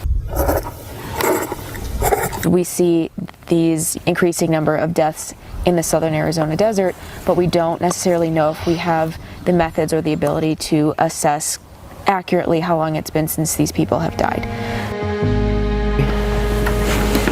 So if someone dies outside on the surface of the desert, the remains are not protected from the wind and animal activity and birds and coyotes and everything else. A lot of these bones will be carried away and you won't find them. Ideally, we would use cadavers donated by people who are sort of interested in contributing to science, but there isn't a facility that's capable of doing that here in southern Arizona. So the next best thing in this case are pig corpses. The clothing was an important decision because, migrants typically die fully clothed. And so we kind of want to see how the clothing will impact the scavenging compared to the 2 animals that are unclothed. Cool. And we'll check the footage tomorrow. Okay.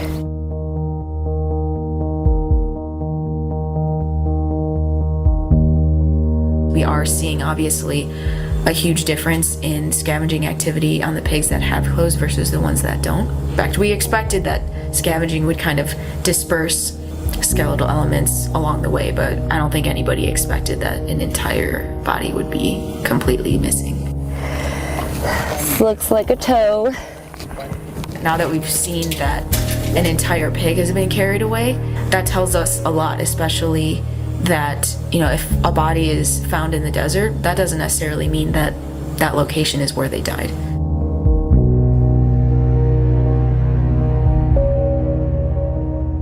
Oh, there's a lot more. Yes. This environment and this system that funnels people through the desert literally kills them and then cleans up the mess. If you can imagine this pig that's dressed like a human, if you can imagine that as a person, and then to see these birds come in there and just rip this person to shreds, if you can kind of imagine then that this happens to people, it becomes incredibly disturbing.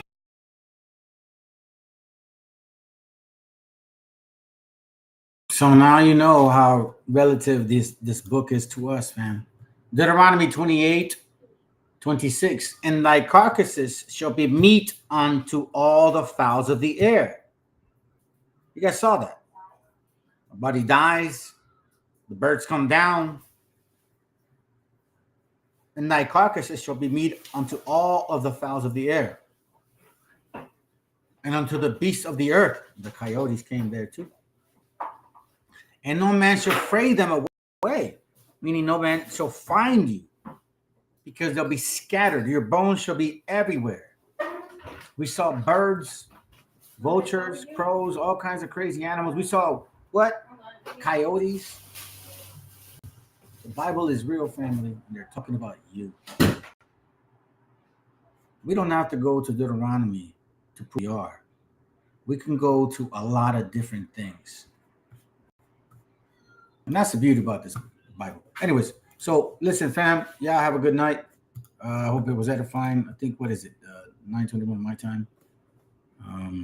Yeah, it's kind of funny, man, that people celebrate New Year, but, it ain't new. It's still winter. Anyways, like I said before, no excuses. In this channel, I hope that we never have to make excuses for what we believe in.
Do you guys hear me? Hold on a second real quick. I guess I got disconnected. Hold on. Damn. Weird. That shit was weird. I got you. I got you. I got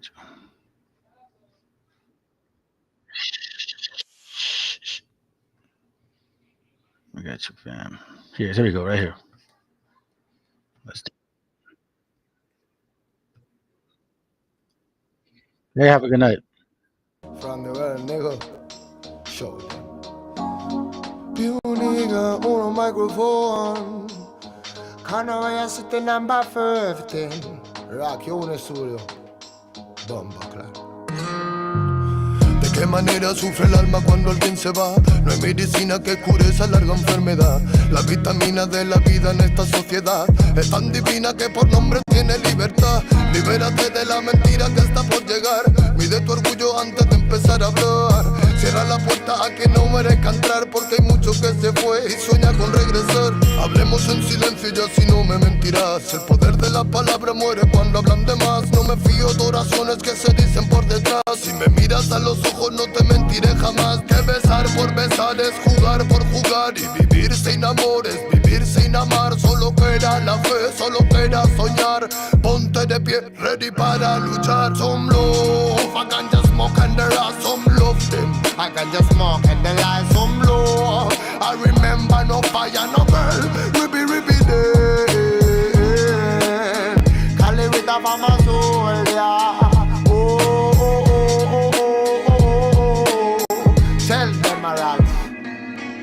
¿De cuánto tiempo hablamos cuando hablamos de querer? Si la mitad lo malgastamos solo en comprender. ¿De qué manera es más fácil aprender? Que nacemos para ganar y morimos al perder. No puedo dejar de animarte, que cuando te caigas debes levantarte. Llegué para contarte que no todo artista muere por su arte. Traigo el honor de un humano con valor que utiliza poesía para respirar mejor. Escribo prosa para vengar al amor y recuerda aquella rosa que tiraron al contenedor. ¿Dónde se quedó el amor? Hey, que no vaya sitio on no microphone forever never. Tell me, roll some love. I can just smoke and the light some love them. I Rastafari my life some love. I remember no fire no burn. Ribby ribby day. I live with a farmer soul, yeah. Reggae man a farmer warrior, warrior day.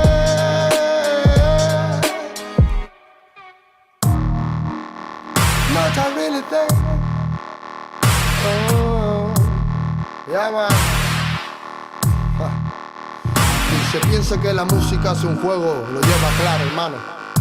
Desde España, internacional, bombo, clack, un Lego. Not so really easy, no.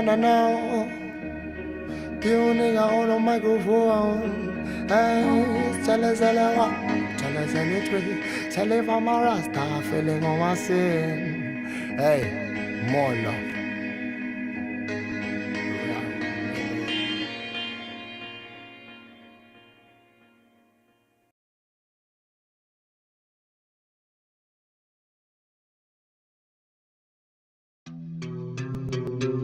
Yeah. Oye, es nada más y nada menos que el motherfucker habla sin muerte. De Playa de Kings. Estos bebés son Big Papo, dude. No sean rebeldes, deje el rebel. Yo no me quede, yo me hospede junto a Belzebú. No me remete, plebe, no soy leve como tú. Si hay algo que no muere, eso es el hip hop, Perú. Y petón, perico, te traje una chica perica. Atrás te voy a mostrar como dos monstruos las trafican. No trate ni trepe, solo trote, señorita. Trate. Treque, donde la sangre salpica, se aplica, te explica, replica, ¿pa' qué? Aplica, practica, suplica, con fe. A mi perro grita, yo lo mataré. Tu madre llora y canta la bandeja, flow peregrina, chivolo propina, ina, hacen base, mejor coja vaselina, no imagina, mi vida fuera de una esquina, yo solo quiero más chavos pa' comprar más chilindrina, gira, que somos puros animales rompiéndote todos los cristales, repete señales que a ti no te sale, ¿qué pasa compadre? Somos naturales, voy a llenar todas las editoriales, rate de mi huevo pa' los tribunales, tú eres un antianal, yo experto en artesanales, yeah, se me apaga la cimuita, soplum. Hey, Terco 92 B09 está en la casa, barrio. Escucha bien, así se hace, Yo. Tengo problemas de actitud y poca paciencia. Hablo si me da la gana, nadie me silencia. No quieren aceptar que pa' muchos soy influencia. La voz de los barrios que llega a tocar tu conciencia. Yo sé que muchos quieren llegar a ser tendencia y hacen lo que sea sin pensar en las consecuencias. es la diferencia. Yo mantengo mi esencia y ustedes por pegar han cambiado hasta de apariencia. Y no es que lo diga yo, pero la gran evidencia es que cambian de personalidad con frecuencia. Y no son locos con inteligencia, solo quieren un poco de atención con insistencia. No presumo en nada, hago todo a mi conveniencia. Por eso te doy una sugerencia: conmigo no busquen competencia, que llevo 10 años ganándole a la vida y lo sabe la audiencia. La firme, que ocurrencia, ¿cómo pueden joder sin prudencia? No se dan cuenta que mi experiencia es a base de exigencia. Mi trabajo es con independencia y el de otros de un productor depende de su permanencia. Sigo firme en la resistencia, dándole más rap en el track hasta por correspondencia. Que muchos disques evolucionaron, no es coincidencia. El dinero y la fama hizo que pierdan su decencia. Terco 92, cuando quieras, donde quieras. ¿Cómo? Sí. He aprendido a sobrevivir de las maldades, comprendiendo que nada es como tú sabes. Va a decir verdad, la lucho a diario. No me critiques, no me justifico, siempre hago lo que predico. Soy de barrio y rico en talento.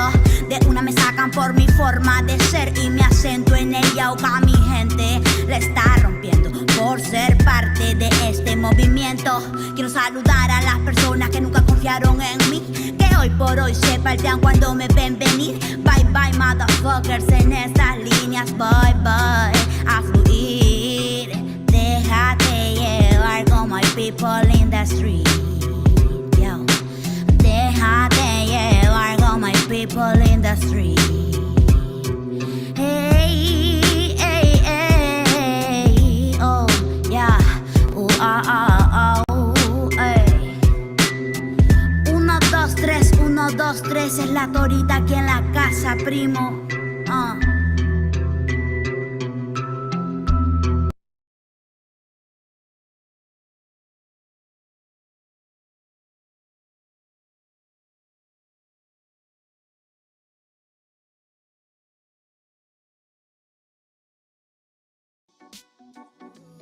Se ve tan mal cuando miras a otro lado, los fantasmas del pasado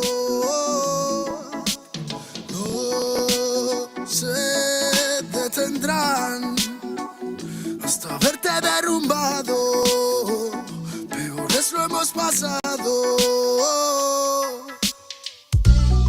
Andaba a golpes con la tristeza, me aportó riqueza, me otorgó sabiduría, pues se dibujaba en todas mis piezas. Yo con alegría le daba color después. La aguja sigue girando, tiempo parece se burlar de mí. Dijo que sanaría esperando, pero creo que la espina aún sigue ahí. Con los dedos lo voy palpando, cierro los puños, escapa de aquí. Agonizando, no me espera el tiempo, no voy a esperar por ti. Nuestras huellas en la orilla se han borrado por la marea. Si esas estrellas ya no brillan, las entiendo pa' que veas. Sea donde sea, bajo la tormenta o dentro de la odisea, donde arañas cubren el cielo de tela, los aviones nadan y los barcos vuelan. Aunque parezca que va bien, no sabes bien si va mal. Besos que pueden doler, ojos que pueden matar. Tengo mi alma en el almacén encerrada, mi corazón está en huelga, mis sentimientos en ámbar. Gente, Calamala dijo que estaría presente. Fallaron como nunca, se fueron para siempre. Millones de razones para vengarme, pero a veces duele más actuar indiferente. Como no quieren ver ahogados, tenemos branquias y cerrados los bronquios como la mente de un guardia. Yo soy la montaña y vine con la cordillera. Más cojones que tu ganga tiene una madre soltera. Tú cúbrete si suena mi tu. A mí la tengo soldado fumando de su palulú. Ni un conjuro de grimorio me lo salva del velorio. Pa' tener pila valorio se matan vestidos de emporio. Y yo no quiero una pistola, estoy soñando que la vida que quería me llega a tiempo. Desde que yo la vi sola, loco ando. Vino a verme cuando el sol se estaba poniendo y se dejó una pluma y se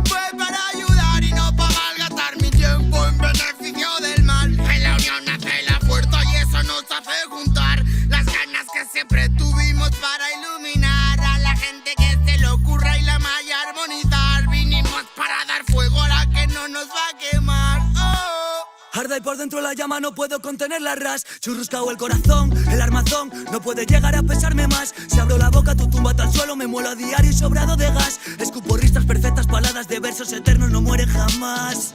Cuando acabe mi condena, me vi muy solo y perdido. Cada vez más negra la flema, más elegante el problema, pero planté cara a todos mis enemigos. Recuperé las ganas, las fuerzas y el garbo. Dedico requiems a mis diablos, que aquí estoy vivo de milagro. Delicadas flores crecieron entre los cardos. Me dicen bien es más delgado que de costumbre. Será de tanto que he bailado en el alambre, que a tanta pena es mejor no ponerle nombre. Llevamos la música en vena, nuestra sangre.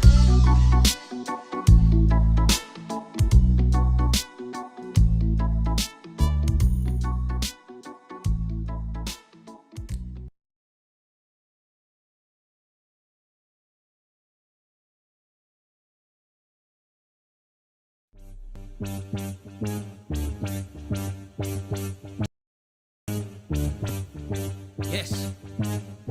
Me gusta ese. Vamos ahí, vamos allá, vamos ahí, vamos allá. Hey, ¿para qué te digo quién soy si tú sabes que nada más y nada menos que el faga hablar sin ya. Detrás de ti, ya todo está por venir. Money pa' mi family, music para repartir al doble como Gemini. Si es que andamos bien chiviri, mi black y par de chiquilín, zombito como Tribilín. Sí que sí, Rickiting no me molesta. Somos dangerous, aquí no te metas. Tú eres un Guns N' Roses, solo aparenta. Ellos saquen culantro y ando en pimienta. Ey, ellos me preguntaron que cómo lo hacemos. Que te voy a contar, papito, si es que estoy enfermo. Tan bajo para esta carrera, cuando rima en ritmo lo parto cualquiera. Camino tranquilo, casi sin problema, caminos al filo de la carretera. Los niños tienen que esperarnos afuera. Malandro madrugan en la madriguera. Voy desde pequeño, siguiente te sueño, lo voy a lograr de todita manguera. Ando con los malvivenses del bloque, que corre el cheque, mejor que choque. La chimemo, no estaba muerto, andaba batallando un toque. Yes, yeah, oye, no estaba muerto, andaba batallando un toque. Black Cemented. Me llega la punta del nepe. Si no saben para qué se meten, vaya por la sombra que el sol está muy caliente. Ustedes no cantan ni con micro de juguete, tampoco me alcanzan por más que con trampa trepen. Me pondré la bata para atender a mis pacientes. De falta de flow es que usted está muy padecente. Vamos a inyectar la dosis de carácter urgente, pero ya no sirve, que pase el siguiente. Probemos la cura en la bebida que está ardiente, cumpliendo un horario a las 4:20, sacando el antídoto de la misma serpiente. En pocas palabras hago cosas sorprendentes. Espera en su área monitoreando el ambiente. Si estoy operando no deja que nadie entre. Con 2 enfermeras pa' que no me desconcentre. Me ponen los guantes, me secan la frente. Y me pasan el bisturí. Parto tu pecho como las partí. En la calle es que aprendí. Todo lo que estás pasando me tocó pasar a mí. Te voy a quitar la envidia para que vivas feliz. Yo quiero llevar mi profesión a otro país. Deleitar el mundo entero con este don que nací. Que nadie me diga no, pero todas me digan sí. Que se me triplique todo el dinerito que invertí. Ey. Yeah. Rapper One, el hombre orquesta. Radical el vivo en la casa, amor, vaya. Vamos a darle candela, pa' la familia candela. Traigo puro flow desde la vieja escuela. Espera, que no ha visto y no espera. Que hay lumbrera en tu atmósfera. Digo mormo, vaya Babylon, bye bye. Firme allá adelante con la frente en high. Uno busca fight, yo les digo guay. No pierdan su time, conmigo no bye. Me pidieron que yo entre y voy a meterle duro como antes. Voy a reventarle los parlantes. Firme allá adelante con un flow sobre extravagante. Y si hay farsante, llevo puestos los guantes pero no se me alarmen que no son guantes de box.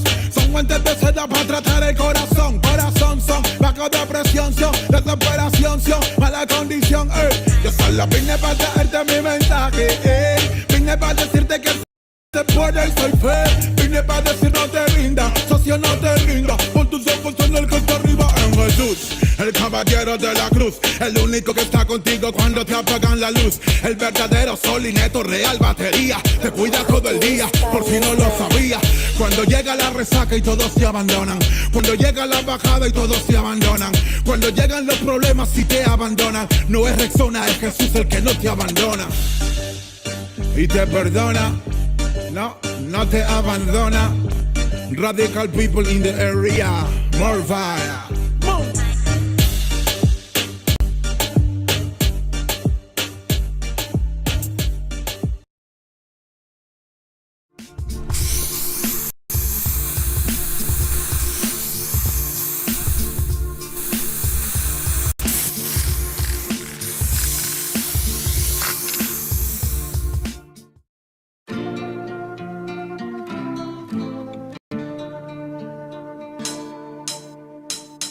Yo, somos lo que somos la esperanza del pueblo. Somos estos locos que pactaron con su suelo. Somos el sabor amargo de la indiferencia. Somos la sangre de Argueda marcando la diferencia. Somos la ternura de tu guagua, somos lumpen. Somos guerrilleros con poemas, no preocupen. Somos el conducto de tu voz a causa de la indignación cuando el patrón al peón solo lo escupe. Somos Condor Canqui, somos Vallejo y Eguren. Somos en la mauta, no esperes que te aseguren. Somos asentamiento humano, somos la barriada trabajando en ella misma, no importa que nos censuren. Somos Cueto el nene, somos chumpitas y oblitas. Somos la cantuta, la historia que decapitan. Somos el sueldo mínimo en quincena, mi cumpita. Somos golpe inexorable que rompe lo que limita. Somos toda la América y también hijos de África. Somos la familia pobre por culpa de fábrica. Somos el amor perdido de tu Dios bendito. Somos esa consecuencia de vivir en su retórica. Somos hijos de un país enfermo sin seguro. Vemos quiénes somos y matamos el futuro. A punto de una embolia se encuentra la Pachamama porque sabe quiénes somos y sigue tan inmaduro. Seguro que por oro se olvidaron quiénes son. Seguro les fastidia la cultura en la nación. Seguro están queriendo, seguro están anhelando que le ponga precio al rap y que no cumpla su función. Seguro que por oro se olvidaron quiénes son. Seguro les fastidia la cultura en la nación. Seguro están queriendo, seguro están anhelando que le ponga precio al rap y que no cumpla su función. Mejor seamos lo que apagan la televisión. Claro, somos Yunza, Tupamonte y Aguar Fiesta, la Candelaria y Paucar, la magia de la sierra. Somos el San Juan en junio, somos Motupe en septiembre. Somos increíbles, pero dime, ¿somos libres? Firme no lo creo, primo, me apena y me río de esta fiesta falsa enardecida en el mes frío. De ese 28 no conozco independencia, solo gasto innecesario, 100.000 deudas y un resfrío. Somos el residuo de una sociedad clonada, la hambruna, el desempleo, pobreza aglutinada. Somos el resultado de la educación de prensa, de esa mugre información de firme mal proporcionada. Somos resultado del cruel pasado atroz, mi bro. Somos responsables del futuro venidero y yo sigo creyendo que no somos esto es guerra ni combate. Mejor seamos lo que apaguen la televisión. Somos más que el boom gastronómico huevón. Somos más que el cevichito elaborado por Gastón. Somos Choropampa que no olvida su mercurio. Somos ese poblador que ha defendido su cosmovisión. Así que dile a Curio que no somos su inversión. Así que dile a Curio que no somos su inversión. Así que dile a Curio que no somos su inversión. Así que dile a Curio que no somos su inversión.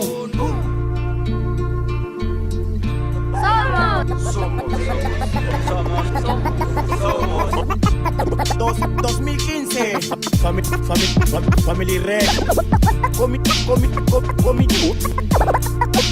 es poco flow. Quemao. Pum, fire. Chicanos killing Chicanos is what they want. Blacks and Chicanos killing each other is what we want. That's to run this place. Once we get together, they don't run shit. Got a lot to learn about being Chicano. Yeah, Alcatraz, midget loco. They never seen this coming, man. What up, Loom? What up, Oreo? 500 years of captivity. What else? Now they try to tell us how we supposed to be, how we supposed to act, how we supposed to rap. How I'm brown but my flow too black. Come on, you're kidding me, right? Nike Air Flights fitted cock back fresh. Representando Mexicanos on the map. No estoy jugando, got bars like a battle on smack. But hold on, I'ma bring it right back. My people indigenous. I'm not sure if you getting this. By the time I'm done, you gon' be feeling this. I come from the people, Meshiacha. I've been to the motherland, Chichen Itza. Seen the Mayan ruins, intellectual architects. Been in the cenotes, seen ancient artifacts. Cali is Mexico, those are the facts. They raped women, gave elders heart attacks. It was a battle, our people were outgunned. Took life and cattle, we were outdone. However, 2 wars proudly we take to the grave. Those who call our Independence Day. It's time to stand up, educate our people. Stay on our grind, let them know that we equal. We see your plan, but your plan is see-through. You can't stop my people. Mexicano, I'm brown and proud. Mexicano, I'm brown and proud. Mexicano, I'm brown and proud. Mexicano, I'm holding it down. Yeah. Story with Mexicans, Mexicano. Gave birth to the word that we know as Chicanos. Aztec warrior, man, it's all in my blood. From the Tenochtitlan, that's the heart of the love. Now Mexico City, that's a modern day name. Don't let the books confuse you to be a modern day slave. Gotta get your facts right and study the culture. Don't be like Cortez, he came like a vulture. Came to just steal and take away the land. He seen what we got and he was like, damn, who would've guessed it had to be a white man. Damn it, now we got stolen lands. They say go back to where the fuck you from. Man, this is my land, that's what you stole from us. I'm not Hispanic or Latino, I'm a Mexican. Man, fuck La Militia, you can have that bitch. It's time to stand up, educate our people. Stay on our grind, let them know that we equal. We see your plan, but your plan is see-through. You can't stop my people. Mexicano, I'm brown and proud. Mexicano, I'm brown and proud. Mexicano, I'm brown and proud. Mexicano, I'm holding it down. Yeah.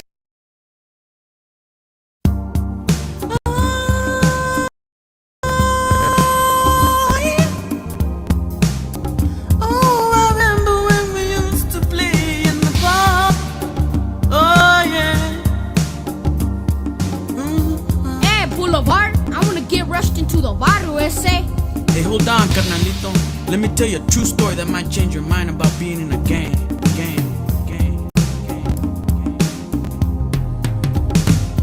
I remember when we were just a couple of mocosos, causing trouble all the time and getting caught with our vosos. But it was fun and we had so many good times. Me and you, we put our troubles behind. It was the 2 of us kicking it day and night, looking forward to the chance that we would get in a fight. Total street boxing, putazos cada día. Then we met up with some vatos that belong to a pandilla. They hit us up, where you from? I said no, man. They reply real quick and say get jumped into our gang. Nosotros controlamos aquí, chavalas.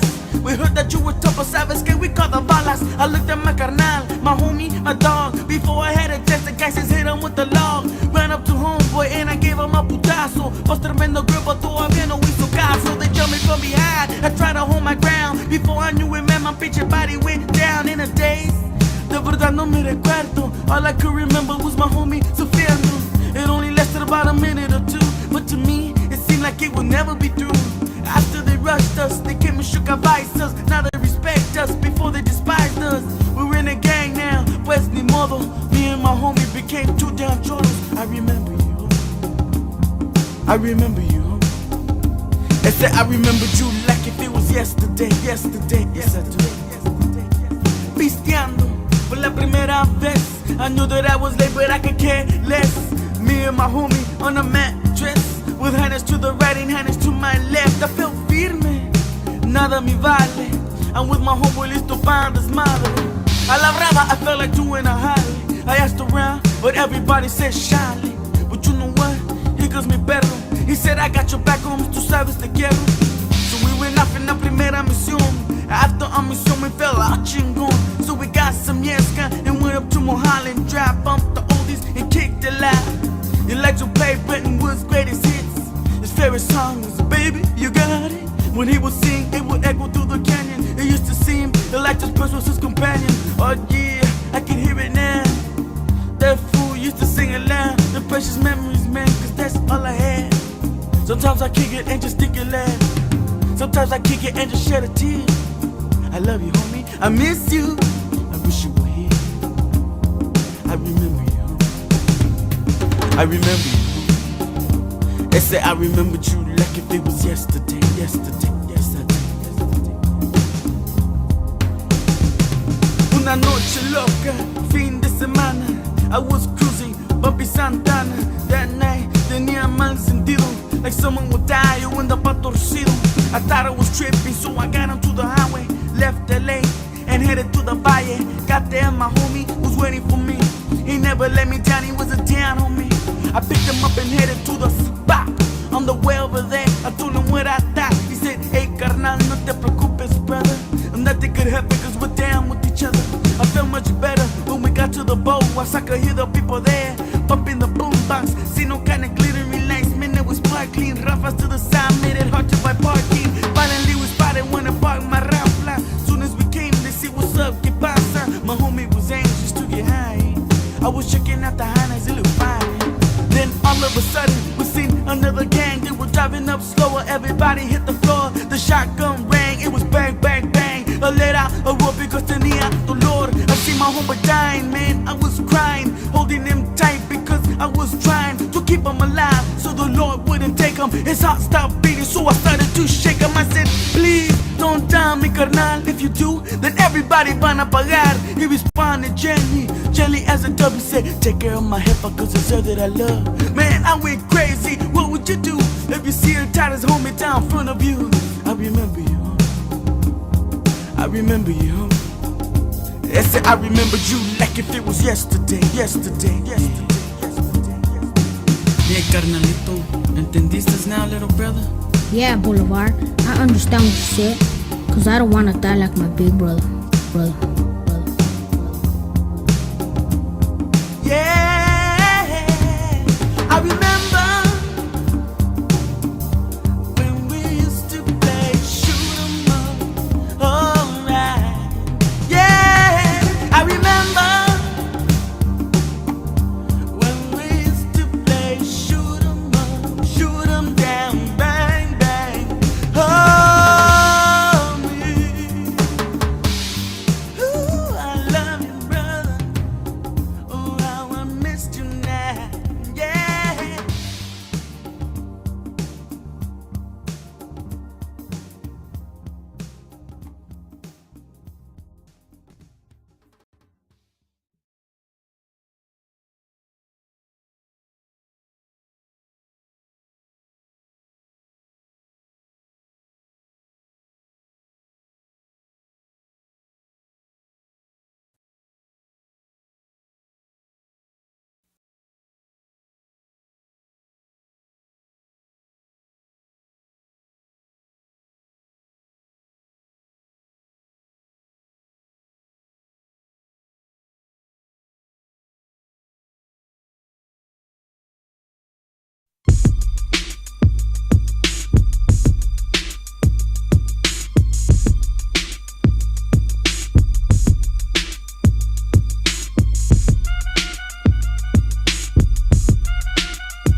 Brainiac dum-dums bust the scientifical approach to the course, and the force is centrifugal. Can you find your way through the lyrics that be catching them? Throw another rhyme across the room, they be fetching them. And they take a loss to the master. And I throw his crazy blows, and they knows I be plastering all across the room, on the ceilings and the walls too. Punk little suckers didn't know I had the gall to come around they block with my cock diesel system and turn it up to 10 and then start to diss them. And they didn't wanna battle. If they did, when they saw me, they'd have opened up their trunk, but they tried to ignore me.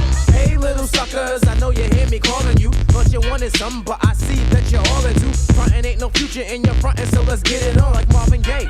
Take the cash and sit it on the hood of your wick whack, low riding Cadillac. Back up your boys and let's start the battle act like, you know, the master ace don't play when it comes to my bass. Ah, check it out, baby. Check it out, dawg. Check it out, baby. Check it out, dawg. Check it out, baby. Check it out, dawg. Check it out, baby. I was born to roll. Driving down the block like what else should a brother do? It's Saturday, the heat might smother you. Rolling down my windows, yeah, I have an air conditioner, but I got the sound I want the whole world to listen to. Waiting at a red light, Kentucky Fried Chicken and Low and Fury taping, bass crazy kicking in. See this Puerto Rican, Latin, Chico Rico Suave in the red Corolla. Ayo, does he wanna play? Pulling up beside me, looking like he wanted. Show me what you got, then watch me get up on it. Holding up traffic, but we can't hear they horns, cause he got music grande, yeah, he got it going on. But I think I better school him, cause he don't know the time. So I'm turning up the boom, cause he cannot mess with mine. Brothers hear me hitting from like 50 blocks away. I wanna turn the head, so you know I got to play. High decibels, passing through a residential district. See a few cuties and I turn it up like this quick. Mira, man, don't sleep. I got the woofers in my Jeep. Check it out, baby. Check it out, dog. Check it out, baby. Check it out, dog. Check it out, baby. Check it out, dog. Check it out, baby. I was born on the road. Check it out, baby. Check it out, dog. Check it out, baby. Check it out, dog. Check it out, baby. Check it out, dog. Check it out, baby. I was born on the road.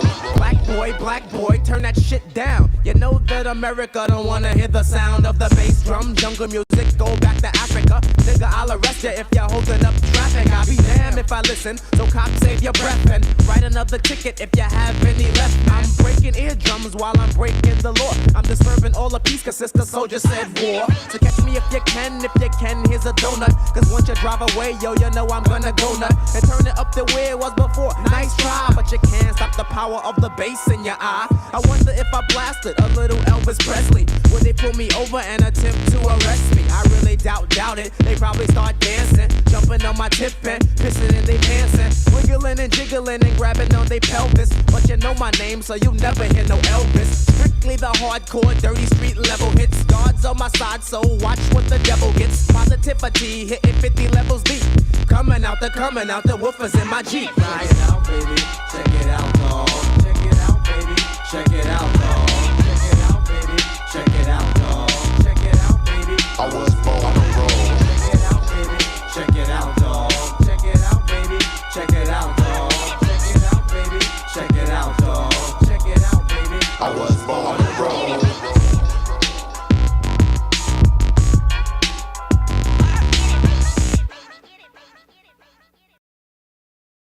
Hi, this is Huggy Boy. This is going out to all the homies on a Sunday afternoon.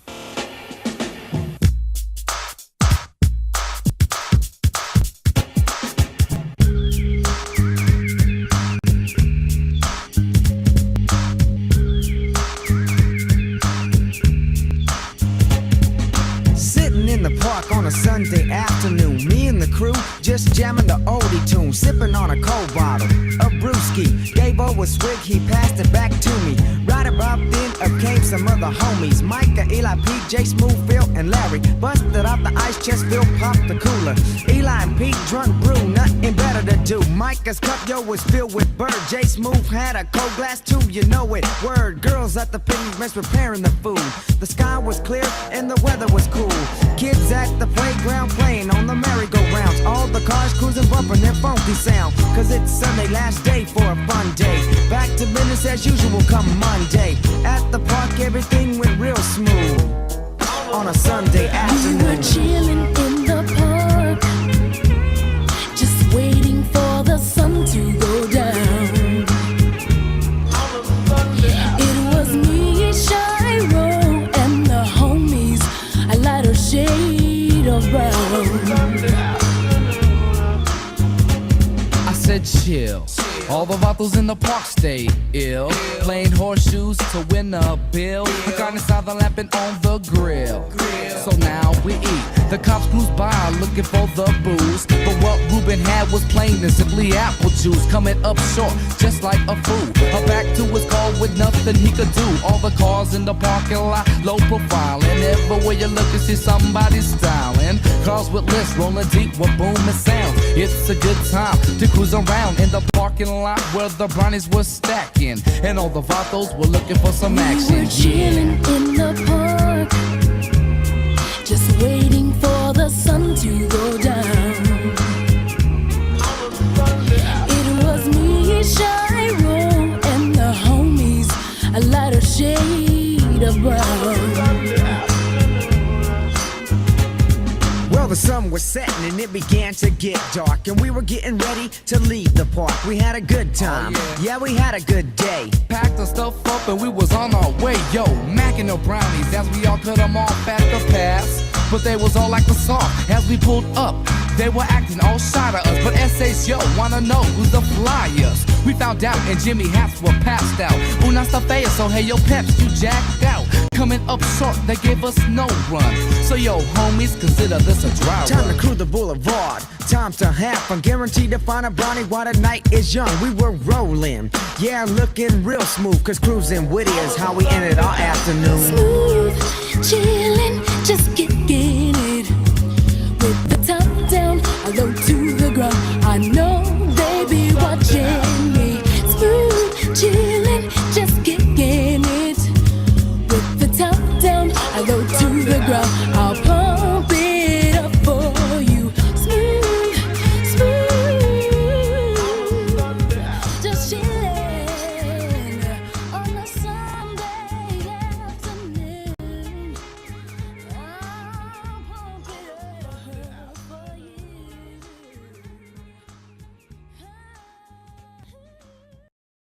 Y va de nuevo mi tono. Mexicano bandido, todo el barrio prendido.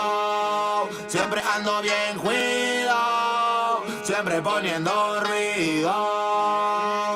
Mexicanos al grito de guerra, yo defiendo mi tierra. No me dejo de nadie, yo cuido a los míos, mi raza se aferra. Soy mexicano, esa es mi bandera, yo la levanto por donde quiera. Verde, blanco, rojo hasta que muera. El barrio prendido ya quemó afuera. Soy mexicano, esa es mi bandera, yo la levanto por donde quiera. Verde, blanco, rojo hasta que muera. El barrio prendido ya quemó afuera. Me voy tendido, me voy empinando mi bote. Un poco mareado por la bebida y el borlote. Me tiene hasta la riata la gente con su mitote. Pero me despreocupo, me pelan todo el garrote. Me para la chota, ya es por mi apariencia. Y hay tantos delitos que hay tanta demencia. Yo no cargo nada, no más mi presencia. Pinche puerco joto, atente a las consecuencias. Si no topa el poli en breve nos para en la calle. No puede salir uno conmigo porque ya hay detalle. No quiere que conteste, quiere que yo solo calle. Quiere mi dinero pero que chinga su madre. A la dica este sistema nos quieren ver abajo, pero tumbar gente, quien les dijo que es trabajo. Puro chingar al indio, váyanse mucho al carajo. Loco no me rajo, lo bueno porque se armó la alianza más pesada del país. Todo el mundo ya conoce las rimas de estos MCs. Pa' ponerme más feliz, unos paisas de hachís. Mis paisas en el gabacho, bien truchas con la polis. Loco en Guanajuato, con los ojos bien tumbados. De cote con el quesada, rifando por todos lados. Atento si prendo un blunt en cabina cuando grabo. Represento Nuevo León, junto a mi carnal el Davo. Cuando voy pa' Jalisco, el pasado está olvidado. Con el perro de la C, bien grifo, pedo y enfiestado. Chécate mi banderón, unido como había soñado. Bien bajado ese balón, compa Lefty bien bajado. Puro hip hop mexa, hasta que amanezca. Pásenme un mezcal y que no se apague la yesca. Ya saben que aquí andamos pilas pa' lo que se ofrezca. Si escribo estas rimas es pa' que se enorgullezca. Verde marihuana, blanca cocaína, roja la sangre que escurre de una nueva herida. Yo salí de la ruina, nunca se me olvida. Con disciplina y respeto sigo en siempre la movida. Ando bien high, la vida es un freestyle. Disfruta lo que hay, vivo entre el bien y el mal, carnal. Crazy life todo el día, vienda live. Pinto tu barda con spray, lo que canto es real. Azules y rojas las sirenas que me persiguen. No suben pa' la virgen, salen todos cuando chifle. Mi barrio no lo pisen, que andamos todos grises. Maldito policía, no quiero que me revises. Prende la mota en Canala o en Hitter. Ando con mi flota y el dealer. Tenemos lo que se te ofrezca, tú nada más pide. Me dijo mi madre que de la envidia me cuide. Soy mexicano, esa es mi bandera, yo la levanto por donde quiera. Verde, blanco, rojo hasta que muera. El barrio prendido ya quemó afuera. Soy mexicano, esa es mi bandera, yo la levanto por donde quiera. Verde, blanco, rojo hasta que muera. El barrio prendido ya quemó afuera. mexicano partiendo sin necesidad de palanca. Todos jugamos en la misma liga, yo soy titular, tú ves desde la banca. Disfruto cada cosa que me pasa, colaboro y mi carrera se levanta. El mismo cabrón que antes no tenía nada se la pasa viajando y dice que canta. Por eso me caga enfermarme de la garganta. Pero aguanta, traigo mata natural y humo de planta. 2, 3 cabrones dando lata y yo haciendo más plata. De esto la vida se trata y pa' que sepas no es barata. MC Davo los desbarata con cada escalón que sube. Yo tuve la suerte de hacerme fama en YouTube. Hay 2, 3 raperos de antaño que me bajé de su nube. Los mandé pa' su casa y de premio hasta les pagué el Uber. Si alguien me tira es porque sabe bien que domino el negocio y quiere de mi parte. No quiero darlas de grande, pero si me tiras la neta me toca humillarte. Soy capitán, llevo el estandarte. Somos muy pocos los que hacemos arte. Este flow si es de Marte, tú dale like y comparte. México lindo y bandido, diario a Diosito le pido que me cuide a la familia si un día el cora ya no late. Estoy bendecido porque me cuidan los míos. Orgullosamente me exatamos locos de remate. Jaque mate, no hable de volar si viene gateando. La cosa por la frontera se pone violenta, no importa el rango. Toda la raza jalándole duro, si hay algo seguro es la muerte en donde ando.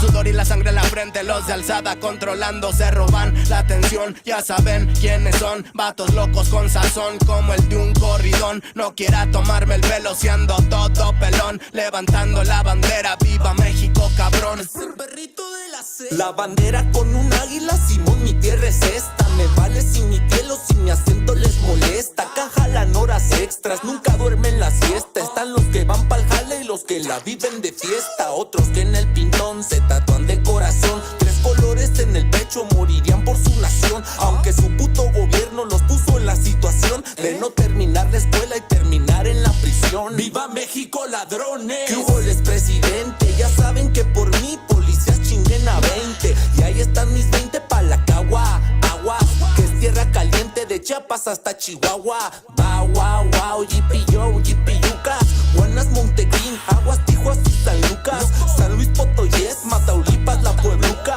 Dime si o no, loco, acá tienen lo que buscas. Soy mexicano, esa es mi bandera. Yo la levanto por donde quiera. Verde, blanco, rojo hasta que muera. El barrio prendido ya quemó afuera. Soy mexicano, esa es mi bandera. Yo la levanto por donde quiera. Verde, blanco, rojo hasta que muera. El barrio prendido ya quemó afuera. Puro hip hop mexa, perros, 2023. Ey yo, ey yo. Somos la santa carnal. Hey, los machirones de la plaza. Oye, DJ Lunde que en los scratches. Desde alzada, mi perro. No saben quién soy o sí. Oye. Viva México, cabrones.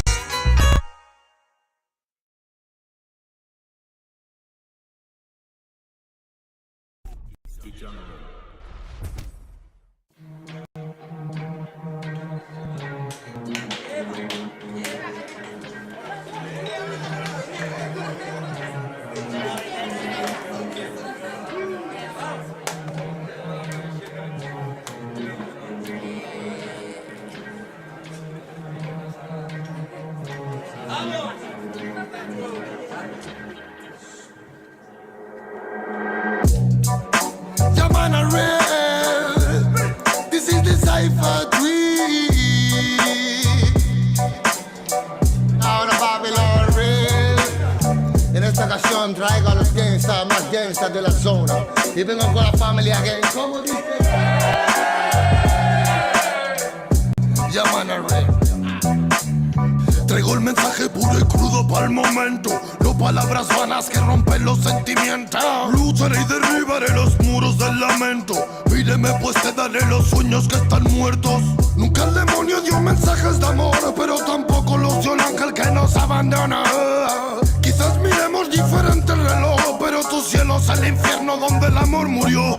Political violence, criminals, physical redemption hasta cacaca del baile. Typical style, musical fraile. Mucha es la promesa en la que se han llevado el aire. Love, love, love. Siente verdad como no en mi corazón. No more, no more, no more. It's a reggae cypher.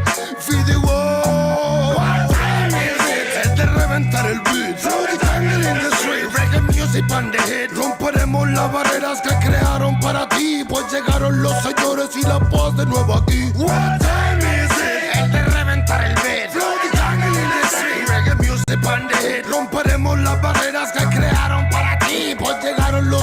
señores y la paz de nuevo aquí. Fue que me brotaron alas y ganas de volar. En las buenas mi terreno lleno, en las malas solar.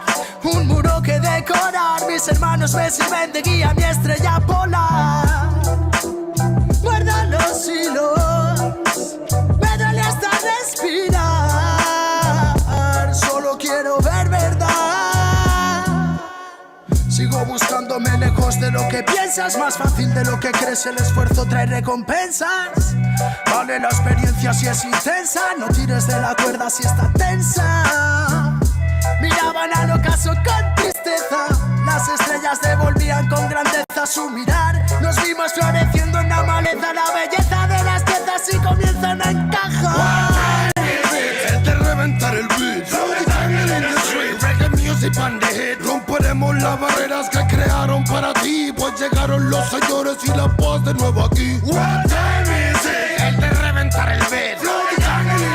Reggae music on the hit. Romperemos las barreras que crearon para ti, pues llegaron los señores y la paz de nuevo aquí. 51, 52, con un micro de bambú, más vueltas que Passepartout. Me siento en la old school. It's magnetic kung fu, it's a reggae magnatur. Por las almas sonrientes que acompañan a Zazú. En bambalinas y balú, son rimas de menú, no salidas de Benur, pero calidad y del sur.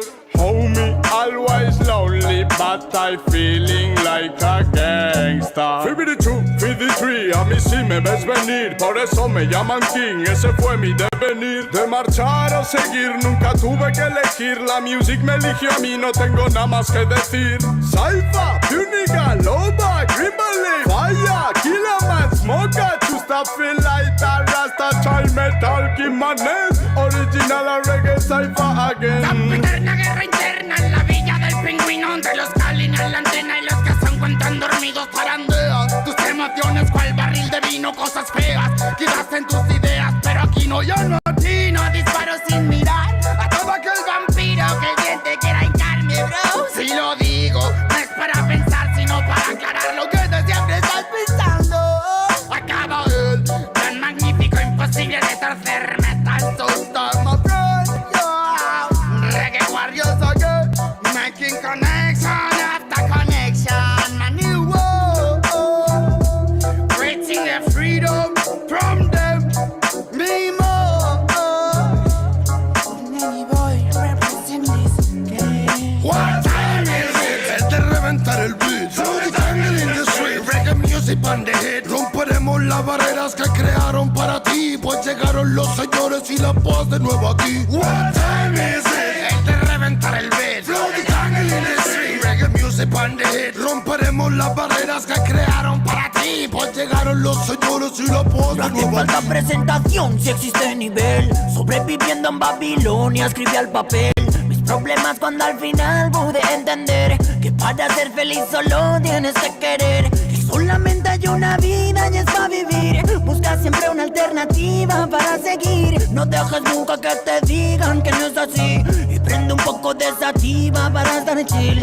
Ey, superando ansiedades con el humo de cancha, manchas de un pasado trágico en la cancha. Seguimos siendo fuertes, su mierda no me engancha, mientras otros esperando a que lleguen en lancha. No matter where you come, no matter where you come from, solo importa que prestes atención a este sound.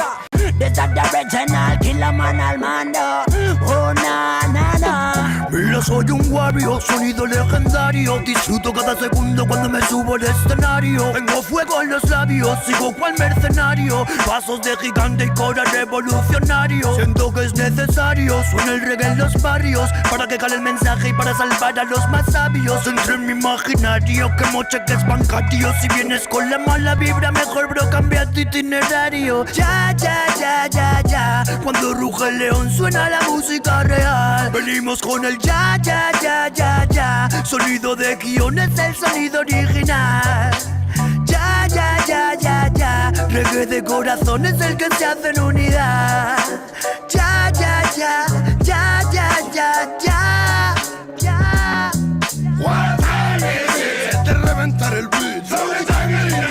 Reggae music on the hit. Romperemos las barreras que crearon para ti, pues llegaron los señores y la paz de nuevo aquí. What time is it? Es de reventar el beat.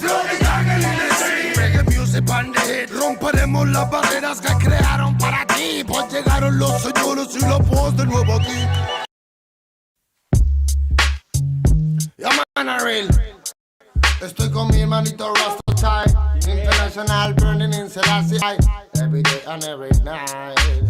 Yeah man, llevamos 30 volúmenes dando reggae music soul. And keep on, motherfucking king on the microphone. Check it on, desde el corazón, though. Llega el sonido de ultratumba, tienen miedo, llegan los Rasta con su rumba. Díceselo, la people se hace una pregunta: ¿quién es mejor? Ni tú ni yo, ese es el lema de Kio. Llega el sonido de ultratumba, tienen miedo, llegan los Rasta con su rumba. Díceselo, la people se hace una pregunta: ¿quién es mejor? Ni tú ni yo, ese es el lema de Kio. Veo la luz que ilumina mi vida y da amor a los que más quiero. Siento el mensaje que llega hacia mi corazón, me habla el universo. Veo personas que pasan de largo en mi vida y en verdad eso es bueno, porque ahora sé lo que tengo y lo que ya no pierdo. Demasiada coincidencia para no ser verdad. Lo de que nos van a esperar en el más allá. Tú vas a seguir siguiendo el curso en la espiral, mientras que yo evoluciono, llego al despertar. Fuente celestial, de luz y el saber. No hay punto final, amar o aprender. Que yo no quiero obedecerte, ya sé lo que hacer. Cuando me muero de calor, de frío, de hambre o sed, ya solo pienso en ser aquel que siempre fui, pero por miedo que mostraba otra versión de mí. Antes solía llorar, ahora no sé reír. Si no ponemos de por medio un poquito de weed, eso me hace estar bien, me hace efecto de pill. No quiero ser tu fe, te necesito a ti. Ángeles con la fe, mándalos de la street. Si vinimos de pa' morir, chico. This is the flow underground from Kione Studio. Relax, relax, relax. The flow now. This is the music at the air. Mucho tiempo dando amor a los nuestros. Asasti, nego, bomba. Camino de frente, traigo flow caliente. Música real con sonido inteligente. Parece frecuente desvestir la mente y quedar desnudo delante de mi gente. Flow, sing it, dem, duro like metal. Slow, sing it, why, like fenomenal. Flow, sing it, dem, duro like metal. Slow.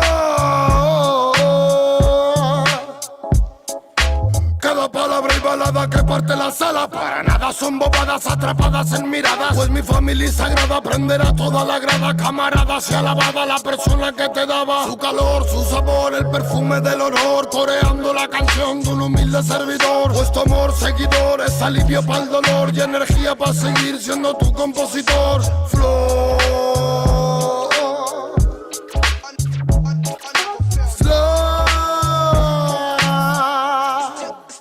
Llega el sonido de ultratumba, tienen miedo, llegan los Rasta con su rumba. Díceselo, la people se hace una pregunta: ¿quién es mejor? Ni tú ni yo, ese es el lema de Kio. Llega el sonido de ultratumba, tienen miedo, llegan los Rasta con su rumba. Díceselo, la people se hace una pregunta: ¿quién es mejor? Ni tú ni yo, ese es el lema de Kio.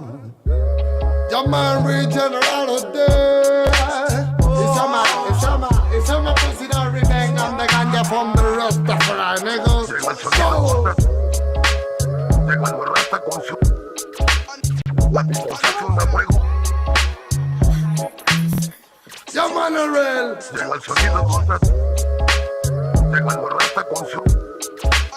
La people se hace una pregunta.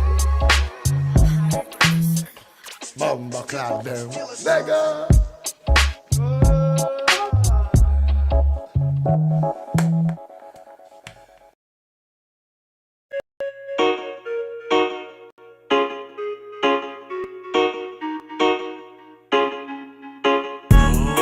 Hay tiempo para pensar si hoy queda más que reír por lo que nos hizo sentir. Si la intuición no te deja seguir, no te vayas a rendir. No te quiero ver sufrir.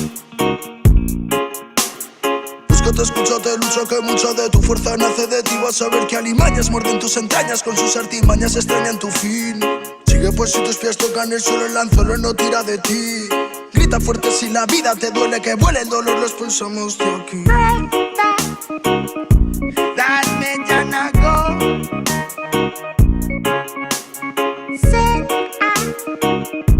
Me lloran frío.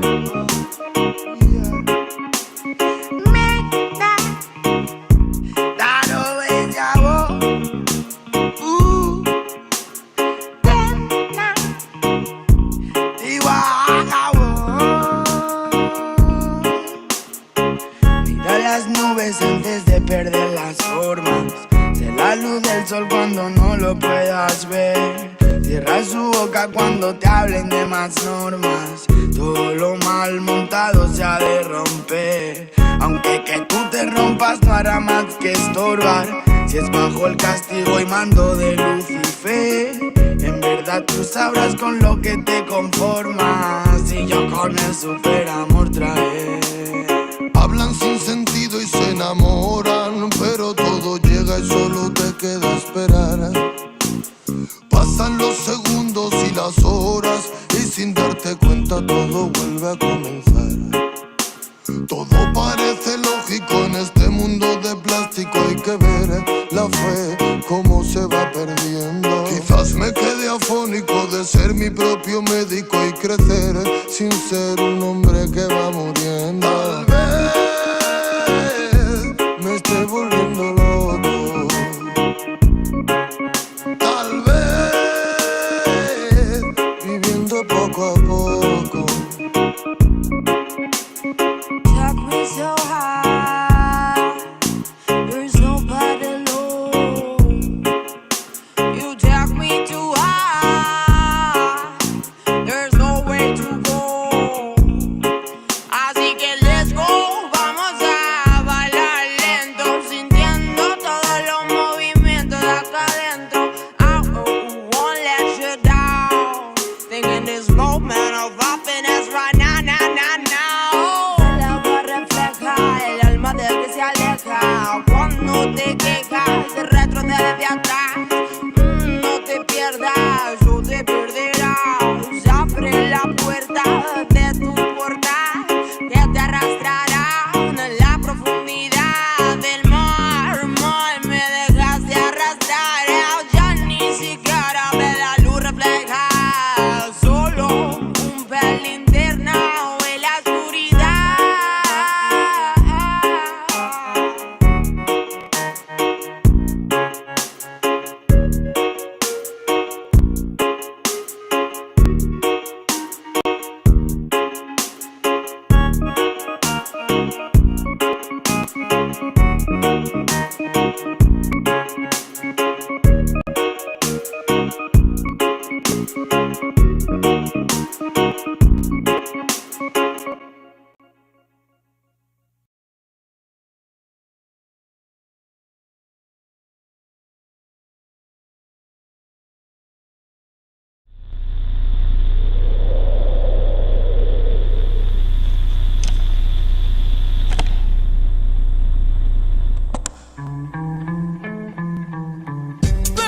Con la fe, ajá, la promoción lunática.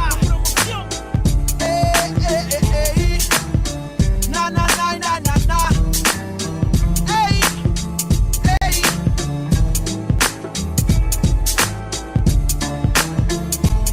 Pregunta dónde se quedó. Pregunta cuándo fue que la muerte por su casa pasó. Pregunta por su vida y mira su cuerpo tiro en la mitad de la cabeza. Y se pregunta si es su muerto más. Si la muerte vino por él, llevándose alegría. A su hermana la puedes ver llorando todavía. Todos se preguntan quién, pero nadie puede responder. Acá que pega el fierro en la mano del muerto. Ahora es un fantasma que vive pintado en una pared. El mismo que anda penando en el barrio. No está tranquilo porque caminando con otro la ve. Por la que se mató sin pensarlo bien. ¿Y para dónde es que se va? Cuando por una tonta razón se van aquellos que más quieres. Pregunto para dónde irán. Es uno menos en el barrio y uno más para el recuerdo. De pocos a pocos mi gente se desvanece, pero casi siempre son los que no lo merecen. La muerte de un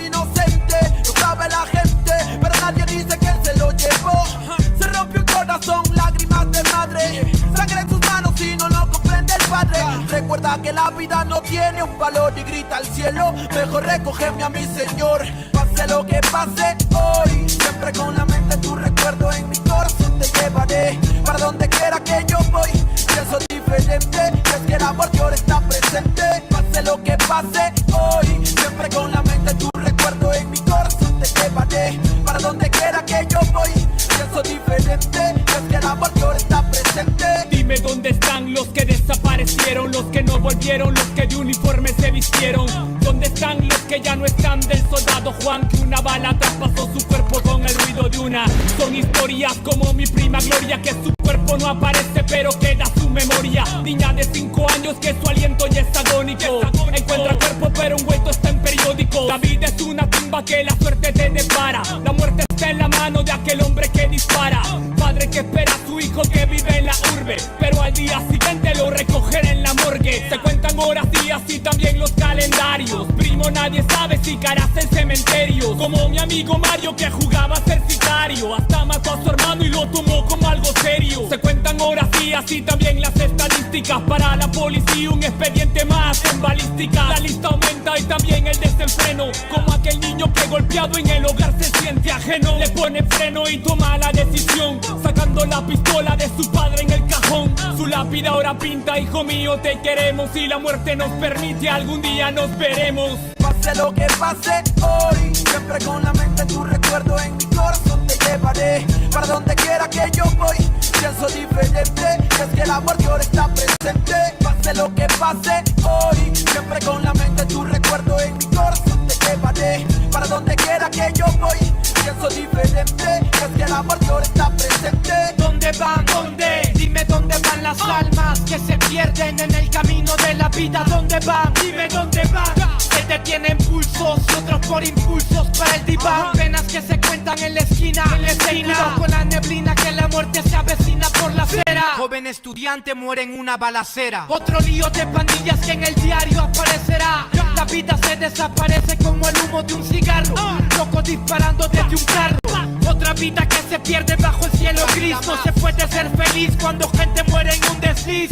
Como Marco que soñaba con ser narco, viajar en barco y olvidarse de las penas en su cuarto. Pero cada vez que parcha ya se siente harto, y su corazón marchito marcha para el infarto. Almas en oferta como Berta, se acuesta en una cama pero en otra se despierta. Son 14 años y ya perdió la niñez. Se desaparece un viernes y no regresa en 2 o 3. Coleccionando amores sin importancia los rumores, malos menores, sin temores y sin valores, deambulando en cada city, con el futuro a convertirse en un graffiti. Pase lo que pase hoy, siempre con la mente tu recuerdo en mi corazón te llevaré. Para donde quiera que yo voy, pienso diferente, es que el amor que ahora está presente. Pase lo que pase hoy, siempre con la mente tu recuerdo en mi corazón te llevaré. Para donde quiera que yo voy, pienso diferente, es que el amor que ahora está presente.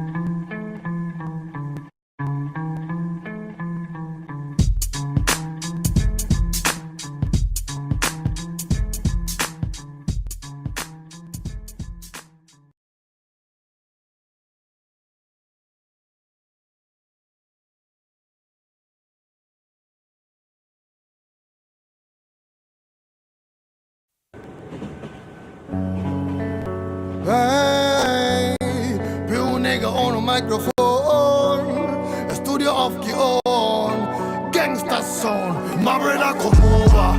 It's a champion general flow. Listen, my reggae music is slower. Climb the tower, feel the warrior eternal power. My brother come over. It's a champion general flow. Listen, my reggae music is slower. Climb the tower, feel the warrior eternal power. Escucha a Dios si aún estás por este mundo. Voy a robarte tan solo 3 segundos. Quiero mandar tu mensaje muy profundo y pedirte disculpas por si me confundo. almas que vagan estos páramos, que se pregunta qué pasa si nos amáramos. Pero la guerra nos separa, así que páranos y únenos de nuevo, por favor, como quisiéramos. Ve al humano maltratar a su mujer, divisa al pueblo roto por su falta de poder. Sigo viendo al niño muriendo sin comer y al rico atragantarse tan solo por placer. Quedamos pocos mensajeros del honor, fieles servidores del humano con valor, nobles narradores de palabra con amor. Solo faltas tú para guiar nuestro interior. It's a champion general flow. Listen, my reggae music is slower. Claim the tower, feel the warrior eternal power. Mavera como va. It's a champion general flow. Listen, my reggae music is slower. Claim the tower, feel the warrior eternal power. Sé que no es fácil nadar en estas aguas, ni mantener el rumbo en este sin razón. Sé que me quemo si camino en la fragua. Este es mi deber cuando recibí mi don. Podría hablar sobre coches y dinero, pero no quiero, por eso soy la voz del guero. Prefiero mantener mi arte mensajero, luchar junto al humilde para destruir el clero. Unos tienen tanto y otros quieren tan poco. Esta melodía me está volviendo loco. Pido a Kion que limpie lo que toco. Él destruye el muro en el que normalmente choco. La tierra muere y morirá callada. Creaste un suelo de arena malgastada. Nos diste ciencia y eso no te avala. Ella da respuestas, tú no dices nada. Sé que mi fe no va mal, pero aquí debajo todo sigue igual. Luchamos por vivir algo que es normal. Por eso lo divino jamás será mortal. Oh, my nigga, feel the rasta, you nigga, no my nigga. Hey, escuela, haciendo fresco lo que siento desde el alma. Nego, lo siento. Lo sé, señor, quizás hable sin sentido, pero al malvado hay que darle su merecido. Mira al diablo en que me ha convertido, pidiéndole consejos a un desconocido. Mavera como va, it's a champion general flow. Listen, my reggae music is slower. Clean the tower, feel the warrior eternal power. Mavera como va, it's a champion general flow. Listen, my reggae music is slower. Clean the tower, feel the warrior eternal power. Represent, I know where you see the from president.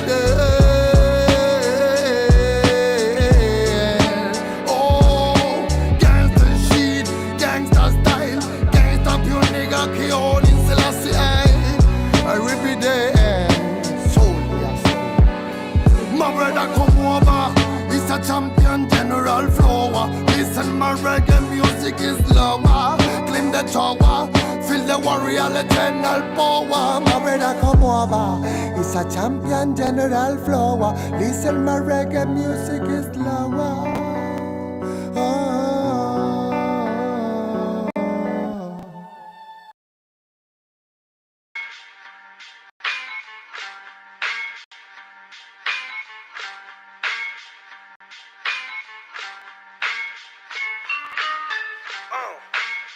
En la Plaza de Reyes, Black Meta, Soplón. Yeah. ¿Qué vas a saber?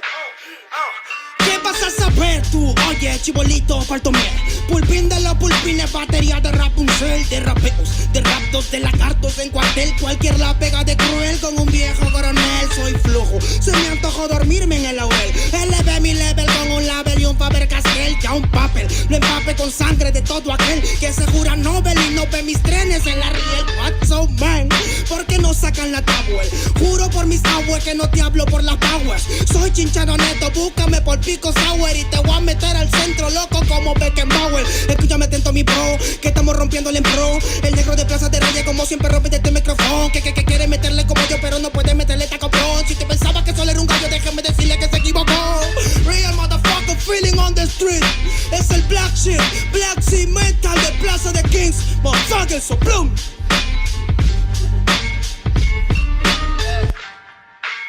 Dinero Luigi, man, desde Peña, a la victoria para que sepa.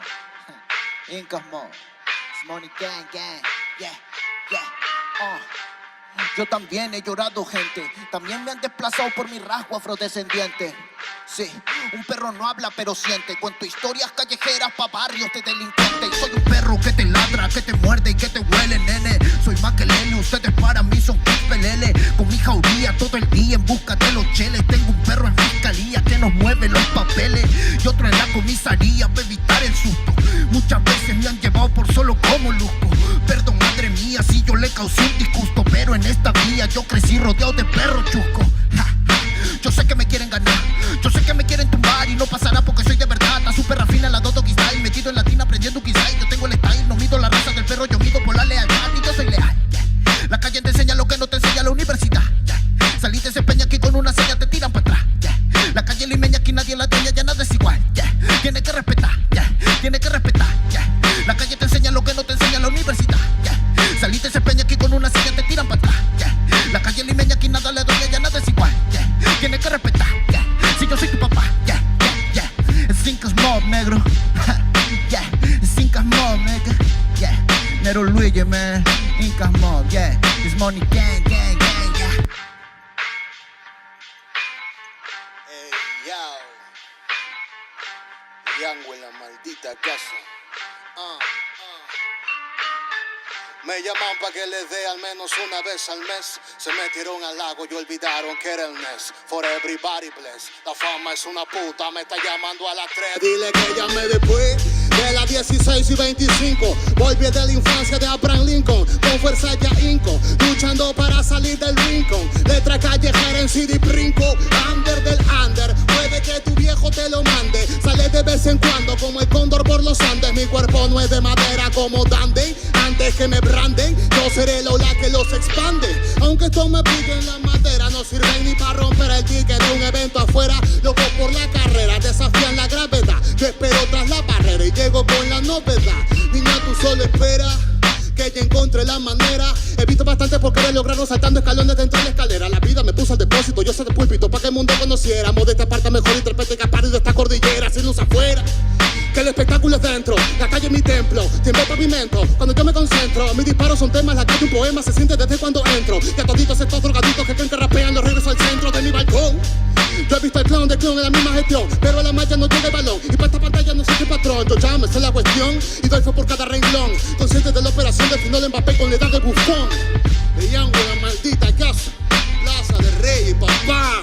El Nero Luigi, Black Mental, hip hop peruano. Rasgo en la maldita base. Yao.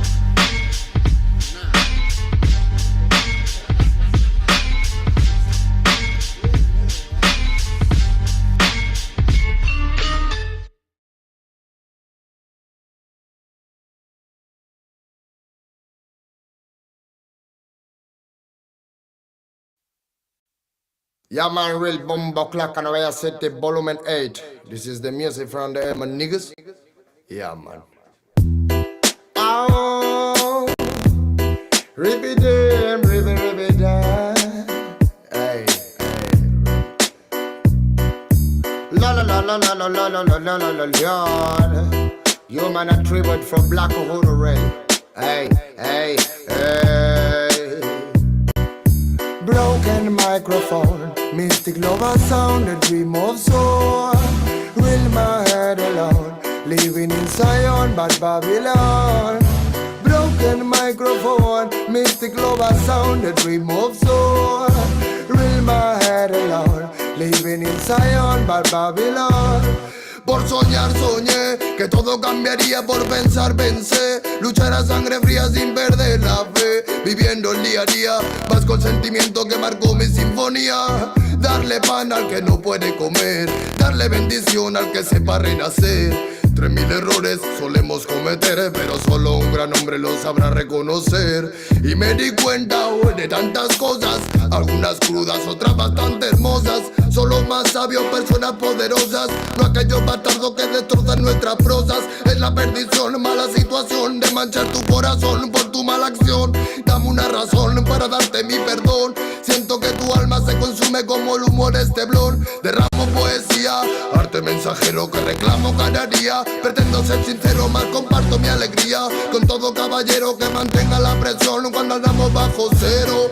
Sentimientos perdidos con calma, malos actos mancharon tu alma. No pide perdón quien dispara el arma, no sabe que un ladrón se bate con el karma. Broken microphone, mystic love a sound that removes all.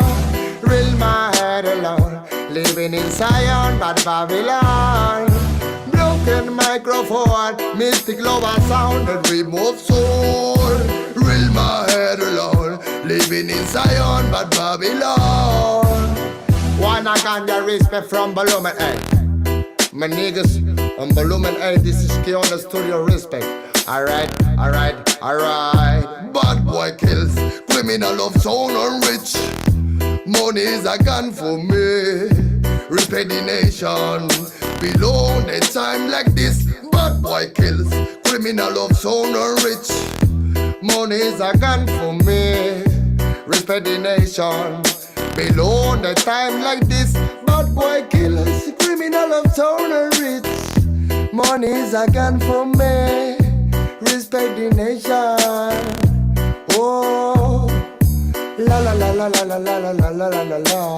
When I got just smoking from the studio of the on. And when I can just put a nigga on the floor. When I live a sound. Oh them, oh. Bye bye rhythm, bye bye sound in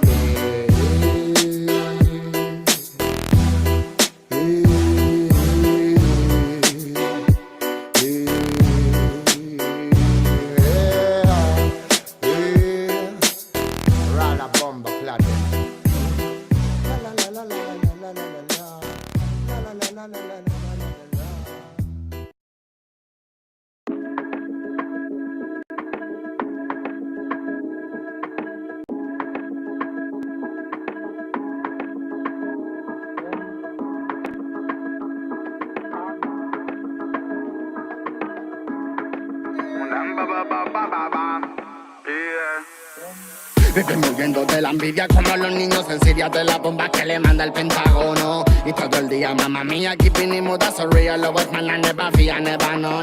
La travesía de la vida más que misericordiosa. Y nuestra prosa siempre vaya a favor, no. Tú podrás por mí traicionar a tu familia, matar tu brazo, sangre si vos sabías, pero yo no. Familia, es el que está a la mínimo. Familia, con falta almas cristalinas. Familia, Rasatayan familia,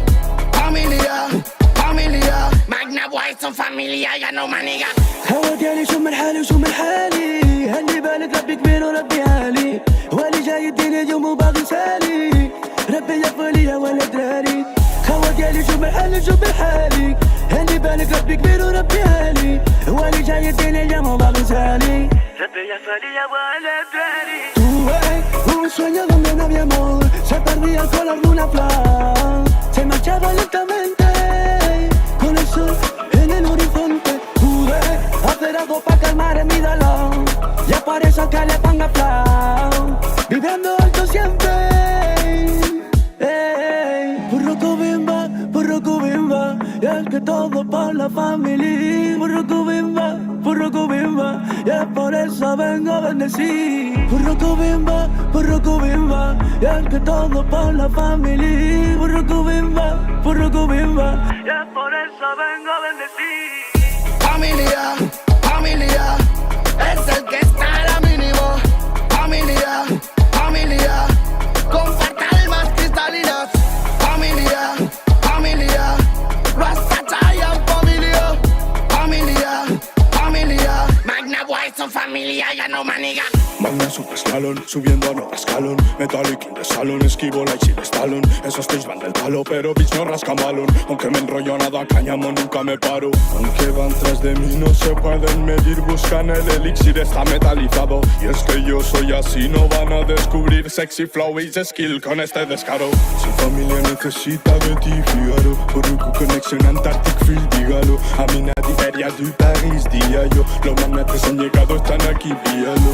Para soportar el dolor como no imaginas, es la vida en ámbar. Aunque creas que no puedes tú solo con la movida. tus bambas. Familia, familia, fighting the hate and the media. Familia, familia. It's original, man. Familia, familia, fighting the hate and the media. Familia, familia. Yo soy un rocket, ellos a brillar. Con los míos siempre se lo baila. Menea, melena, remueve la vaina. Aunque agarre fuerte el fruto para que no se caiga. Son los magna de Boss Final. Con los míos siempre se lo baila. Menea, melena, remueve la vaina. Aunque agarre fuerte el fruto para que no se caiga. Son los magna de Boss Final. Disparo a millas sin mirar y sin mirar, sin asimilar que es la puta herida de tu vida hurgo. Los manas de la chatarrilla hacen pa' pillar piltrafillas, tres donos nos pilla y se va con la furgo. Te hará falta una pedicura y una cura, si se apura, quizás llega la locura de mi turbo. Dale vueltas a la partícula, deja ya la mandíbula quieta que sola llega a Luxemburgo. Niño que para la compota que la pera pata. Pero vinimos a mejorarla, Pa' hablar por mi familia y tengo autoridad. saben que no puedo cagarla. Si pones ritmo y los manos les tocan cuatro patas. ¿Quieres esa vaina para probarla? Solo aquel en el party donde se gana. What the fuck, what the girl, what an alma. Vive muriendo de la envidia como los niños en Siria de la bomba que le manda el Pentágono. Y todo el día, mamá mía, keeping it mood, so real, lo es man, never fear, never, no. La travesía de la vida más que misericordiosa y nuestra prosa siempre para fabono. Tú podrás por miedo a traicionar a tu familia, matar tu brazo en Grecia, lo sabías, pero yo no. Familia, familia, es el que está a la mínimo. Familia, familia, comparte almas cristalinas. Familia, familia, Rasta Giant familia. Familia, familia, Magna Boy, su familia, ya no maniga. Bombo cry, sing it, sing it, sing it, sing it, cross the line on them. Warrior, Vengo con los míos, Magna get your life, fire them, fire them. Bombo cry, sing it, sing it, sing it, sing it, cross the line on them. warrior. Vengo con los manas y saqué to life, fire them, fire them. I gotta stop, shut up on the microphone ballad. And let's smoke the marijuana, psycho Buddha bombo clap. Bang bang in the sweet fire, burn it, fill it with. Rasta man, I got Illuminati with the kill. Stop, shut up on the microphone ballad. And let's smoke the marijuana, psycho Buddha bombo clap. Bang bang in the sweet fire, burn it, fill it with. Key Cray is a king, Magna sting. Nobody, nobody, nobody, no kill them. In a creepy style. Chale, no fire them. It's a Rasta ganja. Nobody, no kill them. It's a crispy style. Tally, the fire cream. It's a Rasta ganja. Familia, familia, Rasta chai is familia, familia, familia. Kikray is familiar. Familia, familia, pure nego is familia, familia, familia, Sico, Key Magneto, familia. Familia, familia, Es el que está a la mínima. Familia, familia, comparte almas cristalinas. familia, familia, Rasta Giant familia, familia, Familia, Magna Boy que te ablasta, manego. yeah man. This is 4 Elements. The gangsters of the soul, motherfuckers.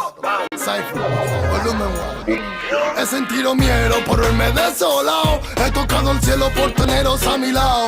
He dicho te quiero a quien me ha traicionado, pero nunca he sido malo, eso lo tengo bien demostrado.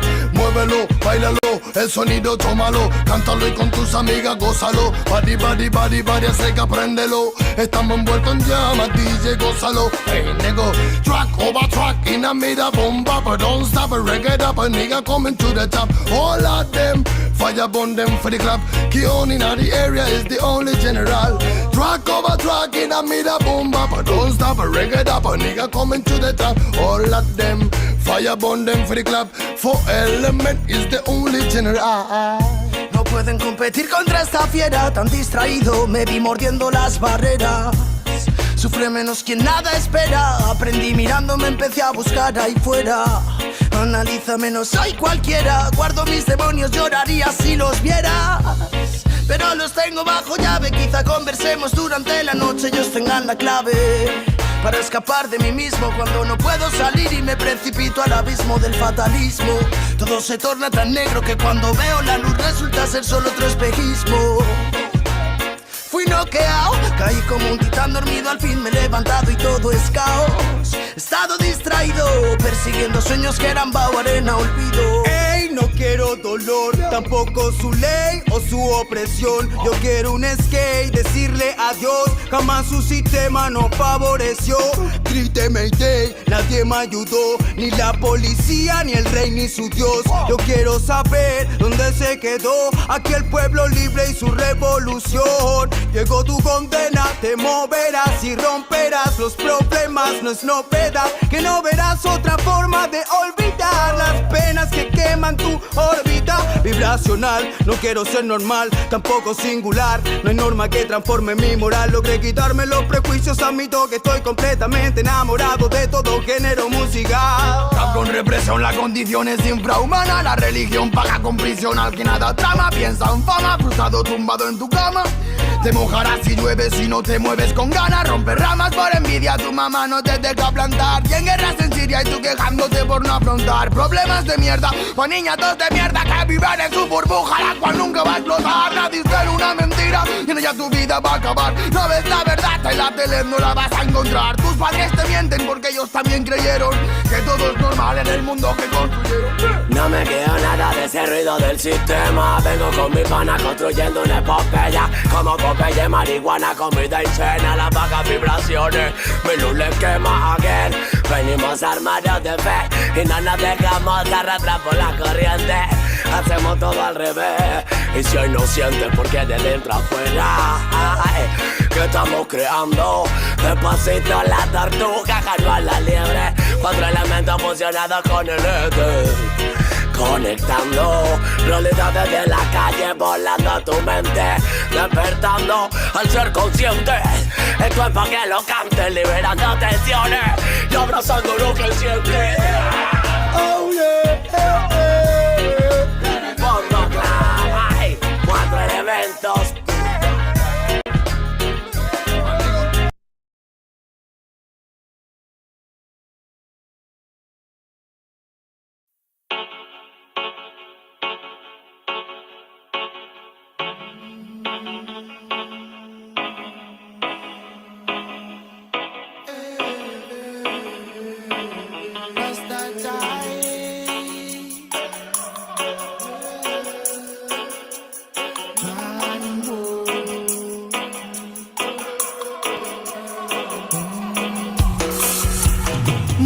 Porque toques el cielo, pero no el suelo, así que créetelo. Quítate el velo velozmente, bro. Vívete tu sueño, pero despierta a la hora que toca. Esa hora, motherfucker, wake up. Yo me meo en tu cubata antes bebo, matar ratas con tan. Vaya al bosque a lo Tarzán mientras enlazan. Fraternidad en casa con su polo, colisteras trenas. Se han dejado en el desván de su pensar un mar de ideas. Con grandes ideas ardiendo en chimeneas antiguas. Ríe Dios al ver que te santiguas. Su mente y su luz son ambiguas como mi voz. Lo que para ti es un don, para mí una misión fija. Mis versos son de ninja, tu poesía pa' fijas. Pero te fijan que hay más allá del cristal. La matriz hipnotiza, mi energía usa trizas. Yo en mi nave nutriza, comiendo pizza con piña, moldeo taroides, vórtices. Con mi mente arborescente junto con Isis y Milos para crear pegasos en nace. Pero cánticos lemurianos me hacen sentir como en mi hogar la noche se avecina y se afilan colmillos de vampiras psíquicas. Frecuencias del malestar las alimentan. Nuestro deber es tenerlas raquíticas. Bazooka espacial enlatada con la función del sol central, causando desinformaciones bíblicas. Todo lo existente es relativo, o al menos la materia que te describo. Soy antipersonas como las minas y mino. La moral del que venga a negar lo que digo con la mira pues tan ombligo. Si me retiro del partido que sea como figo, conocidos en me la pela en verdad. En mi barrio me conocen más que tú a tu enamorada. No hay payasos, solo en anémonas. Cigarcolada Andrómeda eres. Conserva tus células primigenias o no podrás volar. El virus se llevó a unos cuantos, pero el ego a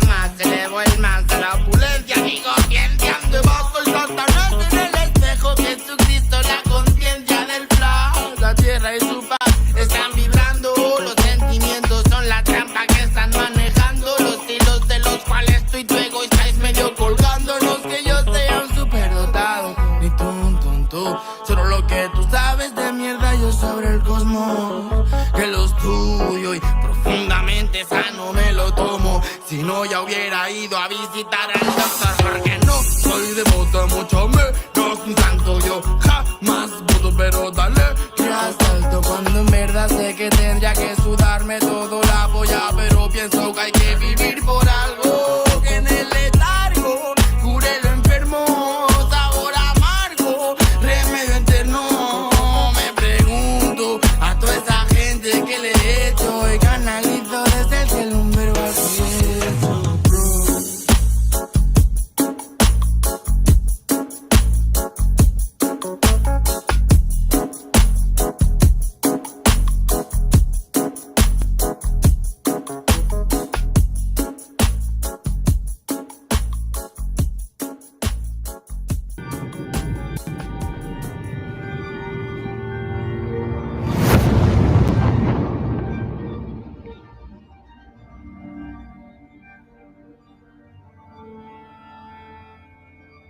Ical, hijo, abre los ojos.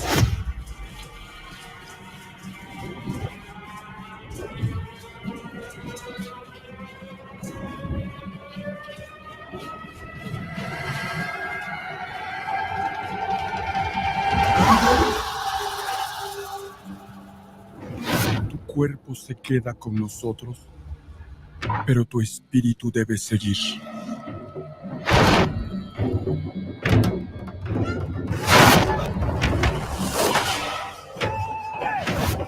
Busca la luz. Aléjate de las sombras. Deja que nuestro dolor sea tu fuerza. Desde aquí iluminamos tu camino.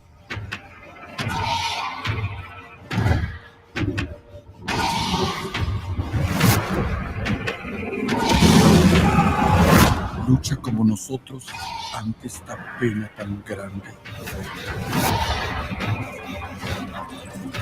Yo soy tú. Tú eres yo.